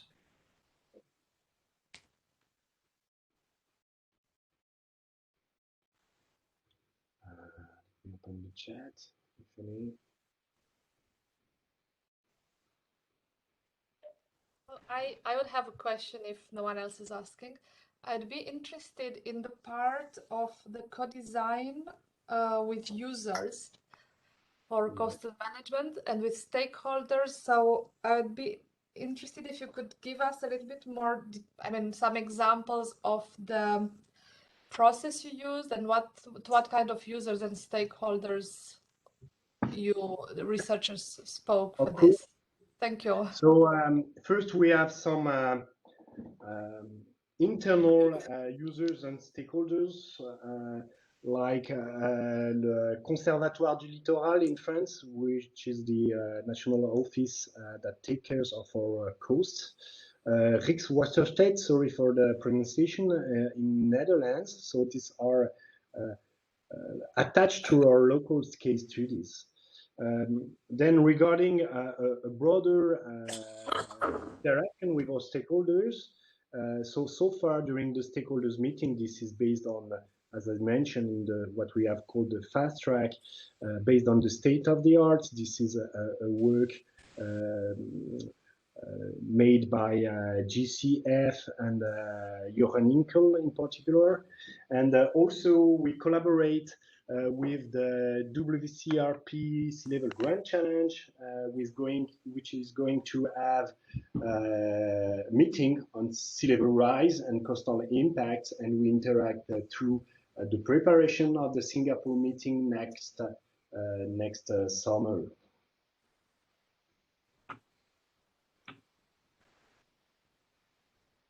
Thank you. Yeah, well, yes, I think there is a lot more to say, but we don't have time. I just wanted also to add that part of the mission, Healthy Oceans, there will be a lighthouse on the Atlantic and the Arctic with an important sea level rise component. So I might get maybe back to you, link to that. This would be great. Thanks. There are links to make. Thank you. Could I ask a quick question, Gael? Yes, of course. I'm here for that. So I think it's really great that we've got these projects that are sort of making the sea level rise projections. That's clearly necessary so that we can plan our infrastructure around coastlines on Earth. But I think one of the things that strikes me is that with the satellite observations, we're increasingly able to observe short time variations in sea level contribution at the seasonal scale, you know, and maybe even shorter in some cases now. And I imagine that those types of processes aren't easy to capture in the, you know, century scale future sea level rise projections. So I was wondering what your thoughts are about how we move towards being able to have, you know, the short time variability, or weather, you might want to call it if it's not necessarily always permanent, but having that factor into our sea level rise projections, because at the moment there's a gap there in, as far as I see. This is a great question, which will be hard for me to answer. It's a bit away from my proper expertise as I'm an ice sheet modeler, and but we also introduce extreme events to catch up a bit of the variability. I don't know if it takes into into the processes you are mentioning, and this is a work led by NEOS and Amos Langen in particular. But I would be interested to know more on the processes you are mentioning, and if we can improve our plan if we are missing something. So please do not hesitate to contact us and have a more specific discussion maybe. Yeah, that's great. I agree, it's a big challenge. I think it's a really exciting opportunity for future research, though. I definitely follow up with you. Good, thanks. Good. Any more questions? Still got time for that. I have one here, Gail. Where do you see, so there are a few parameterization which are used in some of the modeling that is done, for example, to account for the ocean melting impact on ice, for example, and those are derived from observation. And another difficult question for you, I suppose, but where do you see that going? Is there room for more of that, and which area do you see as critical? I definitively think that the link between the ocean and the Antarctic ice shelves in particular are critical to better understand how they will evolve. There are some parameterization already existing. We know that they have some deficiencies. We are still working on it. This is typically a work led by Nicolas Jourdain in IGE. And also we work on the coupling with the model and the ocean. And there is an initiative called MESOMIP2, which aims at, so MESOMIP1 was a modeling intercomparison exercise of coupled ocean ice sheet models, but on limited, on a synthetic topography to evaluate the models. And now we are at the stage of preparing MESOMIP2, which is planned to be done on actual geometries. And as far as I know, this is planned to be done on the Amundsen Sea sector, but also on the Ron-Fishner ice shelf. So this is definitely a work in progress, endorsed by the community. And I think that more data are definitively needed to better characterize the validity of this parameterization or coupling between both components of models. Thanks. Good. Still got time if anybody has any questions. If not, we move on to the next presentation. Jean-Baptiste, are you there? So Jean-Baptiste is not here, but I am on his stead. Ah, okay, good. So you're presenting Sochik, right? Yes, I'm presenting Sochik. Okay, the floor is yours. How can I share my screen? In the bottom, in the middle, you have the share content button. It's not opening up as an option. Okay, maybe it's just my system preferences. Hold on. Yeah, I think it's just my computer. Sorry about that. Okay, it seems that I have to reinitiate WebEx, so I'll just be 1 minute, but I'll be back. No problem.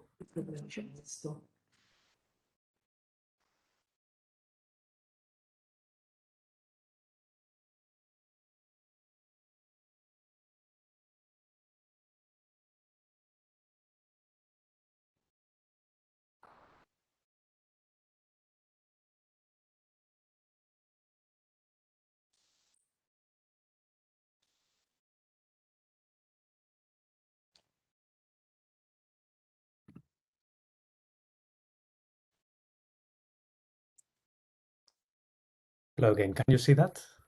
Yeah, good. Great. So let's go for it. So yes, I'm here to represent SOSIC. I'm one of the co-Is in the SOSIC project. Jean-Baptiste couldn't be with us today, unfortunately. SOSIC stands for Southern Ocean Carbon and Heat Impact on Climate.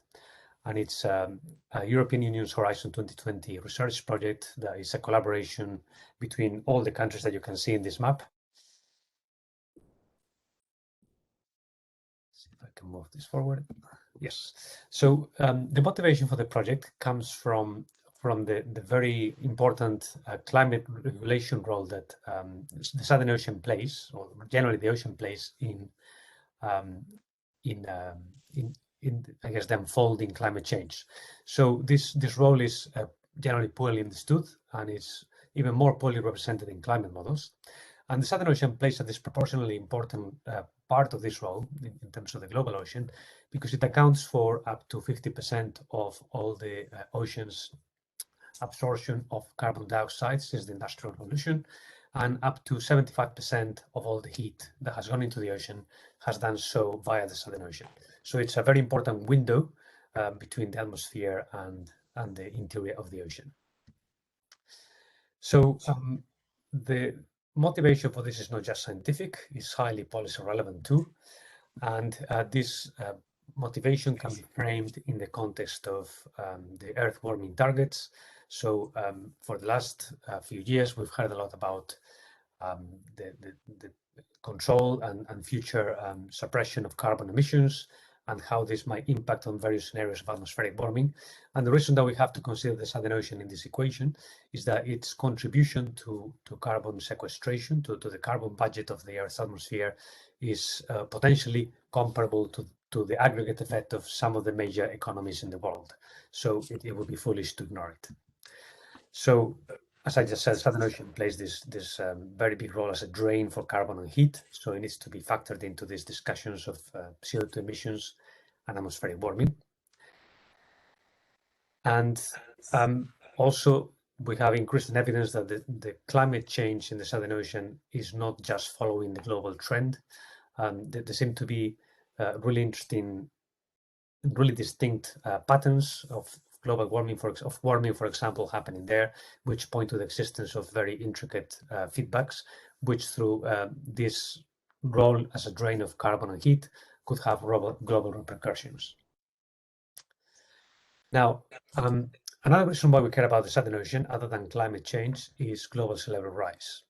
So this is a vertical slice across the Southern Ocean. Antarctica is on the left-hand side, and the northern or mid-latitude oceans are on the right-hand side. And what you can see in color is basically a representation of the temperature of the waters in the Southern Ocean. So in the Southern Ocean, you have these mid-depth, relatively warm waters that are originally sourced from the North Atlantic that upwell towards the surface, and they get in touch with both the sea ice and the floating ice shelves. Excuse me. And in this way, they play an important role in driving the melting of the cryosphere, as Gail was indicating in the previous talk. So what are the locks and challenges that we currently have in terms of understanding the Southern Ocean's contribution to all these important problems? So we've tried to summarize those bottlenecks to understanding here. This is again another slice of the Southern Ocean. You can see various contours there indicating, on the one hand, the density surfaces in the ocean, and on the other, you have a representation of the main Antarctic circumpolar current jet circumnavigating Antarctica. And you have also some bold arrows that show the main patterns of vertical circulation in the Southern Ocean. Now, the major locks of understanding that we think are present in this system are indicated here through this traffic light system. So the green arrow or the green circle refers to the subduction of modern intermediate waters, which capture a lot of CO2 and heat. But we think we understand that comparatively well, at least relative to our understanding of the other components of the system. But then we have other parts of the system that we don't understand so well. So in orange, we have a reference to the upwelling of deep waters from the Southern Ocean towards the surface. And in red, we have the interaction of the Southern Ocean with the atmosphere and the cryosphere, and also how that results into the production and sinking of bottom waters and their spreading throughout the world.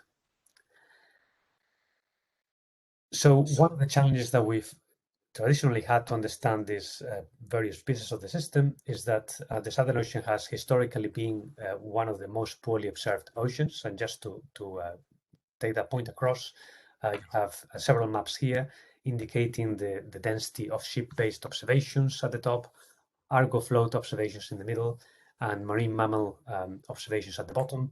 And basically, while ships struggle to get to the Southern Ocean, you can see that Argo and marine mammals are doing a much better job now. So we can use these new technologies to try and fill some of the gaps in the observing system and have a go at addressing these major gaps in understanding. So another illustration of how poor our knowledge is of Antarctic bottom water production and sinking is this figure taken from a paper by Céline Ee10, in which you can see, you can't really read the labels, but there's a lot of different colors there, a lot of different patterns, which indicate different distributions of bottom potential temperature in the ocean, which basically shows that each of those pictures corresponds to a climate model, and they're very different. So there's a wide range of representations of this process in those climate models. Now, another challenge that I referred to a couple of slides ago is the interaction of the ocean with the atmosphere and cryosphere. And it's that traditional lack of observations in the region that has resulted in very poor knowledge of these interactions, particularly in winter, which tends to be a critical season for many of these large-scale phenomena, and that is very difficult, or has been traditionally very difficult to sample. So what do we plan to do about this in SOCIC? Well, we plan to deploy a range of approaches, ranging from observations to numerical models. And what we are targeting with those approaches is to try and understand what we think are the key processes and translate those into also some understanding of how they impact the climate system. So SOCIC consists of 8 work packages. The 4 work packages in the top row refer to key processes that we are targeting through this program. And at the bottom, you have 2 different boxes. The one on the left tries to translate this understanding of key process into a better comprehension of large-scale impacts on climate. And work packages 7 and 8 on the right refer to data and project management and dissemination. So if we focus on the top 4 work packages first, you can see that they deal with air sea fluxes, the pathways of ventilation, that's the communication with the ocean and the atmosphere in the upper layers of the ocean. The work package 3 is about bottom ocean ventilation pathways. Work package 4 deals with a specific aspect of I guess, the topic of work package 3, which is the occurrence of abrupt large polynyia events in the Southern Ocean that may shortcut conventional pathways of ventilation. And at the bottom, work packages 5 and 6 address the impact of this process on the coupled climate system and the variability and trends of the heat and carbon uptake in the Southern Ocean and how they translate into storage of these traces. So if I tell you a little bit more about those work packages, so this is our observational plan summarized in one slide. So we decided to focus on the South Atlantic sector simply because of logistical convenience. And there are also some arguments to be made that through which we can possibly claim that the process that we can measure here are to some extent extrapolable to the rest of the Southern Ocean. So we plan to have to do a lot of reanalysis and data gathering of data sets that already exist. So some of those letters in that map of Antarctica, of the Southern Ocean, refer to that kind of digging up existing data and reanalyzing them through new theoretical frameworks to that kind of activity. But we also plan to do some dedicated new observations, which are illustrated by the two panels on the right.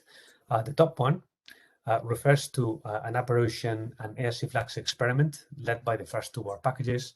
And in here, we plan to deploy a couple of gliders in this little patch of the Southern Ocean over here, shown by the white rectangle at the top. And we plan to try and understand the physics of the Upper Ocean that regulate the communication between the atmosphere and the interior layers of the ocean, so this upper ventilation pathways. And the other major observational campaign that we plan on doing is illustrated by the figure on the bottom right. This shows the shading in the background shows the topography at the bottom of the ocean. So this is the mouth rise region in the southern Weddell Sea, where occasionally big polynyas develop in winter and lead to the generation of open ocean convection and the formation of bottom water in the open ocean. So there was a very large polynya, I'm sure many of you know, in the 70s, and for about 4 decades, not much happened in this region, but then recently, a few years ago, the polynya re-emerged in some more modest form. So we want to investigate the process that modulate the re-emergence and persistence of these polynyas.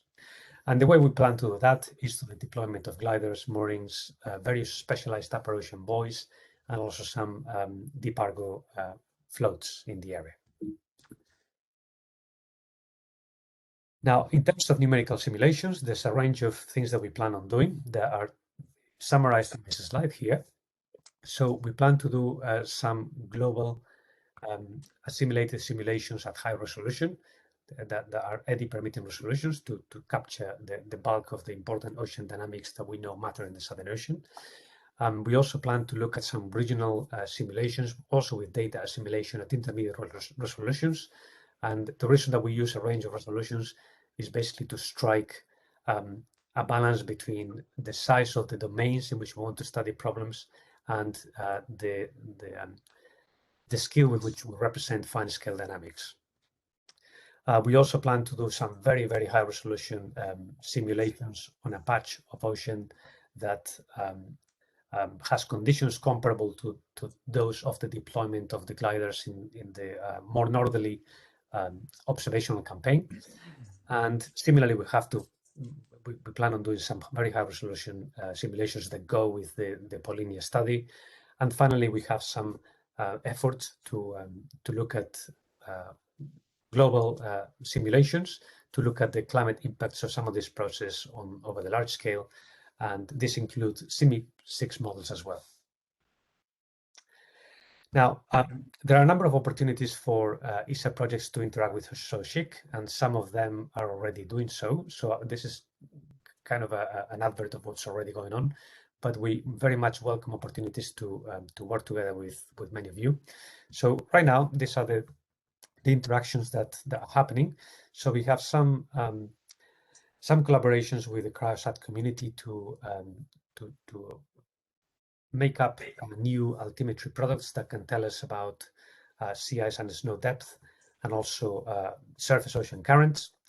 We have some other collaborations with polar and sow ice programs to provide improved satellite-based estimates of ice shelf basal melt.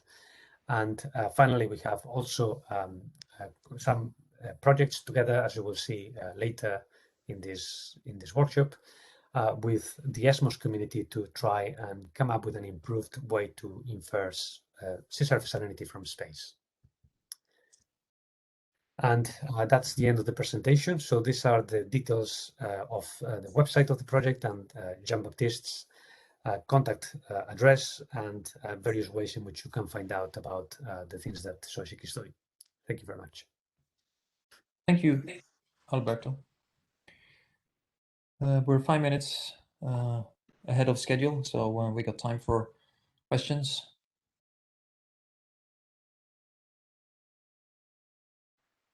Anybody?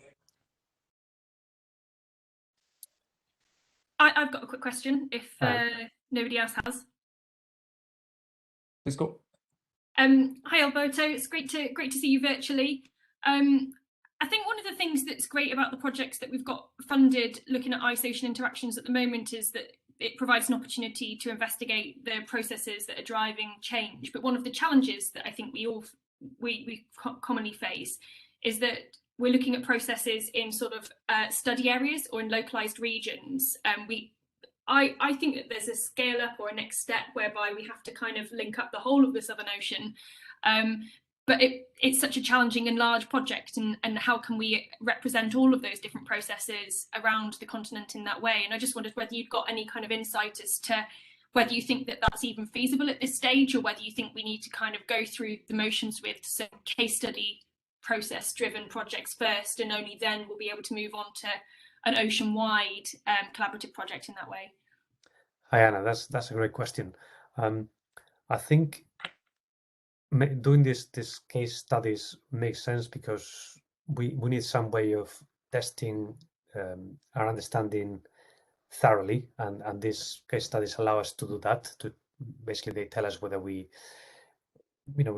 whether our tools, our modeling tools, or our satellite tools can capture the essence of what goes on in those important regions.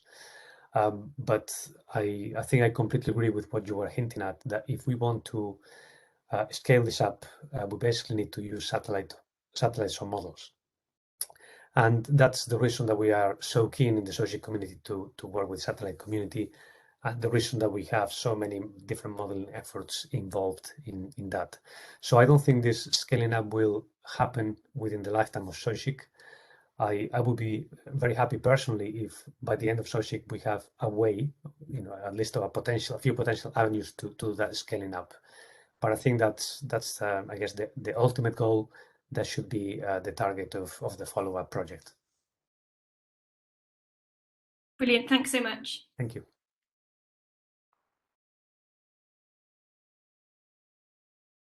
Okay. Thanks again, Alberto. Thank you.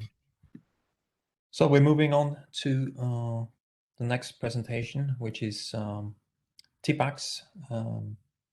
Svein, you ready? Yes, I'm ready.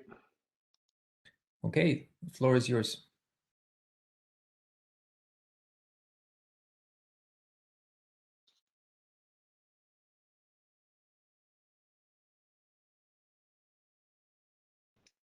Yes, so I will present a relatively small project called TPAX, stands for Tipping Point in Antarctic Climate Components. We have only a budget on 4.6 million, and that allowed us also to be few partners. So we have only 5 institute partners. Where I'm from, this Norwegian Research Center North, and you have Potsdam Institute of Climate, then you have Alfa Wegener Institute, University of Grenoble, and Northumbria University in Newcastle. So since we have a small budget, we are also a limited amount of people involved. But it's since also it is a small but very exciting project, I think, and I'm happy to be the coordinator together with Petra on it, and it's a very nice group to coordinate. So our aim is to look into if it's the likelihood of large changes in Antarctica which may contribute to a global sea level rise, a quick sea level. And we look into it by looking into tipping points. And we're starting out with the modeling or looking into tipping points in the ocean, see what kind of forces needed to change from today. Most ice shelf is cold, like the Fish Naronna and Ross, to a warm state. We want to see what kind of changes in the surface forcing, wind and sea ice is needed to make this changes. And that again will of course follow by a tipping point in the ice sheet. So this is also what we are trying to model it, and of course the combined effect of these two things that may happen. So of course we have organized into the different work packages. So we have these ocean tipping points and ice tipping points and tipping points of the couple system. We are thinking about that as a domino breakers, as is the first one falling, always fall. And of course we have other activities as communication, estimation, and things like this. So this project is mostly 99% modeling. There's a small component, but looking into a warning system. This is more for the observations. Just using observations as a warning system. I cannot give you much information about the modeling work because I'm not doing any modeling myself. But instead, I want to give you a little background why we want to do what we are doing. And of course, this has to do with the Antarctic's role in the climate system and especially with the ice shelves. So I think is that the ice shelf has two very important roles in the climate. They act as a huge heat exchange and produce the deep water, the bottom water that's covering the most of the world oceans. And that is of course what we are looking into in the associate project. In TIPAX, we are more interested in this the force the floating ice shelves represent on keeping the land past the inland ice, slowing it down so it's not moving too fast to the ocean. So today we of course know about the melting in the Amundsen Sea, where we have warm water on the shelves. But until quite recently, we haven't observed any changes on the two big ice shelves, like Ross Ice Shelf and the Fish-Ron Ice Shelf. It seems to be protected by quite wide continental shelf in the front of the ice shelf. And of course, we know that there's not so very much melting in ocean-induced melting in the East Antarctic. So the only show the feeling until quite recently have been that okay, many of the smaller ice shelves like Larsen and Pan Island Glacier may melt and disagree, but the huge ice shelves like the Fischner and Ronna, we think have been stable. And Keith Nichols made this statement, but we don't think it will change in this for the coming 100 years. But some scary modeling results from Hartmut Helmer and his group, the AVI, indicate that we cannot take that as granted. So, but his Bayer model is showing that in quite few decades from now, things will change quite dramatically in the southern Weddell Sea, and this warmer deep water, or warm circumpolar water, will penetrate underneath the ice shelf and increase the melt rate quite dramatically. So the situation today is that you have this protection due to the formation of high saline shell water that is cold and dense, and so this is sitting on the shelf area and is protecting the ice shelf from the warm water. So when we do see that some warm water is coming in during the summer, but it's knocked back again by this very dense water, cold and dense water sitting on the shelf. And this, of course, protect the ice shelf, but if things changes, if less dense water is formed, we may see a weakening of its force. And of course, that if this force is weakening, that will open up for a more warm water to penetrate underneath the ice shelf. And this, according to one of the models, that will increase the melt rate from today, in average, 20 centimeter per year to 400 centimeter per year in only a few decades from now.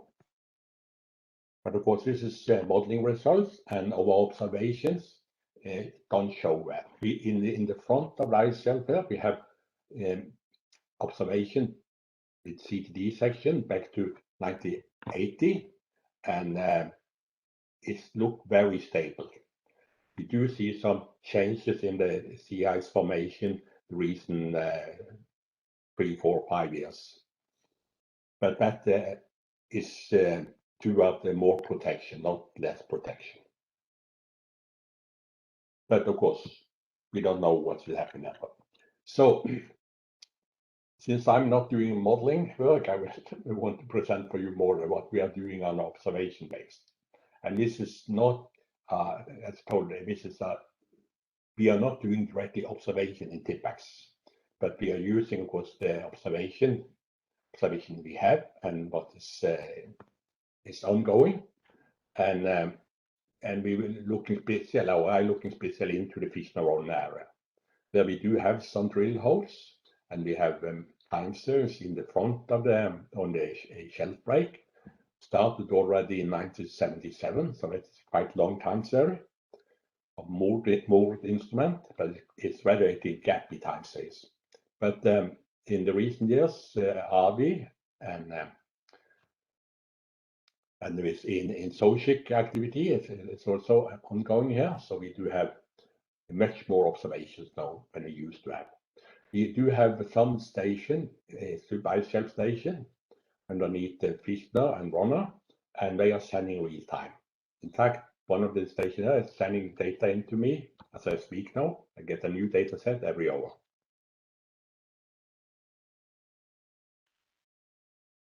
So that's all what I wanted to tell about the TIPAX. You will find more on our webpage, and of course, you're welcome to ask questions. Thank you. Thank you, Svein. Yes, we have time for questions.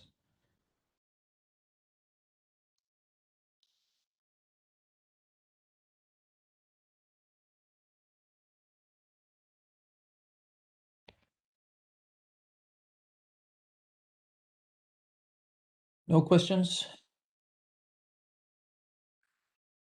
Then we can move on to the next and final presentation. It's Crisis by Risto Makkonen. Yes. Just a second.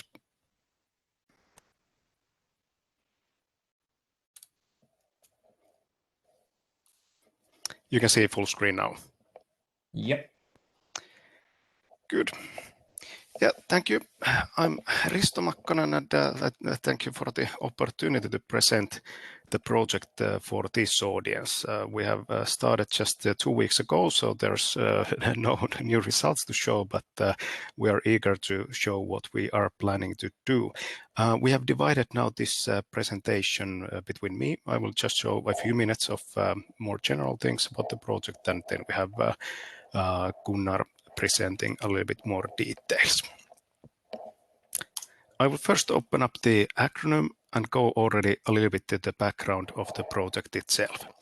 The crisis acronym itself, you can read it from the top. There are climate relevant interactions and feedbacks, the key role of sea ice and snow in the polar and global climate. I'm coordinating this, so I'm from Finnish Meteorological Institute, and then we have a scientific coordinator, Jenny Thomas from IGE. I think she's also in the audience at the moment as well. We have, as you can see here from our general schematic, we have several core themes evolving around the polar climate systems. As you can see from the title, we are very much focusing on ocean, sea ice, and specifically in most cases also snow on sea ice itself. We know that I'm coming from the modeling community myself, and we know that the ability of the models to represent and reproduce the processes that you can see in this schematic remain limited to difficulties in observations maybe, which then is reflected in how we can develop or constrain our models. So there is definitely a lack in the models, and we hope that through this project we can integrate the existing, upcoming, emerging observations and data sets better to also make better models. Now, what are the actual themes that we are focusing here? Here we have 4 core themes.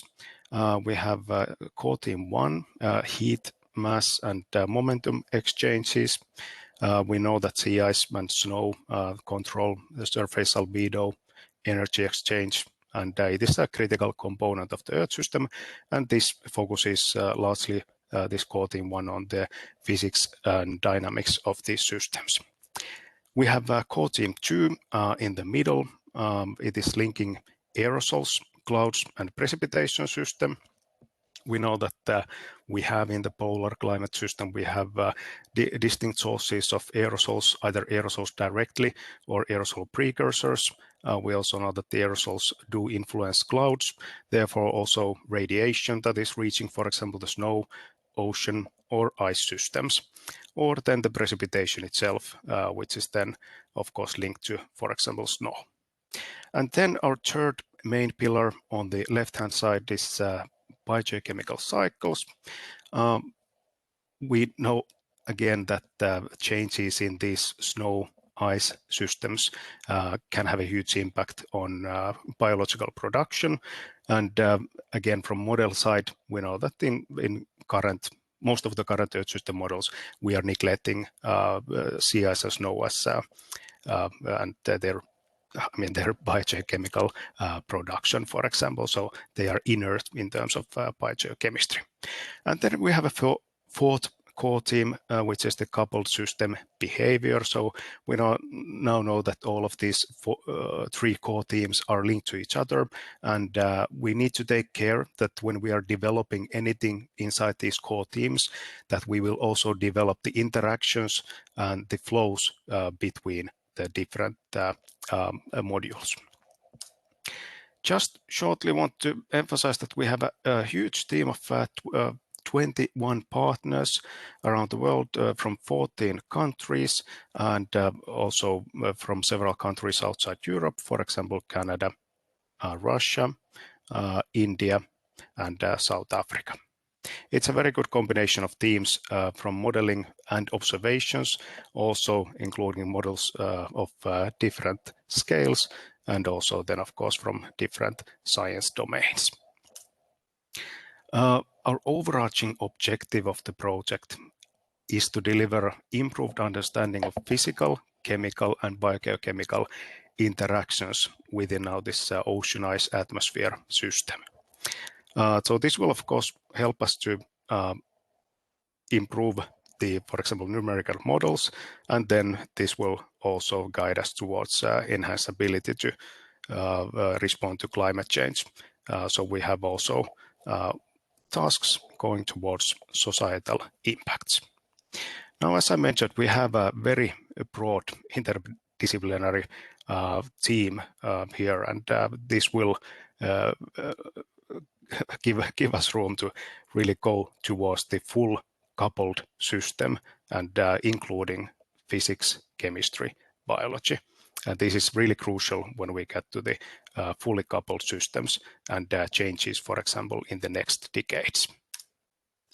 Now, I just want to show you the what kind of structure we are working with, and this may help a little bit in understanding how we divide the work and what is the workflows inside the project itself. We have work package 1 on top. This is focusing largely on the observations. So we bring together all the potential data that has been existing in different databases that we can gather from the partners and different infrastructures, and of course the different experts. There are tasks specifically for the core teams, looking at, for example, now heat, mass, momentum exchanges in the ocean, atmosphere, ice system. There are tasks on looking at the polar aerosols and clouds specifically, and then of course on the biogeochemical processes. Importantly, also in work package 1, we do identify the existing model shortcomings, and this is largely based on, for example, the CMIP6 exercises, which have just been finalized. So we can now fully utilize the multi-model experiments and petabytes of data that is openly available. Now, these observations are then delivered to work package 2, where we deliver further improved models and submodels and parameterizations of the processes, which are then given to different scale models, including regional models, more process type models, and then of course global Earth system models. Now these global Earth system models are then utilized in work package 3 and 4, providing, for example, idealized simulations, looking more about the sensitivities, susceptibilities of the system with different perturbations, interactions and teleconnections between polar and global climates. That's in work package 3.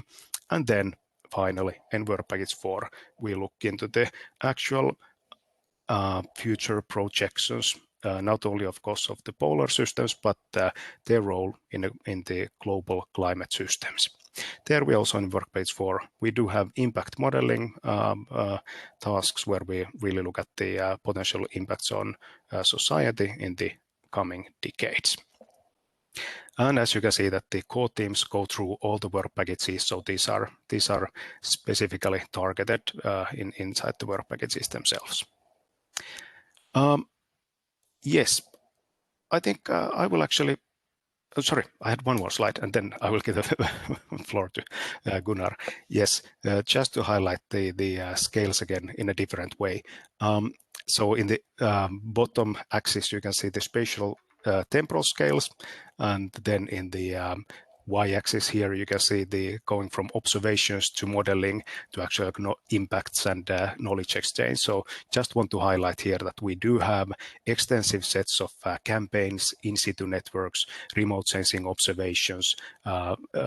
We do have community data sets for certain topics. And then, of course, we have here on the right-hand side, the satellite remote sensing products to get the more global view.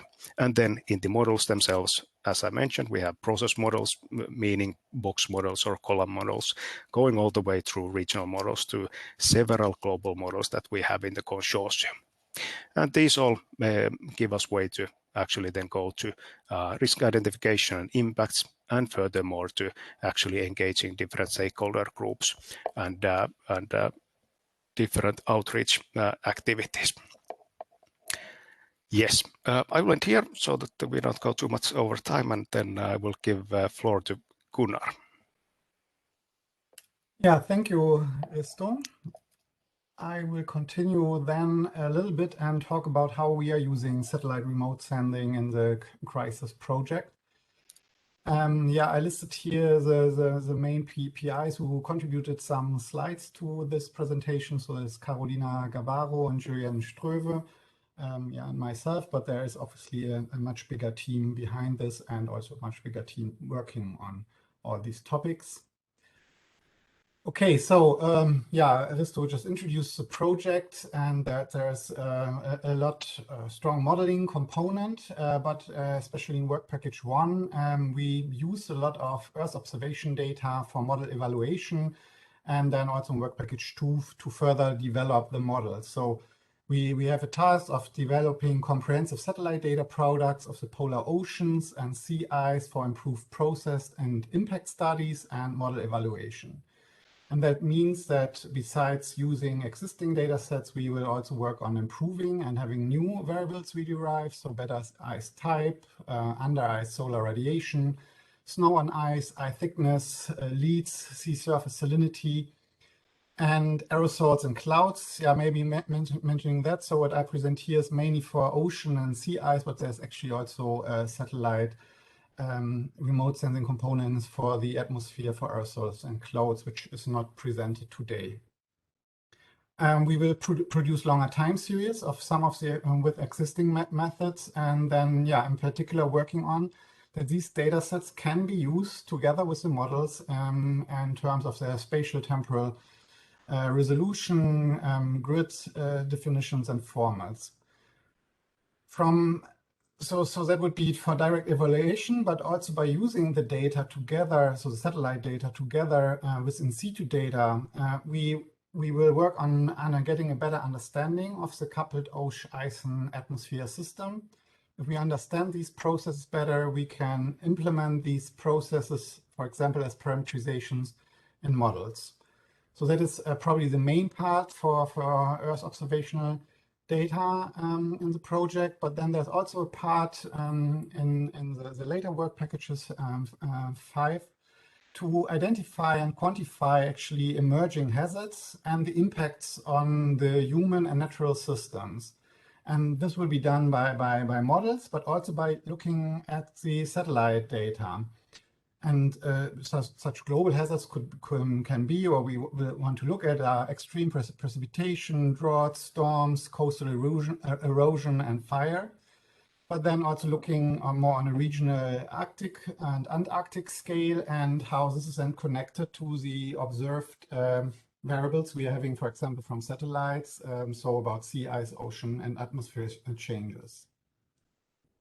Okay, now a few examples. I think this was presented and mentioned already a few times this morning and also in the afternoon, the importance of the Southern Ocean for the global climate, and there in particular about the sea surface salinity.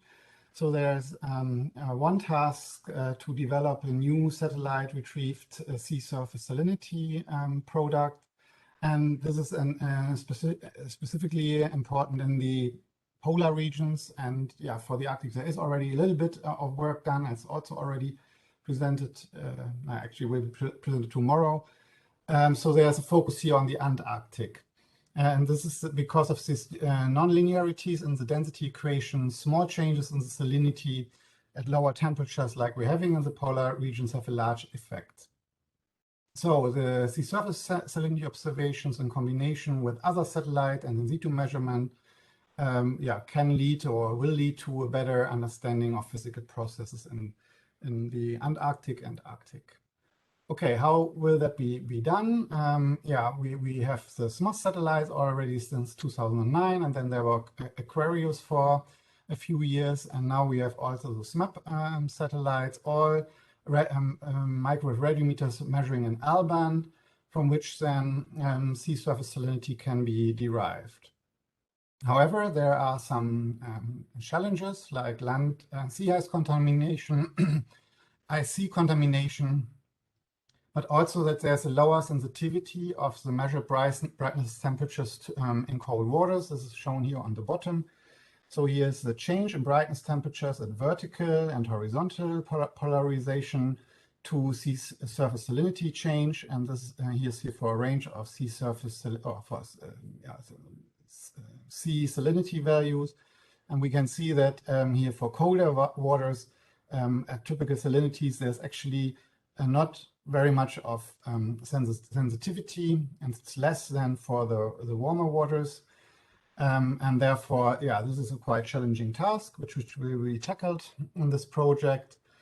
And this can already be seen if we're looking at some data here on the top. There are different estimates of sea surface salinity from, by different methods, and they are at least somewhat agreeing within their uncertainties, while in the Antarctic there's actually quite big deviation between the different products, both in the Antarctic and subpolar seas. So that's kind of the motivation to now work on, this is done in Barcelona, in Spain, to work on a new product, level 4 product for an enhanced sea surface salinity maps. And here are the different steps going from the level 0 observations through all the different processing levels to then finally get an improved map, which then can be compared and evaluated, or the models can be evaluated by the new data set. Risto already mentions we are also now actually recently endorsed by Mosaic, and we're working in close collaboration with Mosaic. And I guess many of you have heard of it. So Mosaic was this 1 year long expedition where we froze Polarstern in the Arctic Ocean, and we're drifting with the sea ice for 1 year.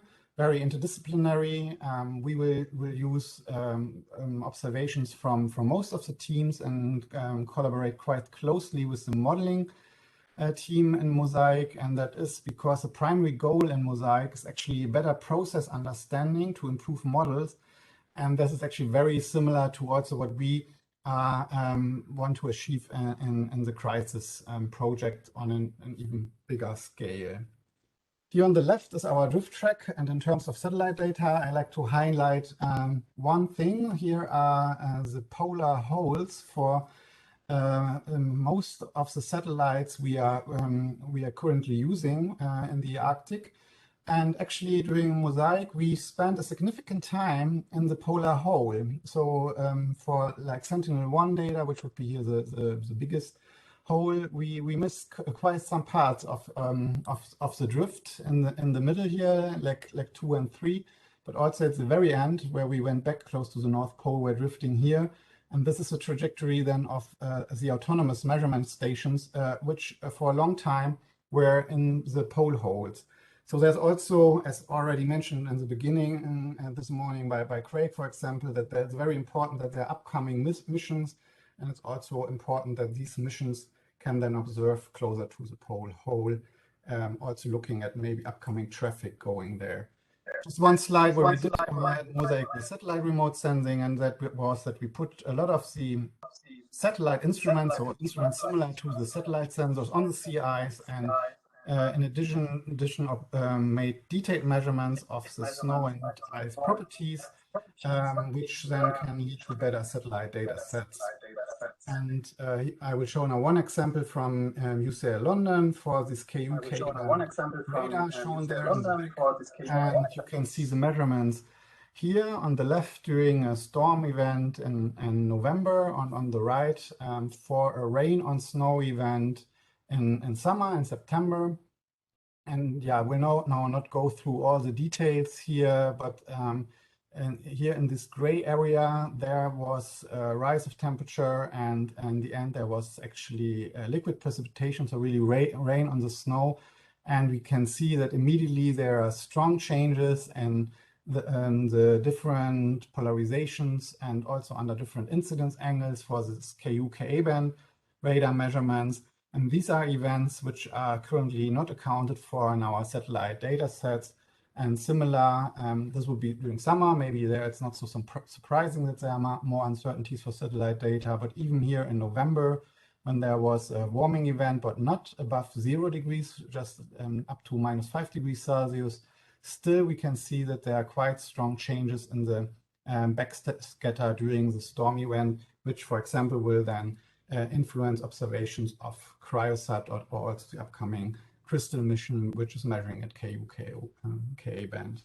And that is actually shown here, that we have the different satellite missions now, Cryosat, with the assumption of mainly penetrating the snow, and then Altica, which was at a higher frequency Ka band, where the signal should come from the upper snow areas, which then would be the setup for the upcoming crystal mission, and okay, ISAT, where we are in the optical domain, and we are quite sure that the signal is coming from the top of the snow. But if we are looking at now at our ground-based measurements, here one can see that yeah, it's a lot of color, so I try to go to this a bit simplified picture here on the right. So we have here the KU-Ka band measurements in two colors, and the in situ snow measurements, and we can see that actually both fit very well to the measurement, meaning that there is not a lot of penetration at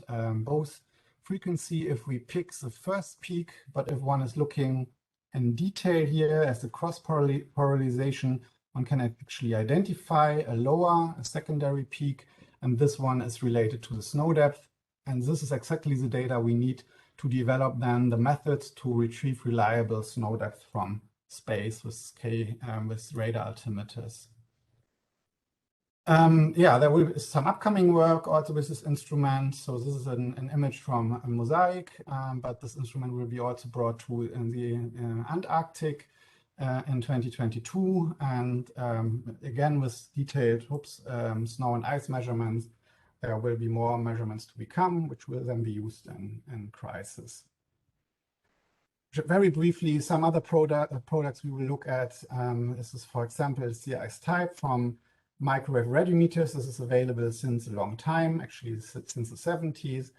Now recently there are more products which are combining this microwave radiometer data with scatometer data, and that's also what we are doing here in Bremen. And yeah, for the Arctic we have already a bit longer time series, and now recently we are now also looking into the Antarctic ice types, so the multi-year ice but also young ice. But there are several challenges of ambiguities for deformed and rough ice in the marginal ice zone, other surface roughness effects, and now the challenge will be to make a long time series out of that, which is reliable and can then be used for the model evaluation. Snow and sea ice, another product which can be derived from microwave radiometers, can then be compared to altimeter data, but here there's actually also a lot of ongoing development, several new algorithms. One is by Rostowski et al., where we are now using a lower frequency 7 GHz channel to derive snow depth on sea ice also for multi-ice regions, as shown here on the right. And we have the first time series looking a little bit in the time interval 2002 to 2019, where we, for example, can see some decrease in the first year snow depth thickness, which is stronger than the decrease for the multi-year ice. Yeah, challenges there, that there's actually a lot of variability for the sensitivity of snow. So we would have to take into account a lot of parameters where we don't have the measurements for. There will, again, the in situ data help from mosaic. And yeah, a lot of this work is based on missions, in particular from NASA, but also now from AVI and ESA, the airborne missions where snow depth is measured from broadband radars. And these missions are all happening in April, so in spring, and actually we're missing critically data from other seasons in winter, and therefore all of these Arctic-wide products are not very well evaluated during winter. Okay, that's it from my side. I just put up the slide again with the overview what we are aiming to do with satellite remote sensing here. Thank you. Thank you, Gunnar and Risto. Very nice presentations. And we got time for questions. Anybody?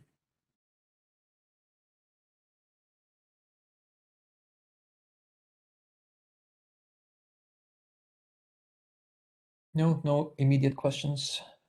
People are longing for a coffee, probably. So we are getting together again at 4:30.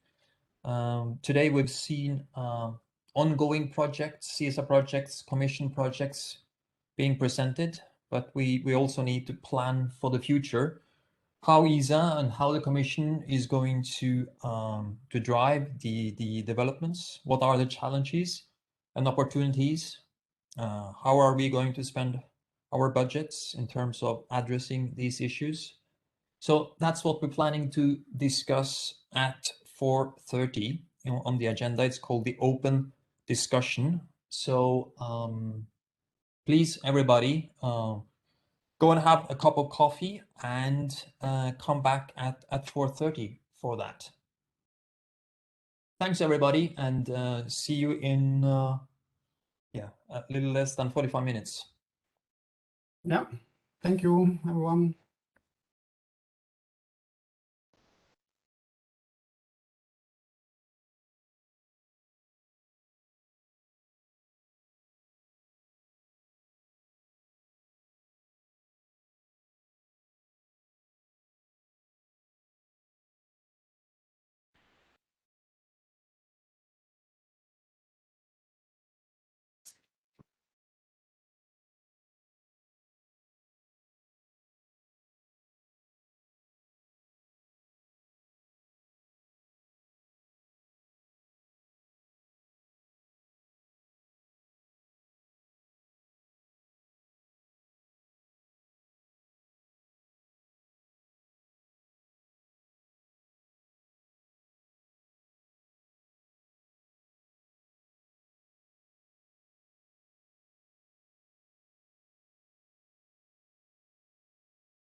Okay. Chaula, can you hear me? Hola? Yes. Yes, hello. I can hear you. Yeah. Okay, I have a problem now that I'm connected again. I have a problem with my computer, but I think I can solve it. Which is?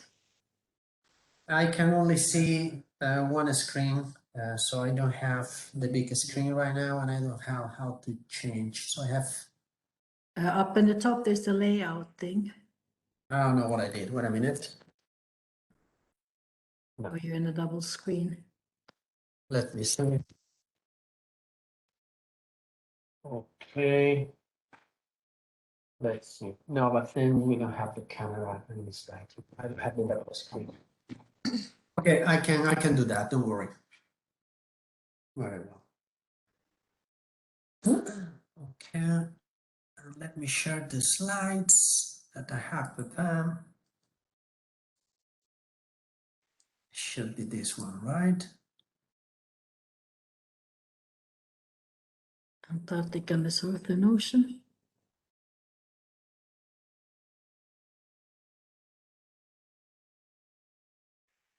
Va bene. Go F5. Present mode. Wait, let's wait a couple of minutes.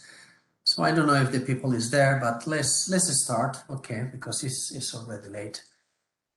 So good afternoon, everybody, and welcome back to the last part of the meeting today. So in the first two sessions, so this morning and the first afternoon, we had a panorama of projects and activities, etc. And now we have 1 hour to discuss about maybe not short-term practicalities, but maybe more looking at the big science that we have in front of us, the main challenges, the main opportunities for, let's say, large collaborative efforts in Europe to really address, I mean, the big challenges that we have in front of us in the particular context of Antarctica and the Southern Ocean. In the last few days, I was contacting and asking some of our PIs for their vision on that. And I got a number of impressions, a number of statements that I would like to share with you. I will do the same also tomorrow for Greenland and Antarctica, for Greenland and the Arctic. So these are mainly addressing Antarctic and Southern Ocean issues. So we got a series of comments. I group in them, okay, a little bit, so we can have a discussion later. And there are a first set of comments that are all about looking at the interactions or looking about the processes that are happening and the let's say the connections between the ice shelves, so the land part, if you wish, the ice shelves and the ocean. So we have needs to looking at the ocean forcing or marine terminated glaciers, okay, and looking at the impacts of all that. Need to investigate the role of the subglacial environments on ice sheet loss, also connecting obviously to the ocean, and also to understand Southern Ocean under the ice. Okay, all these three elements, I believe, makes part of this same category of same question in practical terms, which is trying to understand, so observe and understand all the complex processes that are occurring there. Okay, and the main connection between the land ice and the ocean, and all the implications of those connections. So and this came also looking at the report that we have written all together, this in Polar Science Week. There is a nice statement that I got here that was to you can address all these challenges only considering the Southern Ocean as a truly coupled system with the cryosphere. This is, let's say, the first category of problems that has been put on the table. So focusing on this thing. More on that, but in a different type of problem is the need to develop our capacity to monitor those processes and to look at aspects such as stability. So looking at the changes, how those changes could be connected to breaking points, stability aspects, typing points in a system like can be the big ice shelves in Antarctica, or the most dynamic ones. So this is another type of comments that we got. So assessing Antarctica stability, so everything that will imply in terms of putting together a systematic observation of several of these, of several elements that may contribute to assess such an stability, how that can be compared with maybe modeling approaches, and how to see how the changes that we see may bring to maybe a point of no return. Yeah? So this is the second aspect. It's connected to the previous one, but when maybe the previous one was more on the understanding, etc. This is maybe clearly focused on a monitoring system, try to look at these stability aspects. Other set of comments has been related to a mass imbalance. So as you know, we have an initiative which is called EB, which is trying to look at that. And I put there some results of a number of papers looking at what ice sheet models are telling us about the future predictions of the contribution of the behavior of the ice sheets. So this is, for instance, the velocity, if I'm not wrong, the velocity and the thickness of ice shelves, how they will evolve in the future. And as you can see, the variability of the models is higher than the signal. So I think there is an issue, there. There is maybe it's connected to the first point that we have mentioned, how to better understand those processes to the models.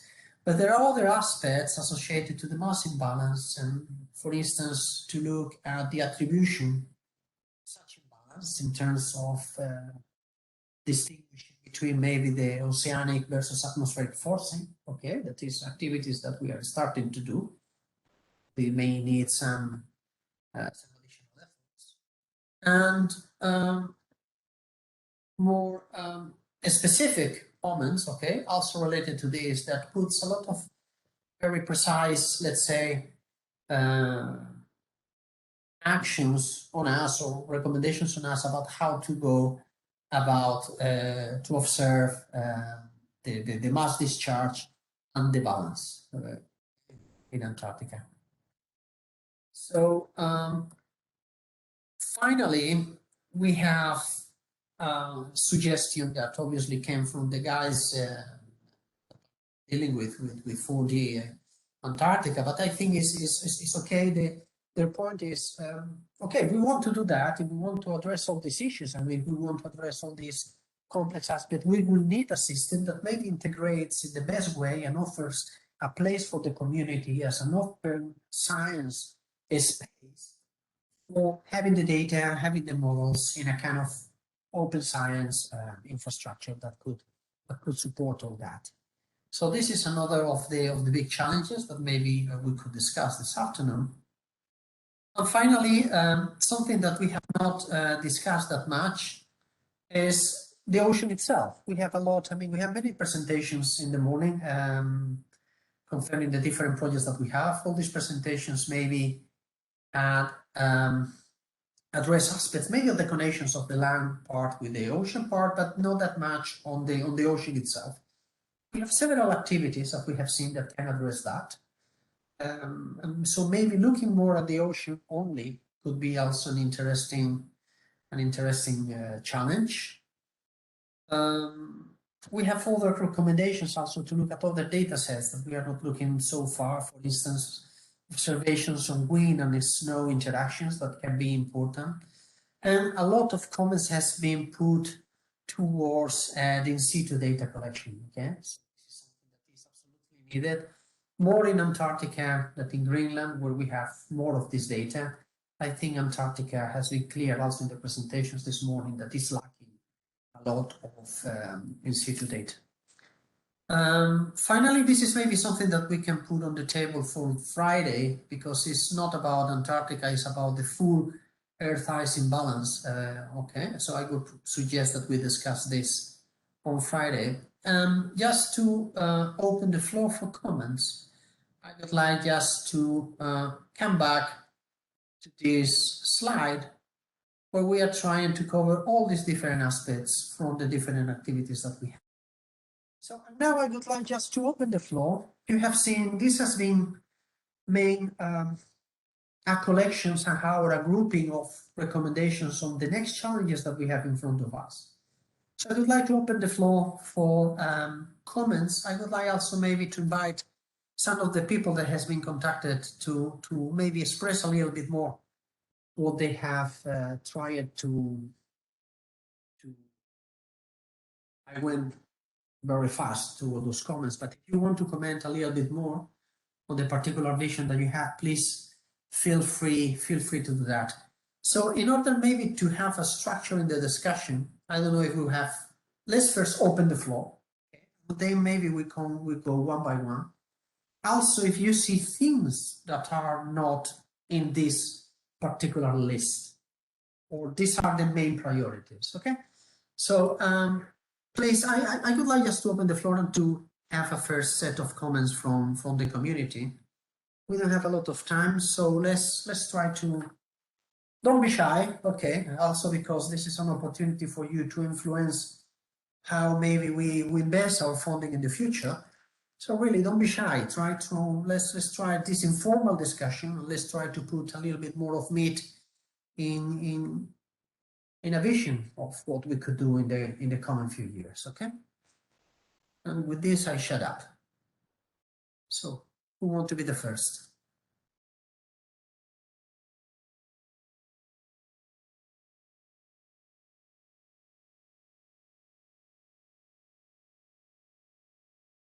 Nobody? Okay. So, someone to break. Okay, to break the ice. Okay. So let's start by these ones, maybe. Hey, what about I start, Diego? I'll give it a go. Okay, go ahead. Yes, good, well done.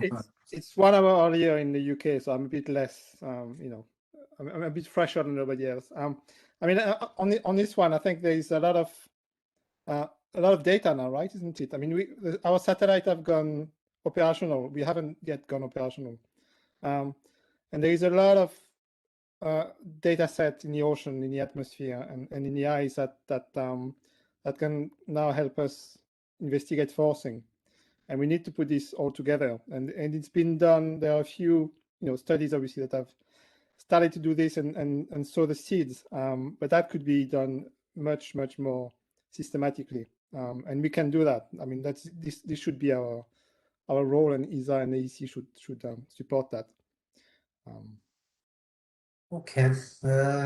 Any particular? I mean, this is a complex process. Probably we would need to bring together, obviously, several communities, data scientists, let's say Earth observation scientists, but also the modeling community. So far, we have, at least in our projects in ESA, we have been very shy in integrating Earth observation with the modeling aspects, and we are trying to do that now more and more. You have been exposed, for instance, to that. So, what are the difficulties that we have to face there? Because sometimes that connection is not that straightforward, in the sense that comparing data with models is something that is normal in business, but the further integration is something a little bit much more complex. So I would like to ask you, so what are the opportunities there, but also what are the challenges? And this is maybe a question for modelers. I don't know if... I think so, yeah. If I don't know, Daniel could jump on this question, because he has been doing some experiments. Hi, Diego. Yeah, sorry, I was just coming into it and just starting meeting up. I think I was I've got the time change. I forgot about the time change, so I'm a bit kind of coming into it fresh. But so you're wanting to like from a modeling perspective, you're wondering how, like, what needs to be done to better enable modeling of these processes? I mean, the question in practical terms, what we are, at least the question, the main comments that we got about something that is really needed is somehow this better observation and understanding of the processes that are happening in the margins and the connections between the land ice, the ice shelves, and the ocean aspects. Okay. Involves obviously a lot of data, but also involves a lot of modeling components. So the question is, okay, the obvious things to be done are maybe comparing data and models, but in order to go a step further, we have somehow to integrate data into somehow the modeling aspects. And obviously, it's not easy at all. I mean, and you have been already doing some experiments. So from your experience, on the ESA side, we are more familiar with the data aspect and a little bit less with the modeling problems, okay, or with the problems that modelers face. And so the question is mainly for you that are on that side. All these things that we are saying here, try to better connect all these two words. I mean, can at worst can look very simple, but probably it's not. So one thing that always, the ocean is very important, as you were saying, but what's really important from our perspective is the effect that it's having on ice sheets and how it responds to ice sheets. And it's always going to be, to do a full sort of like hydrostat, primitive equation model of the ocean is going to be expensive compared to modeling of ice sheets or subglacial hydrology. So then I start to think about things like, is it possible to have an emulation of the ocean and not just have an emulation sort of to force ice sheets, but to respond to ice sheet, respond to the way that ice sheets evolve. Maybe that will better enable us to sort of make predictions about how things will evolve in the future without having to sort of like use irresponsible amounts of computing power. Because this is, the simulations that I presented as part of 4D Antarctica, granted I had to run them twice, but I think that cost something like, 3,000 pounds to run because computation is so expensive. So things that can replace, the most expensive parts of the simulation, if we're concerned about like, as a central role and like the Antarctic ice sheet, other parts of, maybe perhaps there's a way to better statistically emulate other parts of the climate, either through, taking lots and lots of model simulations that have been done and turning them into an emulation, or maybe somehow fusing all these model simulations that have been done with data, sort of maybe oceanographic data fused with lots of different model simulations that have already been done in some sort of probabilistic way. If that could have a way to create, purpose-built emulations for modeling needs, it all comes back to, I think we're talking about, this aspect of the digital twin. The way I see, and Noel sort of mentioned that it's kind of like a bit undefined at the moment, and we need to define it in ways that are useful for us. So I see it as a sort of massive framework that has all these potential ways to model the interactions between these processes. But if you think that one process you understand well enough to emulate it, then you sort of push a button and that gets replaced by an emulator. Or you keep on modeling the process and put the output into some big database that is later used for emulation. And you're able to sort of like, bootstrap on these different studies, on different observations and different emulations and different modeling studies, sort of one by one, until you're getting a more and more realistic representation, enabling you to sort of like, ever more inexpensively do these studies. If that makes sense. It's sort of a jump over. Okay. No, very good. I would like maybe to I don't know if an ocean modeler may complement this or may comment on this concept or on these ideas. Maybe someone from the SoChic project, for instance, that are deeply involved in also modeling the ocean in the Southern Ocean. Don't be shy, guys. Please just open the mic and contribute.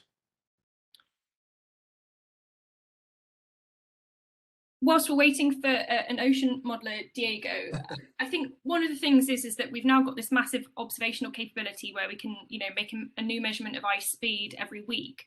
But at the moment, at best, ice sheet models that are being used for predicting like present day change, or also for being used to predict future change, are only ingesting either annual measurements at best, maybe occasionally on a regional study they might have monthly measurements of ice speed change. And we know that in Greenland it's really well understood that the ice speeds vary on much shorter timescales, and that's just not being captured in our modelling studies at the moment. So I think that it takes time to kind of build up that capability. It can't be done instantaneously, and so having the ESA and having the EC funding combined should create a community of people that can sort of work to overcome those sorts of logistical challenges, where we can at least, at a minimum, ingest all of the Earth observation data that we collect, as opposed to only sort of limited snapshots, because we can't possibly accurately calculate future sea level contribution if we aren't representing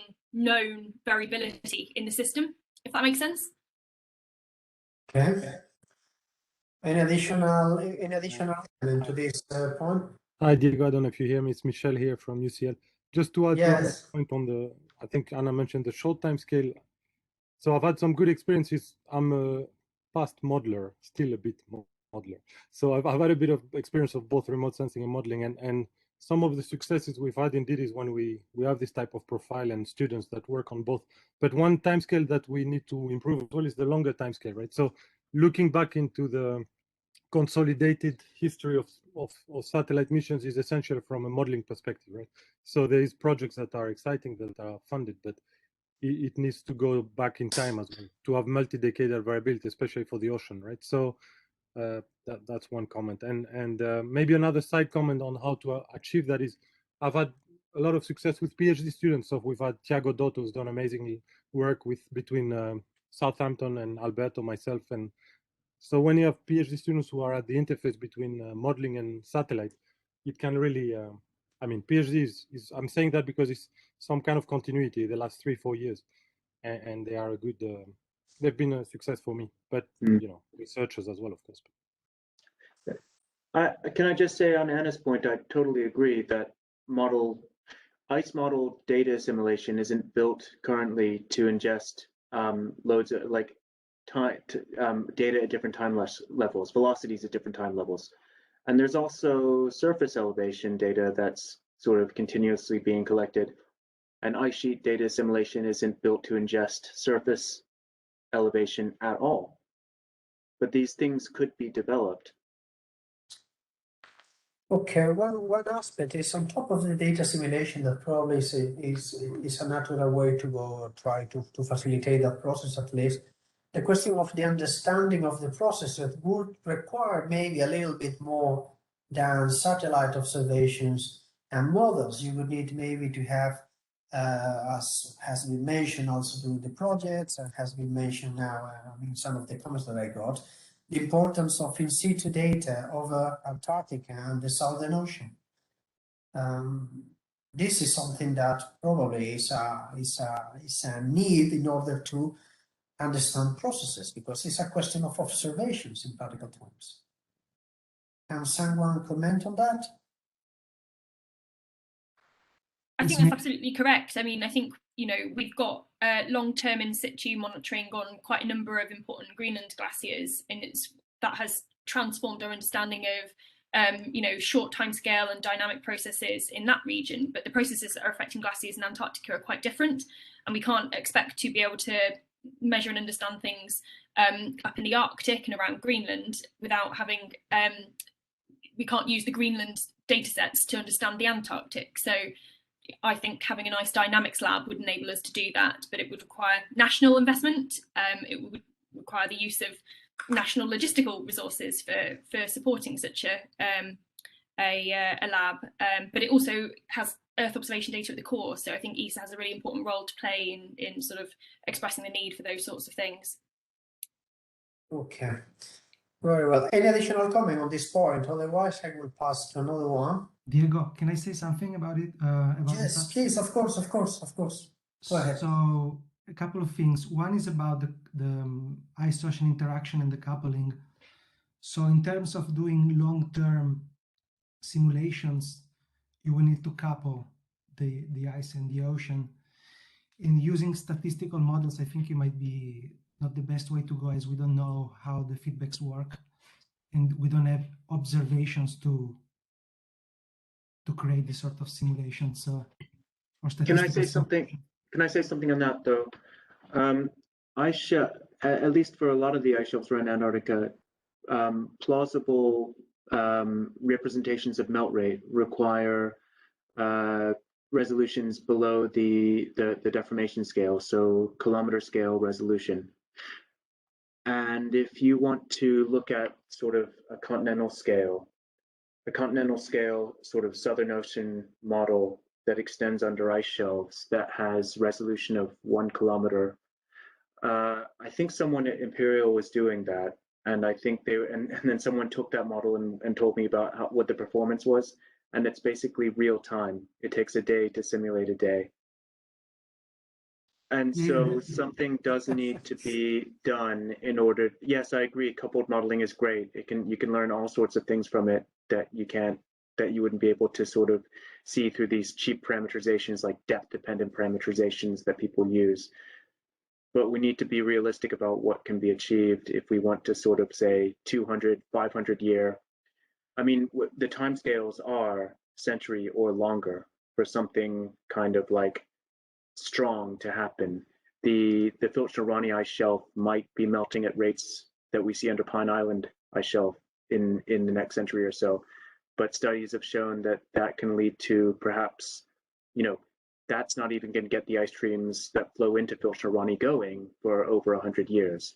So we would like to do these studies that involve coupled modeling do require sort of multi-centennial timescales.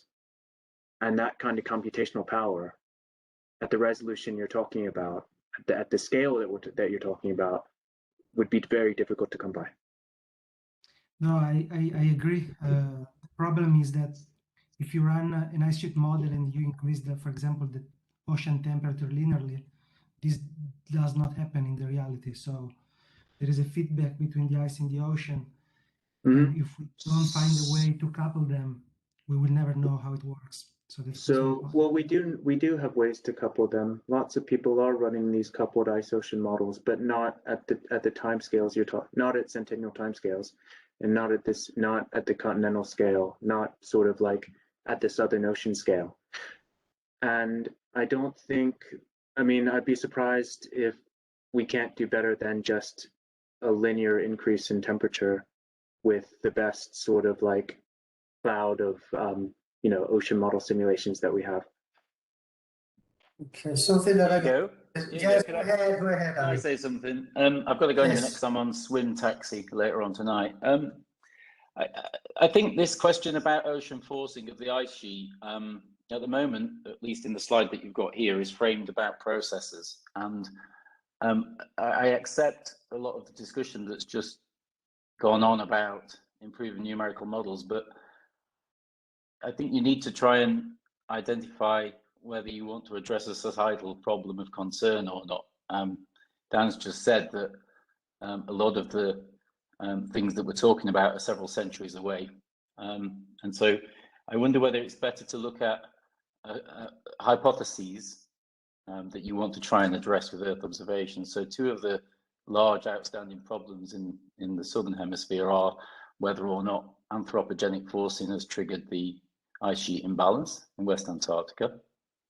We don't know the answer. And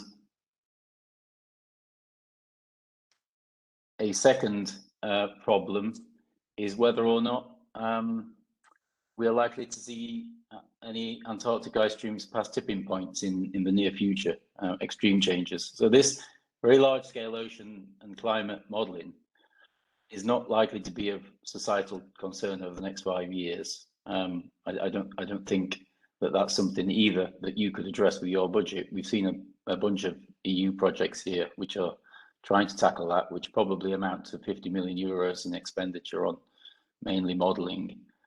So I would try to focus the Earth observation on the things, the contributions that the satellite data can make to addressing important questions. That would be my suggestion. And this can, I mean, this is exactly another point, another collection of comments that I got about. That is connected a little bit with the previous one, because the previous one was not only about long-term scales, but about process understanding, if you wish. And I think this does look like process understanding. A lot of this looks like process understanding. Yeah. To me. So this is very much connected to the other point here, which is the monitoring of the changes and the association of that changes somehow to what you say, to the stability, to the potential breaking points and typing points. So this is more of a kind of monitoring exercise, but it's a monitoring exercise that somehow has to be connected with the processes itself to understand that what we can call a stability and what we can call something that can be a point of no return, or something that connects the changes that we see to a big impact somewhere. Okay, so the question is how we can pass from a purely monitoring system where we are somehow collecting a series of observations about the ice sheets, the ice shelves, etc., into something that give us information about the risk or even the stability of the system. And this is a little bit more complex, right? Yeah, I think we've started with a bunch of satellites and their core capabilities and delivering data sets, ice velocity or ice elevation change. But as time's gone by, and thanks to the modeling that is being done elsewhere, we learn which observations are actually of most value to the numerical modelers. And it might not be the simple basic primary data sets. It might be something more nuanced, like grounding line migration or ice shelf fracture evolution, things like this. And so it's great to be directed by numerical modelers. What are the observations that we really need?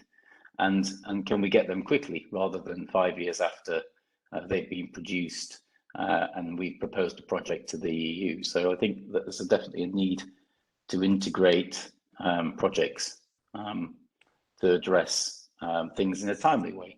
As Anna said, I think it doesn't help that there's a team of people producing satellite observations, and then those observations one day in the future get picked up by a separate EU project that believes these to be the best available, when actually data sets could be produced in real time to support those modeling projects. And for that, I think you need some level of coordination. And actually, if you had a couple of high-level research questions, for example, did human-induced climate change trigger West Antarctica ice shelf collapse? Are we entering a tipping point? Then you could structure a bunch of smaller projects to address those in a strategic way rather than in a responsive way. A lot of the polar cluster is addressing really important stuff, but little of it in a strategic way. And so in order to address something strategically, you have to set high-level strategic objectives and get not just ESA, but the Commission to subscribe to those. I think that could be really exciting.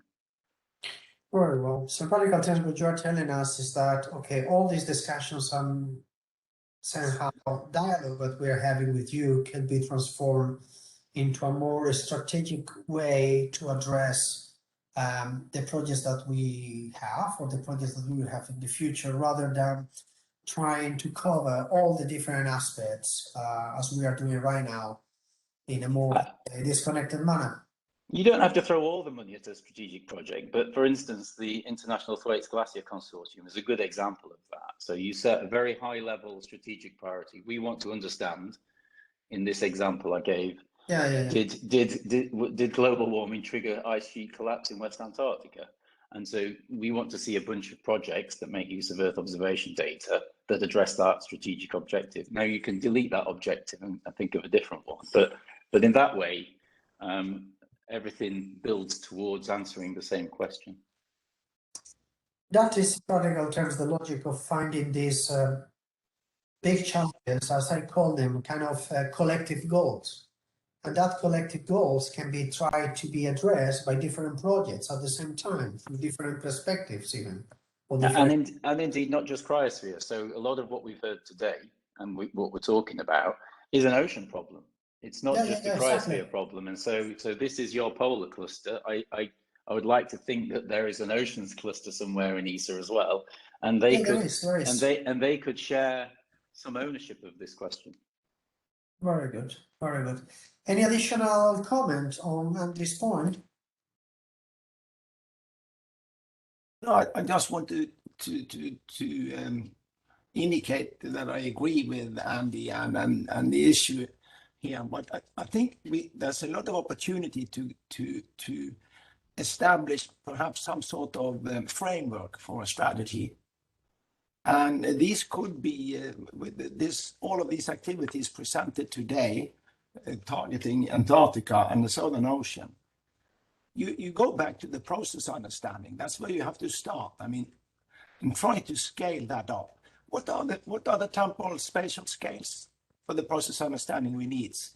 And here you come back to the fact that for the ocean part, the time-space scales are much shorter in time and in space than perhaps it is for the ice sheet at large and associated processes. So you see that on the other hand, they do interact, but the interaction now is ocean to the ice shelves, and it's the ice sheet and ice shelf to the ocean. And the scales of these processes, it is this framework that needs to be done, and we as a scientific community is the only one who can do that. And out of that, there should be possibility to identify potentially strategic approaches. And of course, it needs to connect to the broader communities and the science agenda we have today, essentially, in view of climate change. Okay. Well, John is an oceanographer also, but any comments for oceanographic community on this aspect?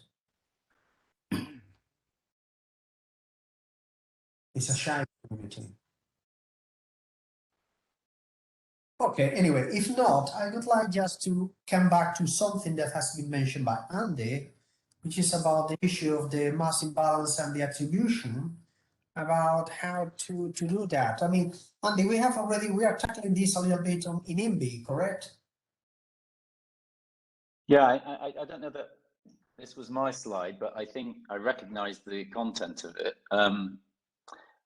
Yeah, we one of the last remaining observations that we rely on models for is surface mass balance on the ice sheets, and it's half of the equation for mass budget, and it's also more than half of the present day imbalance, because most of Greenland's ice loss is driven by trends in surface mass balance. So developing a capability to monitor it from space has to be an outstanding goal. And it will deliver added benefits, because the ice sheets are the problem that I'm interested in. But snow on top of other things is important to sea ice and mountain glaciers and even land. And it becomes part of the hydrological cycle. So I think monitoring surface mass balance from space should be, or changes in precipitation and melting from space should be a long-term goal, because we don't have a solution for it yet. And actually it's a technical challenge. And then one day we'll be able to produce maps like this from satellite observation alone. At the moment, this is the elevation change on the left, and the numerical model, regional climate model in the center, and then the residual is ice dynamics. But we rely on models, and that's not a bad thing. But to only have the models is a bad thing. I think even the modelers would admit, to only have a model estimate of this or expensive field programs, that's a limitation, and we should try to improve with Earth observation. Yeah, the question there is, do we have a solution, or do we have an alternative with the current satellite systems? Yeah, we do. We've got a paper in press. We ourselves have a paper in press which is looking at the first half of the solution, the melting runoff from satellite altimetry. But it's not by no means the only solution. There, Jason, if he's on the line, will tell us you can track changes in melt extent, and have been able to do that for many decades. So I think a concerted effort on snow melting and snow accumulation is overdue.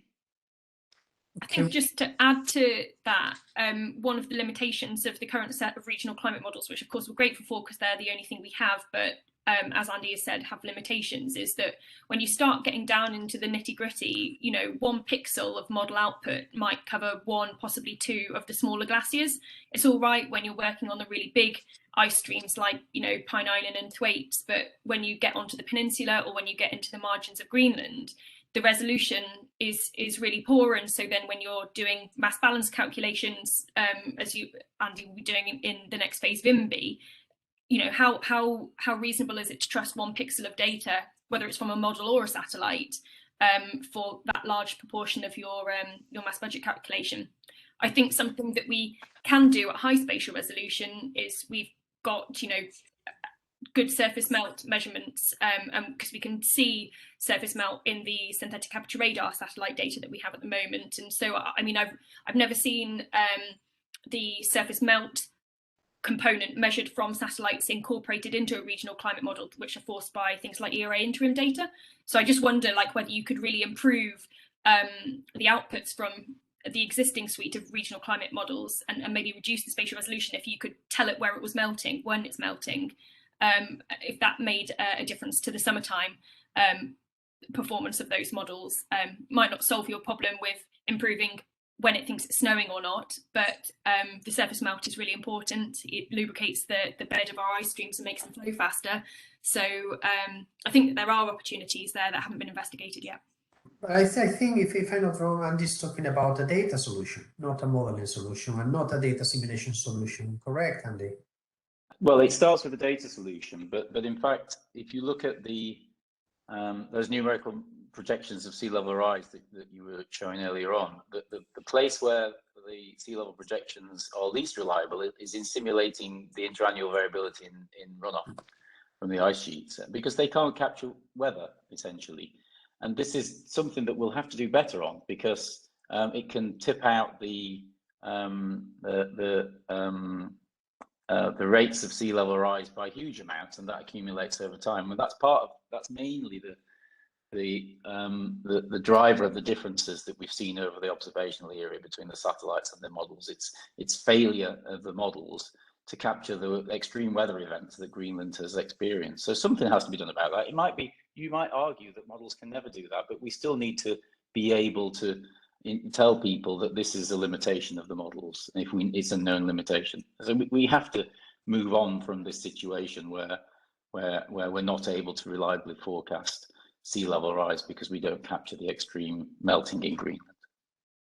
Okay, I would like to go as time is passing, and I would like to tackle something that is the ocean component, and the ocean community has been a little bit shy, so I would like just to try again and to push a little bit more, taking into account that the Southern Ocean is a quite important element of the Earth system, is an important element in terms of heat, in terms of carbon. We have heard that during the day today. We have several activities that we are running today, trying to improve observations all around the planet in terms of ocean data, currents, waves, etc. With the altimeter also, and we have these specific projects more on the part. I would like to understand a little bit from the ocean community. I mean, we are tackling the right problems. Is something more than, I mean, it's a challenge that we are missing. What is your vision about that? Because so far we have been addressing the ocean as part of the, let's say, this coupling between the ice sheet, ice shelves, and the ocean aspect. So everything that is in the margin, but the Antarctic Ocean is bigger. It has an important role also in the rest of the Earth system. So I would like to know if you have any particular aspect that you believe we should also take into account for future activities. And again, so maybe, yeah. Yes, go ahead. Go ahead. Just yeah, I agree. I mean, what I think is missing here is all the biogeochemistry of the ocean. Correct. So the carbon, but also the nutrients and everything related to biogeochemistry is very, very important. And also is related to the ice sheet as well. So it's not just the Southern Ocean, but it's also ice-ocean interaction. So that's something that is very, very important. And probably someone from, I don't know if there is anyone in the community expert in marine biogeochemistry, but that would be something important. Okay. Any additional comment here? Still, it's a shy community. It's a very shy community. I mean, one of the things I would say is it seems that the big question with the oceanography is the fact that the variability is just really unknown. We can measure changes in sea surface temperature, of course, from space, but that's just weather. But variability on long time scales, like whether a sea is warming or cooling over the last 2 decades, is really hard to know with certainty. And that's before you even get started into the heat change at depth within the ocean, which is what really matters for the glaciology, because it's, the glaciers are grounded below present day sea level. So we don't just need to know the heat change at one level or as a whole. We need to know if it's happening below 800 meters where the glaciers might not be grounded as deeply as that, or whether it's, happening in the zone that can really melt them. So for me, that's the big challenge. Michelle maybe has something to say about that. And how it impacts on sea ice and sea ice change and things like that too. So here's Thomas. So maybe one comment on this. I think there's really a need to investigate the ocean forcing on ice dynamics and also the ice export of the outlet glaciers, but not only the ocean forcing, but also the sea ice impact on this, especially the prefrontal sea ice on track propagation and evolution, and how is the impact? So how is the interrelation between the ocean, the sea ice formation, fast ice formation, and so on, and of course, once this is melted, on the cracking, fracturing, and velocity of the ice shelves, what we are observing. So that was not really investigated so far in detail, and I think we know that there is a high impact of the ocean and status on the ice shelves, but currently, I think there's really a gap to observe this, and of course, this combines ocean people, sea ice people, and also the ice people to observe this on one hand with different sensors, so primarily SAR, altimeter, and other sensors to find the processes and understand the processes. And this could also help actually to investigate or find out first signs for disintegration or fracturing, starting this process of disintegration of the ice shelves. So not only once it's disintegrating, everybody sees if in a SAR image or optical image, if an ice shelf is destroyed and it's just the icebergs are drifting away.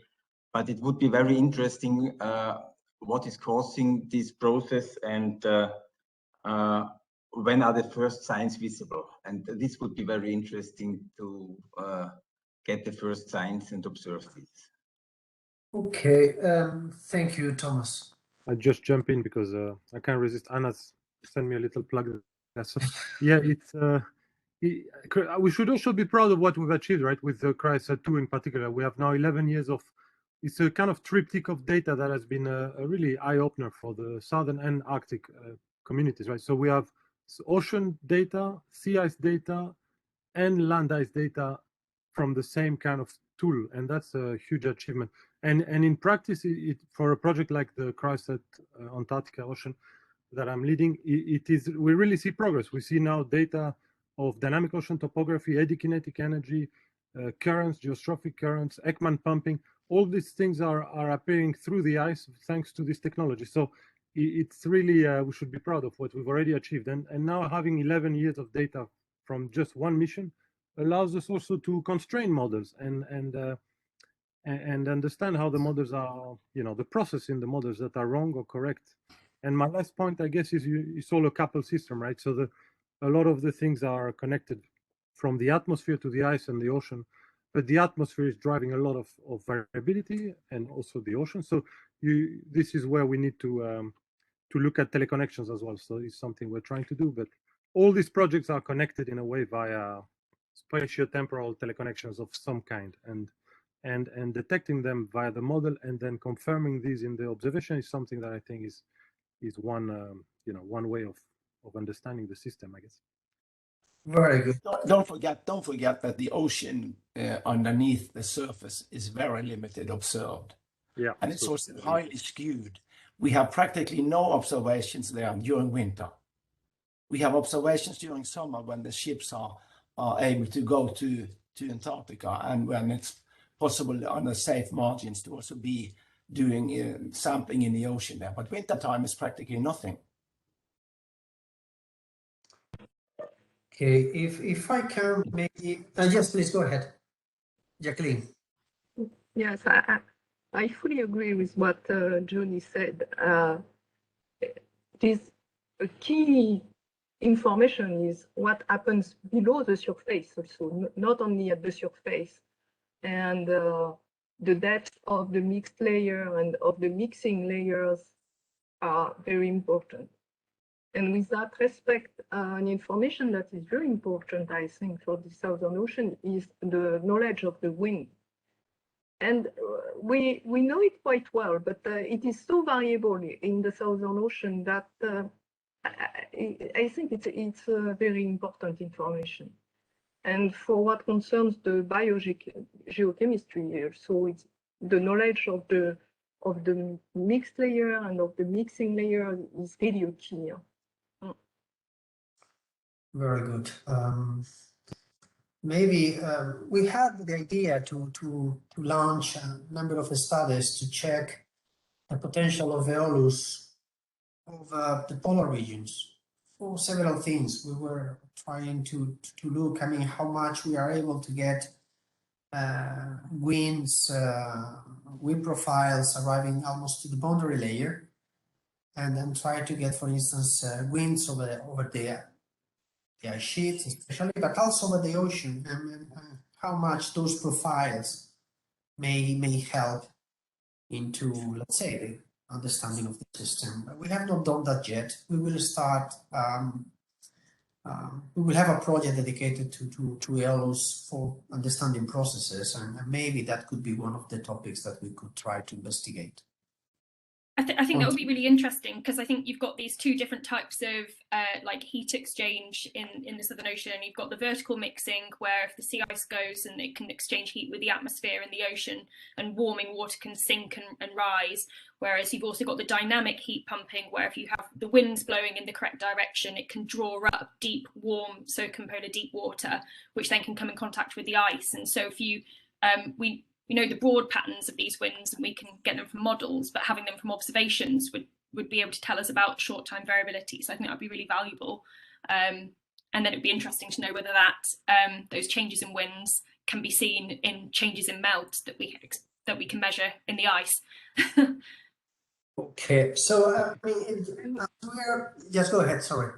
Yes, and last, I talked about the mixed layer and mixing layer, but obviously there is the problem of stratification. We know very little about the stratification, the surface stratification created by the fresh water coming from the ice melting. Very good. So, I had a quick point, Diego. Sorry, Andy? I had a quick point. Go ahead.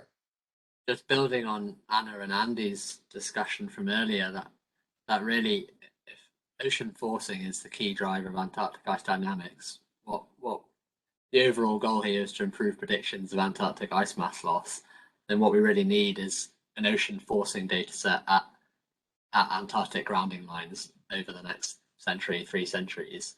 And it's been quite telling in this discussion that we've zoomed into lots of details, and it feels like we're really far away from providing or generating such a data set. And I think maybe it's worth taking a step back and thinking about what exactly do we need to create such a data set, which is surely one of the biggest uncertainties and predictions of Antarctic sea, Antarctic mass loss in the next few centuries.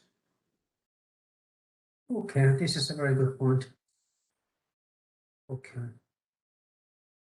Interestingly, Diego, what you're saying about winds, we saw some work last week at a meeting I was at that was looking at ocean forcing of some early experiments about ocean forcing of waste imbalance, and it turns out that the signature is in the wind speeds, surface wind speeds in the Southern Ocean, and wind speeds over sea ice is not an easy thing to do. Because the altimeter is the thing that we would normally use over the open ocean. So if Aeolus can contribute something there, that would be useful. But more broadly, it can be surprising what the diagnostic is that you're interested in. It might not be ocean temperature that you're interested in. It's something earlier in the climate interaction, for instance, like the winds and things like that. So I do think that although the oceanographers that I was talking to last week are not in the room now, I'm sure that if you open the question up more broadly to oceanographers, they would tell you that there's lots of other data sets that are valuable. Okay, very well. So we have almost arrived to the end of this hour. Let me try to very briefly and very high level try to summarize. So I think nobody has contested the need to try to have a dedicated effort to better understand all the, let's say, connections, interactions between the ice sheet, ice shelves, and the ocean. So that will require a big effort, okay, in terms of process understanding. I think nobody has also contested somehow the need to establish some type of continuous systematic observation of the main parameters that we can observe today around that margins, especially looking at stability issues and how to better somehow estimate, forecast, or even to predict or to understand how far we are from now for a breaking point, for a tipping point, or for a point of no return, or for a big change, let's say, in the system itself. I think another aspects that has been discussed that I think we have many people contributing to that point was the understanding mass imbalance and the attribution of that, where that came from.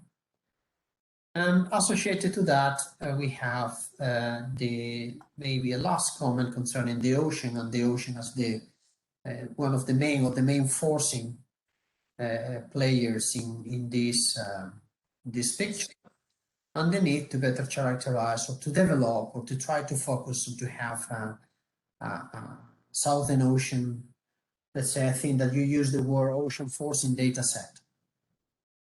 Okay, there are any aspect. The other thing that we have mentioned also today and this afternoon is okay, to do all that, very likely we would need a place where all the data that we have and models that we may have may be integrated, have a kind of this open science community approach that could be something related also to some presentations that we have seen this morning on the digital twin Earth or the evolution of that. And also maybe the need to have fast tools to simulate things like emulators and things like this that has been also mentioned by Daniel before. So any additional final point? I mean, is this summary more or less covering everything? I'm missing any point here. But one question that would have maybe been better earlier on in the discussion is for measuring mass imbalance around Antarctica, are there plans for missions like Sentinel-1 measuring ice dynamics with a smaller polar gap? Because currently there are basins that we cannot measure with Sentinel-1. So this is a very concrete data aspect issue. Okay. Yeah. Any final word from any of the contributors, at least to the discussion, or anybody else that, I mean, this is open to anybody, so please just open your mic, some final comments or some final words, I mean, we will have another opportunity to discuss tomorrow, but we'll be mainly focused on Greenland and Antarctica. I see the problem. We will share some common elements, okay, but the problems are a little bit different. So I assume that the discussion will go in other directions. I will try to put together also a set of slides to drive that discussion.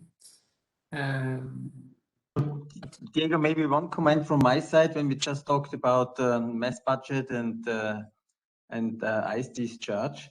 Yes. So in IMBY, there were several methods actually combined. And when we are looking for regional or the ice discharge or mass budget of single ice streams or outlet glaciers, especially where we have the big changes in West Antarctica and Peninsula, then of course we need to combine the available different data sets from Cryosat or Sentinel-3 altimeter data with the SAR data. So there is of course some developments needed in order to combine these to improve the measurements. But we need additional measurements also, like for example, ice thickness in the grounding zone. And this is currently not possible to derive or measure this from space. So there is also this RINGS campaign, which is mentioned in one of your slides in the comment I have seen very quickly when you browsed through this earlier. But we have to look also for these additional data sets as a kind of auxiliary data in order to derive improved or advanced ice discharge measurements. And I think we can go away from annual measurements towards seasonal or monthly measurements, because we have the dynamics there, what we know from the ice velocity, and we have also the satellite data in order to do this. But of course, we have to look to fill the data gaps needed in order to set up a kind of observing system for ice discharge and mass fluxes for at least the main regions where we know that big changes are going on. Okay, very well. Yeah, I mean, I just echo what Thomas has just said. It turns out that we can monitor. We had a nice paper out earlier this year, just about all of Earth's ice imbalance with satellite measurements. But it's likely to be something, and actually there is no systematic data production yet, and you could do it, ESA could do it, it's something that the CCI is likely to move away from. The next CCI program, Compass, is evolving the ECV production to focus on addressing societal challenges, and so it won't be extending the number of parameters observed. It'll be contracting them, if anything, and then focusing them around areas. And if there's no dialogue between your program and CCI, for instance, Diego, it could be actually even worse in a year's time, that we have even fewer of these diagnostics of cryosphere change observed. So I think it's a good opportunity, actually. I think you've got an opportunity to take control of it if Suzanne wants to release it. Especially when we look for these upcoming Copernicus expansion missions like Crystal, Roselle, we have really the tools in space in a few years where we have continuous monitorings additional to what we have already. So with Sentinel-1 and Sentinel-3 altimeter data. So that's we will have advancements in this, and that would be really nice to prepare for exploiting the complete data set, in the sense to have a kind of monitoring system for one of the major parameters, so ice discharge and mass budget of Antarctica. So that's something what, and we should look really to fill the data gaps which are missing actually, or are not available in the high quality for setting up such a system. Very well, very well. So if anybody else have a final comment to make, this is the time. Diego, can I say something, just because? Yes, please go ahead. Yeah. I'd be annoyed with myself if I didn't mention this.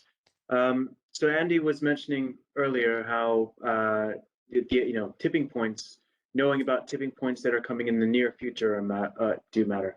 So of course we're interested in sort of what's going to happen in the next several centuries, but I think we're also interested, governments are interested in what will happen in the next several decades with respect to something drastic happening with the ice sheets, with the Antarctic ice sheet. And so it does kind of emphasize the short term as well, not just not rather than the long term, but as well as the long term.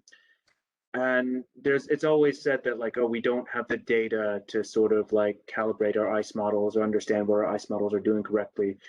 I think we're reaching the point where we do. With 30 years of satellite data, we can actually sort of do hindcasts with our models and validate whether they're actually predicting the last 10 years or 15 years by training them with data that came before that.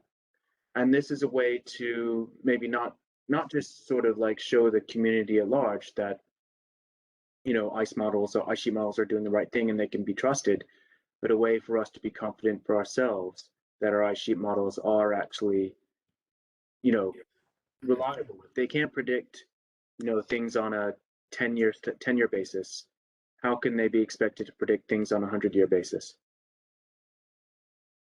Okay, this is a good point, I think.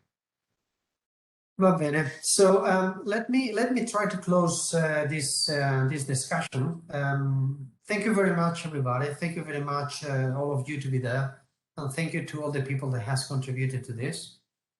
Tomorrow we change geographical area. Many of the problems will be very similar, but some of them will be maybe a little bit different, and we will follow somehow the same approach.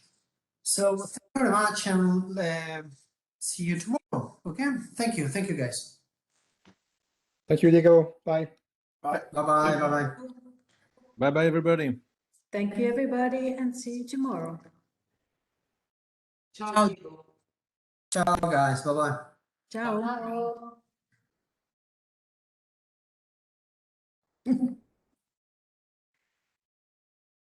There's the Wonder Woman. Sei online, eh? Sì, lo so. Siamo tra de nosotros. Ah.